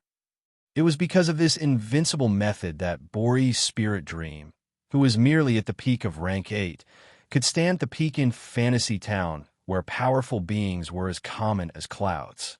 Could it be that this person had the same method as Bori Spirit Dream? At this thought, Yongling's face instantly turned ugly. At this moment, Kagaya of Penglai Mountain let out a cry of surprise, waking Yonglin up from her daze. Princess! Yonglin turned around quickly. She looked in the direction of Kagaya of Penglai Mountain. Then Yonglin saw it. From the heart of Mount Penglai Hui, a ray of light with dazzling brilliance suddenly shot out. With a speed that Yonglin could only feel a blur before her eyes, it suddenly connected to the heart of Wu Yin, who was standing in front of Mount Penglai Hui. Your Highness! Yonglin finally panicked when she saw this. Bai Yonglin couldn't even remember how many years it had been since she was as flustered as she was now. Back then, when Mount Penglai's Hui was executed by Yuadu and exiled to the surface. When he killed all the emissaries from the moon and betrayed the moon. Or was it during the 2 lunar wars, when she was scheming against Yakumo Yukari? No, even in the above 3 situations. He had never made Yonglin panic. However, at this very moment, Yonglin of 8 wills was indeed feeling flustered after so many years. Under such circumstances, on the other side, Wu Yin and Mount Penglai's Bright Night had a different feeling from Yonglin. The 2 of them could clearly hear that an outsider couldn't hear. 2 completely different heartbeats were lingering in their ears bit by bit. That was the heartbeat of Wu Yin and Mount Penglai's Bright Night. The 2 different heartbeats seemed to compete with each other, vibrating frequently, and as time passed, the frequency of the vibrations was getting closer and closer, until a certain moment, the frequency of the 2 heartbeats was exactly the same. Only then did the sound suddenly disappear. Then, the light connecting Wu Yin and Mount Penglai's Bright Night's heart was also cut off from the 2 of them. With a slight twist, they gathered together, forming a small light bead the size of a glass bead. With a spin, they shot in the direction of Wu Yin and merged into Wu Yan's body. Feeling a sense of fullness in his body, Wu Yin knew. Mount Penglai's Bright Night. He had already become a summoner who had merged with his life. Mount Penglai's Bright Night suddenly let out a soft groan and covered his head. He looked dizzy. Princess! Yonglin appeared beside Mount Penglai's Bright Night unknowingly and supported him, who seemed to be a little dizzy. A pair of eyes filled with dense, cold, killing intent stared straight at Wu Yin. The surrounding space constantly trembled, as if she was suppressing the rage and killing intent in her heart. Yongling's voice that was cold enough to freeze people entered Wu Yan's ears. What did you do to the princess? Hearing Yongling's forceful voice that was filled with anger and killing intent, Wu Yan believed that if he didn't give Yonglin a suitable explanation, from now on, Yonglin would have an irreconcilable hatred with him. Wu Yan also knew that no matter what explanation he gave, Yonglin wouldn't choose to listen to it. He only looked at Mount Penglai's Bright Night and said, Don't worry, Princess Bright Night is just receiving some memories and knowledge. The system will inject all the memories and knowledge related to the system into the user's summon character's mind. Therefore, Mount Penglai's Bright Night should be receiving all the memories and knowledge related to the system. Because he received the memories and knowledge that didn't belong to him, he would feel a little dizzy and would recover quickly. As expected, not long after, Mount Penglai's bright night recovered and no longer covered his head. However, when he looked at Wu Yin, there was a trace of disbelief and shock. "Princess," Yonglin hurriedly asked, "are you all right?" Unfortunately, Mount Penglai's bright night didn't pay any attention to Yonglin. It was as if he didn't dare to believe the memories and knowledge he received. He hesitated for a moment and asked with an uncertain tone, Is this all real? Whether it's real or not, it's hard for me to prove it to you." Wu Yin spread his hands. "However, you should be clearer than anyone about your own situation, right?" Mount Penglai's bright night was also a strong person who was at least level 80. At this level, Mount Penglai's bright night couldn't have not noticed that his life was no longer in his body, but in the body of the man in front of him who he had just met for less than half an hour. His life was fused with the man in front of him, and there was no way to separate them anymore. In other words, Mount Penglai's bright night's life was no longer under her control. Mount Penglai Hui knew that even if someone had the means to kill him, he wouldn't die no matter what. Even if he died, he would be resurrected in another form. However, if the man in front of him died, then even if he was fine, he would die with him. In addition to the memories of the system, summoned character, and the dungeon world, Mount Penglai's bright night fell silent. "Princess," Yonglin called out, but her gaze fell on Wu Yin. She slowly raised her aura. "Yonglin, stop." Before Yonglin could do anything, Mount Penglai's bright night laughed bitterly. "You can't kill him. Otherwise, I won't be able to live either. If we kill him, the princess won't be able to live?" Yonglin's face darkened once more as she understood what was going on. What kind of life-sharing contract was that? "It's not as simple as you think, Yonglin." For a moment, Mount Penglai Hui didn't know how to explain it to Yonglin. He could only sullenly look at Wu Yin. "You really made a fool out of me. I don't want to do that." Wu Yin quickly shook his head. "If it weren't for the fact that you guys are so difficult to deal with, I definitely wouldn't have used such a method." "What do you mean?" Mount Penglai's Hui's expression became displeased. "Are you saying that I'm not qualified to be your summoner?" Wu Yin laughed bitterly. "I didn't say that, summoner." Yonglin frowned deeply. She stared at Wu Yin as if she wanted to see through him. In addition, Mount Penglai's bright night seemed to be unhappy and reproachful. Wu Yin felt like he was sitting on pins and needles. Forget it. After an unknown amount of time, Mount Penglai Hui turned around. "Yonglin, I'm hungry." Yonglin didn't say anything. She just silently led Mount Penglai out of the room. Seeing this, Wu Yin panicked. Just as he was about to say something, a dark red light shot in from outside and imprinted into Wu Yin's eyes. Wu Yin was startled. When he reacted, he immediately reached out and grabbed the dark red light. He looked at his hand and sighed in relief. Looking closely on top of Wu Yin's hand, there was a drop of gem-like blood moving up and down.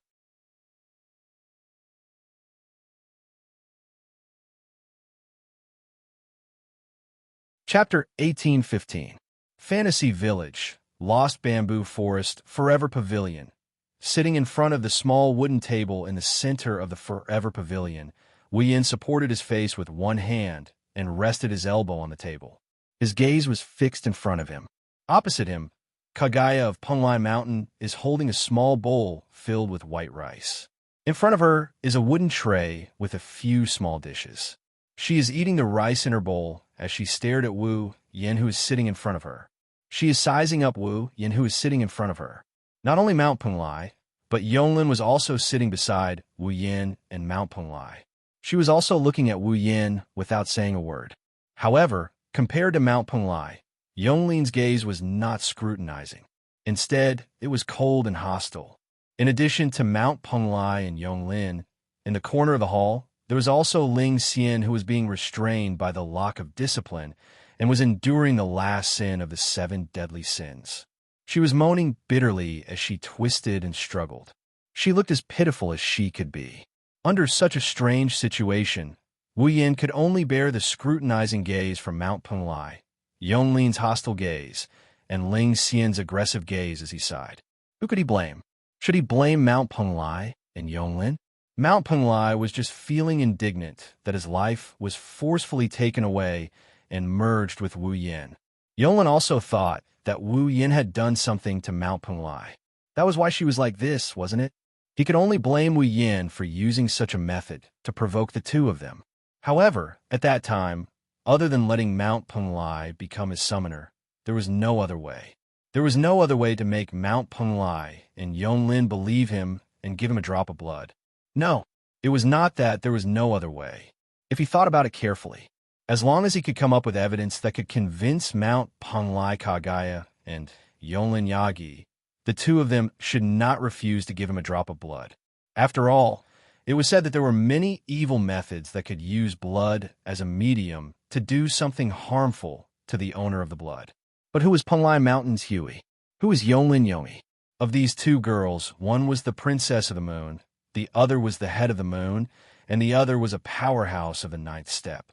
The other was a demigod powerhouse who had lived for countless years. What kind of evil methods could be used on them without them noticing? Mount Penglai Kagaya herself said that she didn't care as long as Wu Yin could persuade Yonglin Yagi. Yonglin Yagi just wouldn't take Mount Penglai Kagaya's safety as a joke.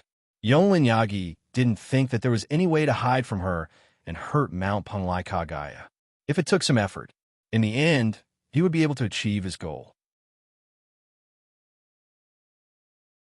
However, Wu Yin did not want to waste any more time since he had already swallowed the medicine of Yonglin of 8 senses.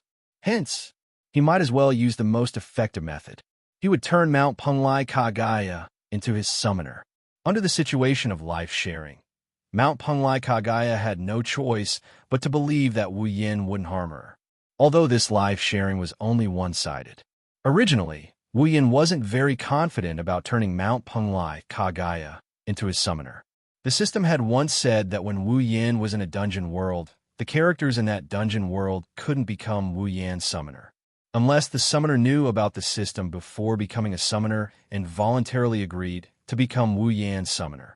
Just like in the date battle world, Yi Juya, Shi Xian, Mei Jiao, and Origami had voluntarily become Wu Yan summoners because they knew about the system from Wu Yin in advance. That was why Wu Yin could make them his summoners in that dungeon world. In this dungeon world, Wu Yin had exploited a loophole to make Mount Penglai Kagaya his summoner. When he was in a dungeon world, he couldn't make the characters in that dungeon world his summoner. Then, if this character also existed in other dungeon worlds, what should he do? Mount Penglai Kagaya was the Mount Penglai Kagaya in the fantasy village. But wasn't she also the Kagaya in Bamboo Tale?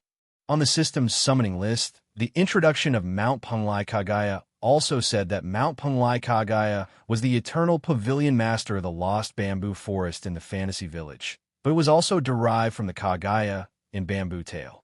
Although the Kagaya in the real Bamboo Tale was definitely not the Kagaya of Mount Penglai, in this world, the Kagaya of Mount Penglai was the Kagaya of Bamboo Tale. In this way, when he summoned Mount Penglai Kagaya, it could be said that he was summoning Mount Penglai Kagaya in Bamboo Tale. It couldn't be considered as summoning a character in the current dungeon world, right? Of course, this statement was a little forced, because under this setting, Bamboo Tale could be said to be a story that happened in this dungeon world. The two dungeons were considered one and couldn't be separated. However, Bamboo Tale was indeed a dungeon world, and there was indeed a character called Kagaya. And here, Kagaya was Mount Penglai Kagaya. With the contradiction between the two, it couldn't be better to use the word loophole to describe the situation. It was precisely because there was such a loophole that the system recognized Wu Yan's summoning, allowing Wu Yan to successfully make Mount Penglai Kagaya his summoner in front of her. This was an exception. Unfortunately, in this way, Wu Yan's goal was achieved, but it seemed to have caused a lot of trouble. At least, from the looks of it, Yonglin completely regarded him as an enemy. However, Wu Yin underestimated Yonglin. After a while, Yonglin seemed to have figured out something. Her gaze towards Wu Yin was no longer filled with hostility. Instead, it returned to its previous calmness. I don't know what kind of method you used to forcibly establish a life-sharing contract with the princess, Yonglin suddenly said. But I don't think you can tie the princess to you like this, right? Yonglin's meaning was very simple. She was telling Wu Yin not to think that he could make Mount Penglai Kagaya serve him like a servant just because he shared his life with her. After living for so long, Yonglin of the Eight Wills had seen many methods of life sharing. In that case, it was not impossible to remove life sharing. Only Mount Penglai Kagaya knew that no matter how powerful Yonglin was, she was at her wits' end this time. Mount Penglai Kagaya's life had completely merged with Wu Yan's life. There was no distinction between them. It was different from an ordinary life, sharing where the other party would die or share their life force. Otherwise, Yukari wouldn't have felt so helpless when she became Wu Yan's summon. I don't think that I can do whatever I want to Princess Kagaya, just because she is my summon. Wu Yan glanced at Yonglin. Of course, in this situation, you won't believe me no matter what I say, right? Yonglin didn't reply. Instead, she looked at Mount Penglai Kagaya. She wanted him to make the decision himself. Yonglin, you don't have to worry. Mount Penglai Kagaya's expression didn't change as he continued to eat his meal. He was even calmer than Yonglin. Although life sharing is done, it only means that once he dies, I won't be able to live either. If he doesn't die, I won't be affected even if he is crippled or not. Yonglin smiled when she heard Mount Penglai Kagaya's words. Wu Yin shuddered. What did that mean? As long as she didn't kill Wu Yin, Yonglin could do anything she wanted to Wu Yin. Mount Penglai Kagaya was hinting that if Wu Yin really wanted to use life sharing to do something to her, then as long as she didn't kill Wu Yin, she wouldn't have to worry about anything else. She was really two-faced. However, I am quite interested in your affairs. Mount Penglai Kagaya smiled when he saw Wu Yin shuddering. After living in the Forever Pavilion for 1,000 years, perhaps it's time to go out for a walk.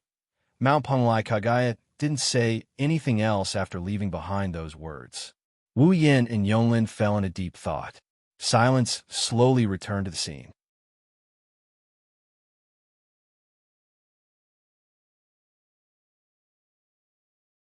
Chapter 1816. Fantasy Village, Lost Bamboo Forest. Standing outside the Lost Bamboo Forest, Wu Yin turned his head and looked at the misty green bamboo forest. He sighed faintly. Although he had no choice but to let Mount Penglai become his summoner and obtain a drop of her blood to convince her that he would not harm her, no matter what, Mount Penglai had already become Wu Yan's summoner. As the fusion of life, it could be said that they were inseparable. Wu Yan planned to let Mount Penglai follow him. At least, she would follow him back to the Spalier world after he left the fantasy village. However, when Wu Yan told Mount Penglai his decision, she gave Wu Yan an unfathomable smile and went back to her room without saying a word to continue playing the game. Wu Yan did not understand what Mount Penglai meant. When he was about to chase after her, he was stopped by Yonglin with a cold expression. She ordered him to leave with an unquestionable attitude. Wu Yan was not surprised by Yonglin's attitude. After all, when he asked Mount Penglai to follow him, Wu Yan did not hide it and directly said it in front of Yonglin. With how much Yonglin doted on Mount Penglai, it would be strange if she was nice to Wu Yan. Wu Yan even started suspecting if Yonglin is one of those idiotic moms who would guard against foreign stinky men getting close to her own daughter. No matter what, he did not know how Mount Penglai would develop. He could only take one step at a time. Fortunately, he got the Essence Blood with eternal power. This trip to the Forever Pavilion and 7 days of suffering were not in vain. Next, I still need Essence Blood with Fantasy Power, Essence Blood with Realm Power, and Essence Blood with Nature Power. Which one should I start with? Wu Yan pondered. Essence Blood with Fantasy Power, Essence Blood with Realm Power, and Essence Blood with Nature Power. Wu Yan almost knew who these three kinds of Essence Blood belonged to. So, Wu Yan immediately made a decision. Let's start with the easy ones. Which kind of Essence Blood was the easiest to get? If it was before, it would definitely be Essence Blood with Realm Power. Purple was already Wu Yan's summoner. She was on Wu Yan's side. She would not refuse to give Wu Yan a drop of Essence Blood. Instead, she would be quite happy. However, what gave Wu Yan a headache was that he did not know what Purple was doing. She did not come to him these days. Plus, Wu Yan didn't know where Yakumo's family is, so he didn't bother looking for Yukari. However, Wu Yin did not believe that Purple did not know where he was. With Purple's character, even if she did not come to find him, she must be hiding somewhere. She had been using the gap ability to pay attention to Wu Yan's every move. Otherwise, when he had just arrived at the fantasy village, Lingming's moldy old woman would not have attracted Purple's attack. Since Purple had been paying attention to him, why did she not appear? After pondering for a while, Wu Yan shook his head and gave up thinking. The monster sage Yagi's every move was famous for being unfathomable, because others did not know. What Purple did at a certain moment, was it purely for fun or had a deeper meaning? This time was similar. Purple had not come to find him. Either she did it casually, or there was a deeper meaning. No matter which it was, since Purple did not come to find him, then he would not be able to find her, unless it was necessary. If it was really necessary, Purple would definitely appear on its own. It was because of this. The blood essence that contained the power of the realm should be the easiest to obtain, but the difficulty of obtaining it became unknown.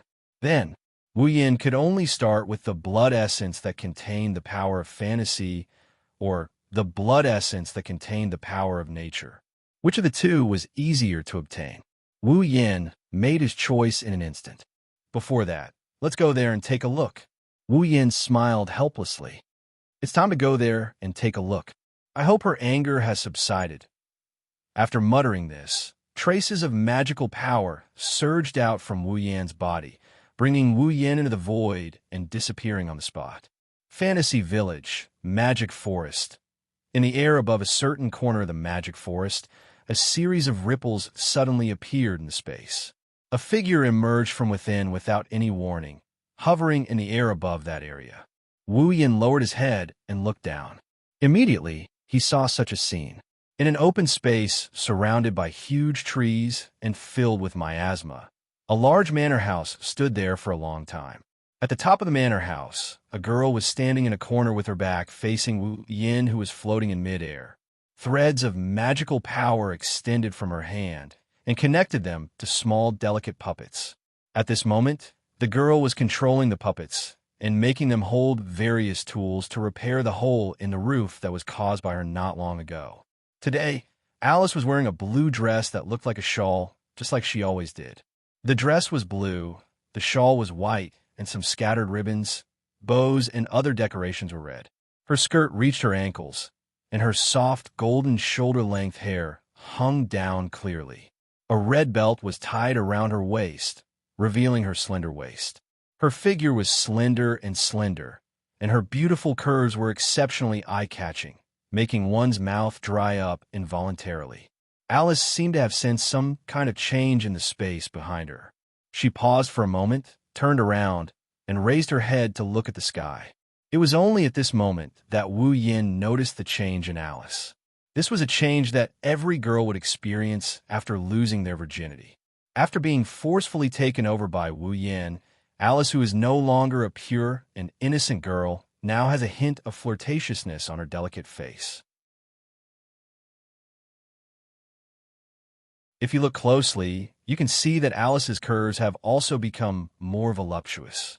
Her every move has a mature and peculiar charm to it.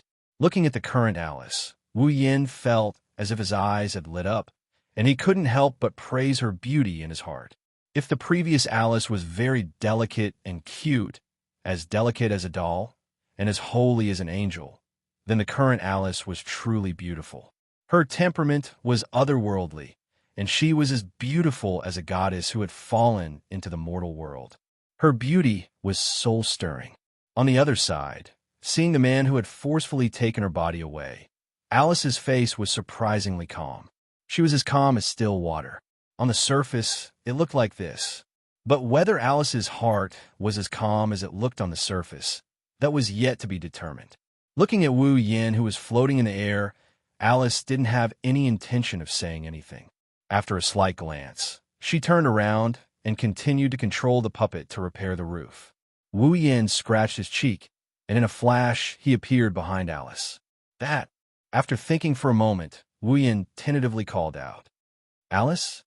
Alice's hands didn't stop moving at all. While controlling the puppet, She continued to do what she was doing, but she didn't seem to have any intention of paying attention to Wu Yin. Seeing this, Wu Yin simply approached. But when Wu Yin approached, Alice spoke. "What's the matter?"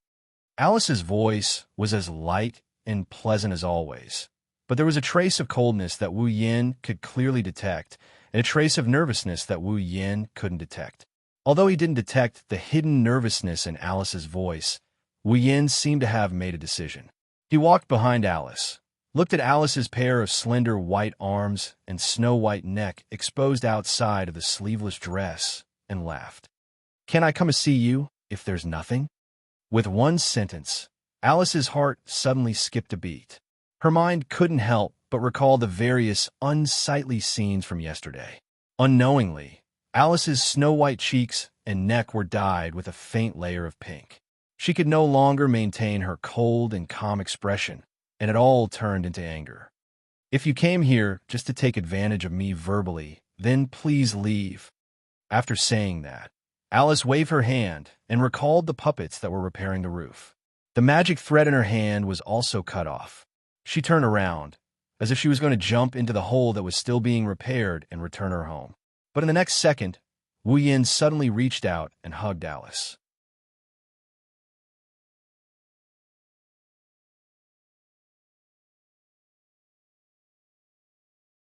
Chapter 1817.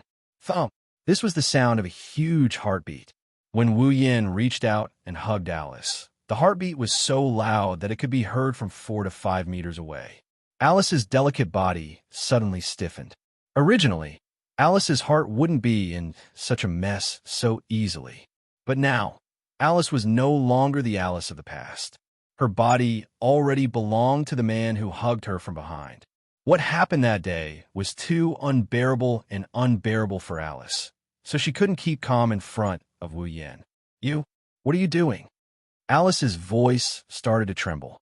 She started to struggle with all her might. Do you want to die?" "Yes. Do you really want to kill me?" Wu Yin asked back and hugged Alice even more tightly.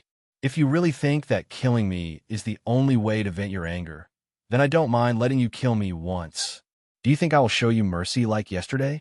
Alice was infuriated. She continued to struggle. "If you don't let go, I will really do it. If I really let go, you will run away." "I won't let go," Wu Yin said and stuck to Alice's soft and seductive body. Suddenly, a warm fragrance penetrated Wu Yin's nose. Wu Yin couldn't help but take a deep breath and exhale.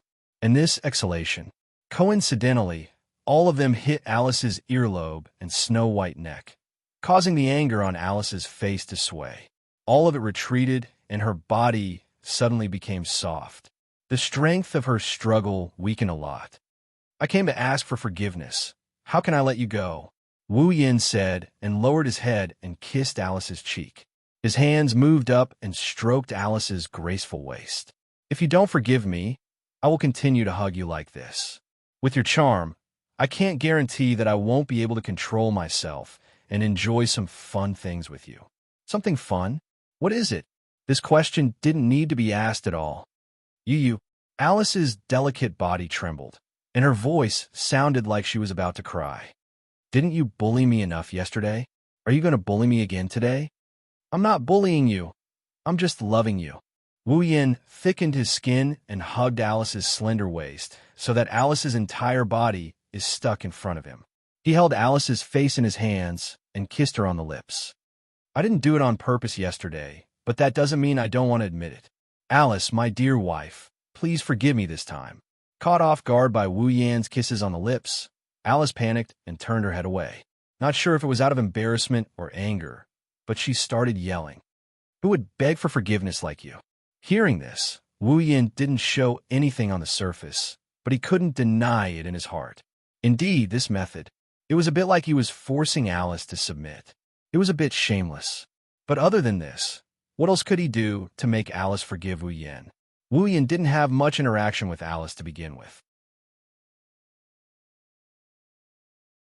Putting aside the matter of him forcefully taking Alice's body, Wu Yin and Alice were not strangers, but they couldn't be considered friends, let alone lovers. In such a situation, With Alice's unrestrained and casual personality, it was very likely that she would treat the matter of her having sex with Wu Yin as an interlude and distance herself from Wu Yin, slowly breaking off their relationship and no longer interacting with each other. Alice was definitely capable of doing such a thing. Therefore, even if it was a bit of a forced abdication or even a bit of a rascal, as the saying goes, only shameless people can get girls. Thinking of this, Wu Yin simply hugged Alice tighter. Without waiting for Alice to struggle, he took Alice's lips in his mouth and gently sucked on them. Oh, no, don't. Under Wu Yan's unusually presumptuous kiss, Alice, who gradually couldn't bear it, could only give up her tough attitude and involuntarily beg for mercy. Of course, such begging would only add to Wu Yan's pleasure and wouldn't have any effect at all. For a moment, on the roof of the manor house, Alice's helpless whimpers gradually echoed and gradually turned into the sound of panting. After an unknown amount of time, when Wu Yin was satisfied and Alice was almost suffocating, Wu Yin let go of Alice's lovely lips. Alice couldn't help but gasp for breath, her cheeks covered with a red color. Forgive me, okay. Wu Yin seemed to be addicted to this way of asking for forgiveness, which could take advantage and gain the upper hand at the same time. He bit Alice's earlobe and whispered softly, "Otherwise, I won't stop. You despicable bastard." Alice lost all her strength as she leaned against Wu Yan's body. She couldn't even struggle. She gasped for air as her body trembled. She used her soft voice to shout at Wu Yan. I will really kill you. I told you I don't mind letting you kill me once. I won't die." Wu Yan let his hand slowly move to Alice's important parts of her body. "If you don't give me an answer, I will do something naughty." Feeling the scorching hot hand slowly moving up and down towards the important parts of her body, Alice's heart was in her throat. Just as Wu Yin guessed, Alice originally planned to cut off all contact with Wu Yin and not have any more interactions with him. Yesterday's entanglement is nothing more than a wonderful dream. However, Alice hadn't thought that her idea would be seen through in advance, which led to Wu Yin using such a method. It had to be said that this method was indeed the best way to control Alice. At least, when Alice felt Wu Yan's hand getting closer and closer, she felt that her body was beginning to feel strange. Her mind kept replaying the scene of yesterday's lovemaking, and she couldn't bear it anymore. I know. Alice could only shout as if she had given up. "I forgive you. Is that okay?" Suddenly, Wu Yan's presumptuous hand stopped moving. A victorious smile appeared on his face, but he asked mischievously, "Really? You're not lying to me, right? Since I've already said it, then I won't lie." Alice's tone was filled with unwillingness and indignation. "So, let go of me immediately." "Ma, I believe my wife Sama's words." Wu Yin giggled. "You can't lie to me. Otherwise, next time, I won't stop, unless you have a way to hide from me forever." Hearing this, Alice, who had intended to be perfunctory, completely lost her temper. Hide from him forever? Whether it was Wu Yin or Alice, their lifespan was unlimited. It was basically impossible for them to die. In this life, if there were no accidents, they would definitely live forever. So, did Alice have the confidence to hide forever? The answer, of course, was no. Not to mention that Wu Yin had far more strength than Alice. He also had the ability to appear and disappear unpredictably. In addition, the fantasy town was so big. How could Alice hide from Wu Yin forever? And once she was found, Alice could imagine her fate. Alice was anxious, but there was nothing she could do. She could only sigh sullenly. "I understand. I won't hide from you. Let go of me." Hearing the resignation and helplessness in Alice's tone, Wu Yin shrugged and let go of Alice. Alice was caught off guard and almost fell to the ground. She glared at Wu Yin, snorting coldly. Alice was full of grievances and unwillingness. She angrily walked back to her home. Seeing this, Wu Yin quickly followed. "Why are you following me?" "Well, don't be so cold. I'm already here. It doesn't matter if you treat me to a cup of tea. There's no tea for you to drink here. Go back. It's fine if you don't want to drink tea. I'll just go in and sit. I won't disturb you. can't you just let me go? How can I let you go? You're my lord wife. Who's your lord wife? Don't say that, lord old lady. Don't call me that. It's disgusting. Then, I'll call you Lily? Or I'll call you Cece?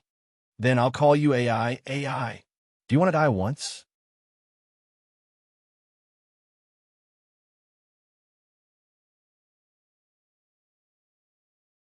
Chapter 1818. Fantasy Village, Red Devil Mansion. Holding a wrapped cake in his hand, Wu Yin hummed a song as he descended from the sky. He landed in front of the Red Devil Mansion and walked in the direction of the Red Devil Mansion. That cake was made by Wu Yin at Alice's house.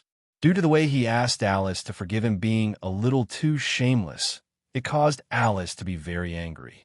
Wu Yin also used all kinds of methods to make Alice happy. In the end, he used his best cooking skills to soothe Alice's cold and angry face. And this cake was made by Wu Yin when he made Alice happy. He was going to let everyone in the Red Devil Mansion try it. Speaking of which, Wu Yin had also made an agreement with Zui Yi that if he had the chance, he would personally cook a meal for them to try his cooking. Unfortunately, it was destroyed by the arrival of the 7 deadly sins. Now, although there was only one cake, with Wu Yin's cooking skills, Wu Yin believed that Remilia and the others would definitely be satisfied. After passing through the lake of fog that was filled with cold fog, he walked towards the bright red mansion. Not long after, the iron gate outside the Red Devil Mansion appeared in front of Wu Yin. On the side of the iron gate, a red-haired girl in a green cheongsam was leaning against the wall. She stood there like a guard, guarding the gate outside the Red Devil Mansion. Taking a closer look, the young girl was wearing a green hat. On the front of the hat, there was a golden 5-pointed star pattern. In the middle of the 5-pointed star pattern, there was a glittering, sharp throwing knife stuck on it like a target. Seeing this scene, Wu Yan's expression instantly became embarrassed. In the fantasy village, there were many people wearing strange clothes. It wasn't like there weren't any outlandish outfits like throwing knives and hats. Those who didn't know would think that the throwing knife was one of the decorations on the hat. Only the people of the Red Devil Mansion knew. It was just something left behind by a punching bag. The girl didn't seem to notice Wu Yan's approach. She just closed her eyes and gently leaned against the wall, as if she was very unfathomable, deliberately pretending to be so that others would let their guard down. However, reality was cruel. He must have fallen asleep again, right? Wu Yin exposed the truth of this scene without hesitation. He rubbed his eyebrows speechlessly, and from the looks of it, she must have been taught a lesson by Sanyi just now. It's really amazing that she can immediately slack off and sleep. With that said, Wu Yin directly walked over, squinted his eyes, and shouted angrily, "China, time to eat. Have you eaten?" In China, the girl who was reading Hong Meiling was like an awakened crocodile. She suddenly opened her eyes, and her eyes shone with unprecedented brightness. "Where's the food? Where is it? Miss Xiao Yi hasn't given me any food for 3 days." Hearing this, Wu Yin couldn't help but look at Hong Meiling with pity. Hong Meiling noticed it. There was no food, but the true master of the Red Devil Mansion was standing in front of her. Hong Meiling's pretty face froze.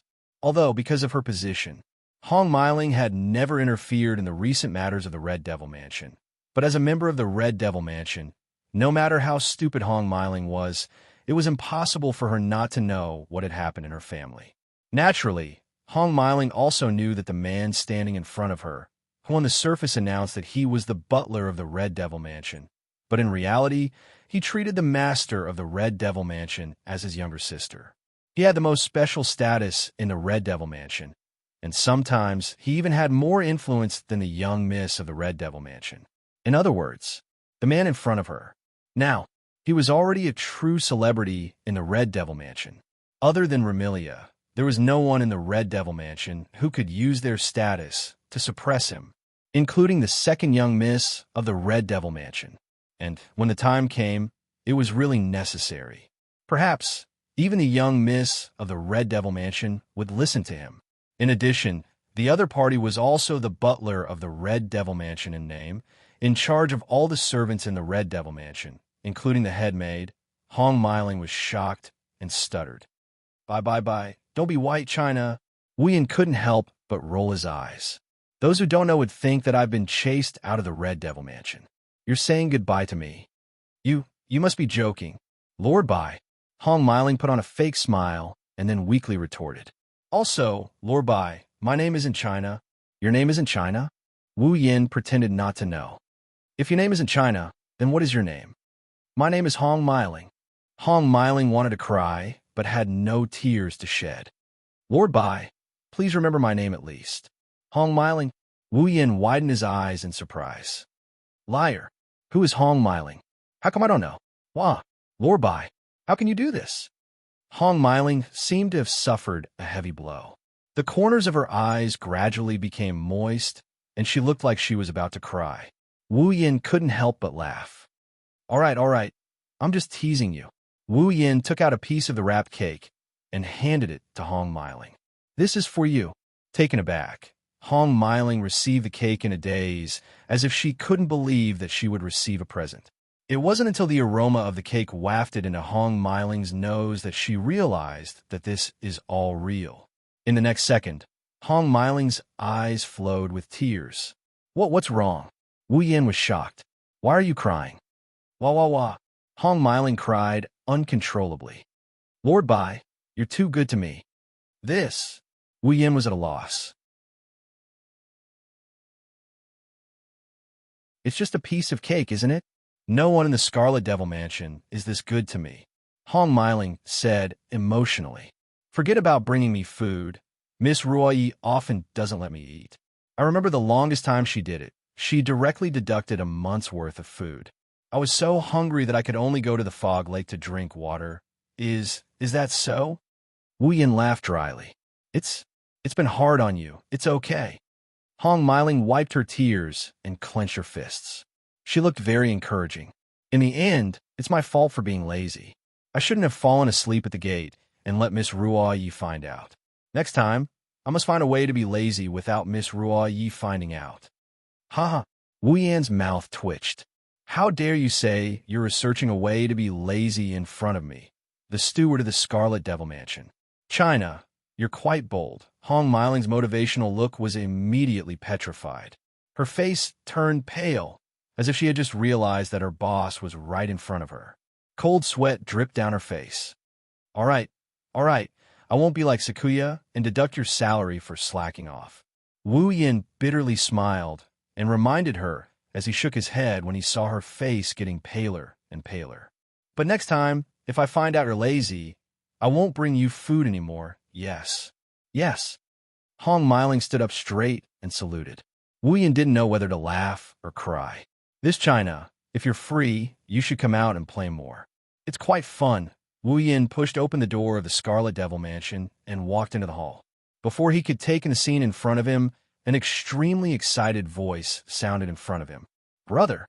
Following this extremely excited shout, in front of him, on the platform, a small figure jumped into the air in an unrestrained manner.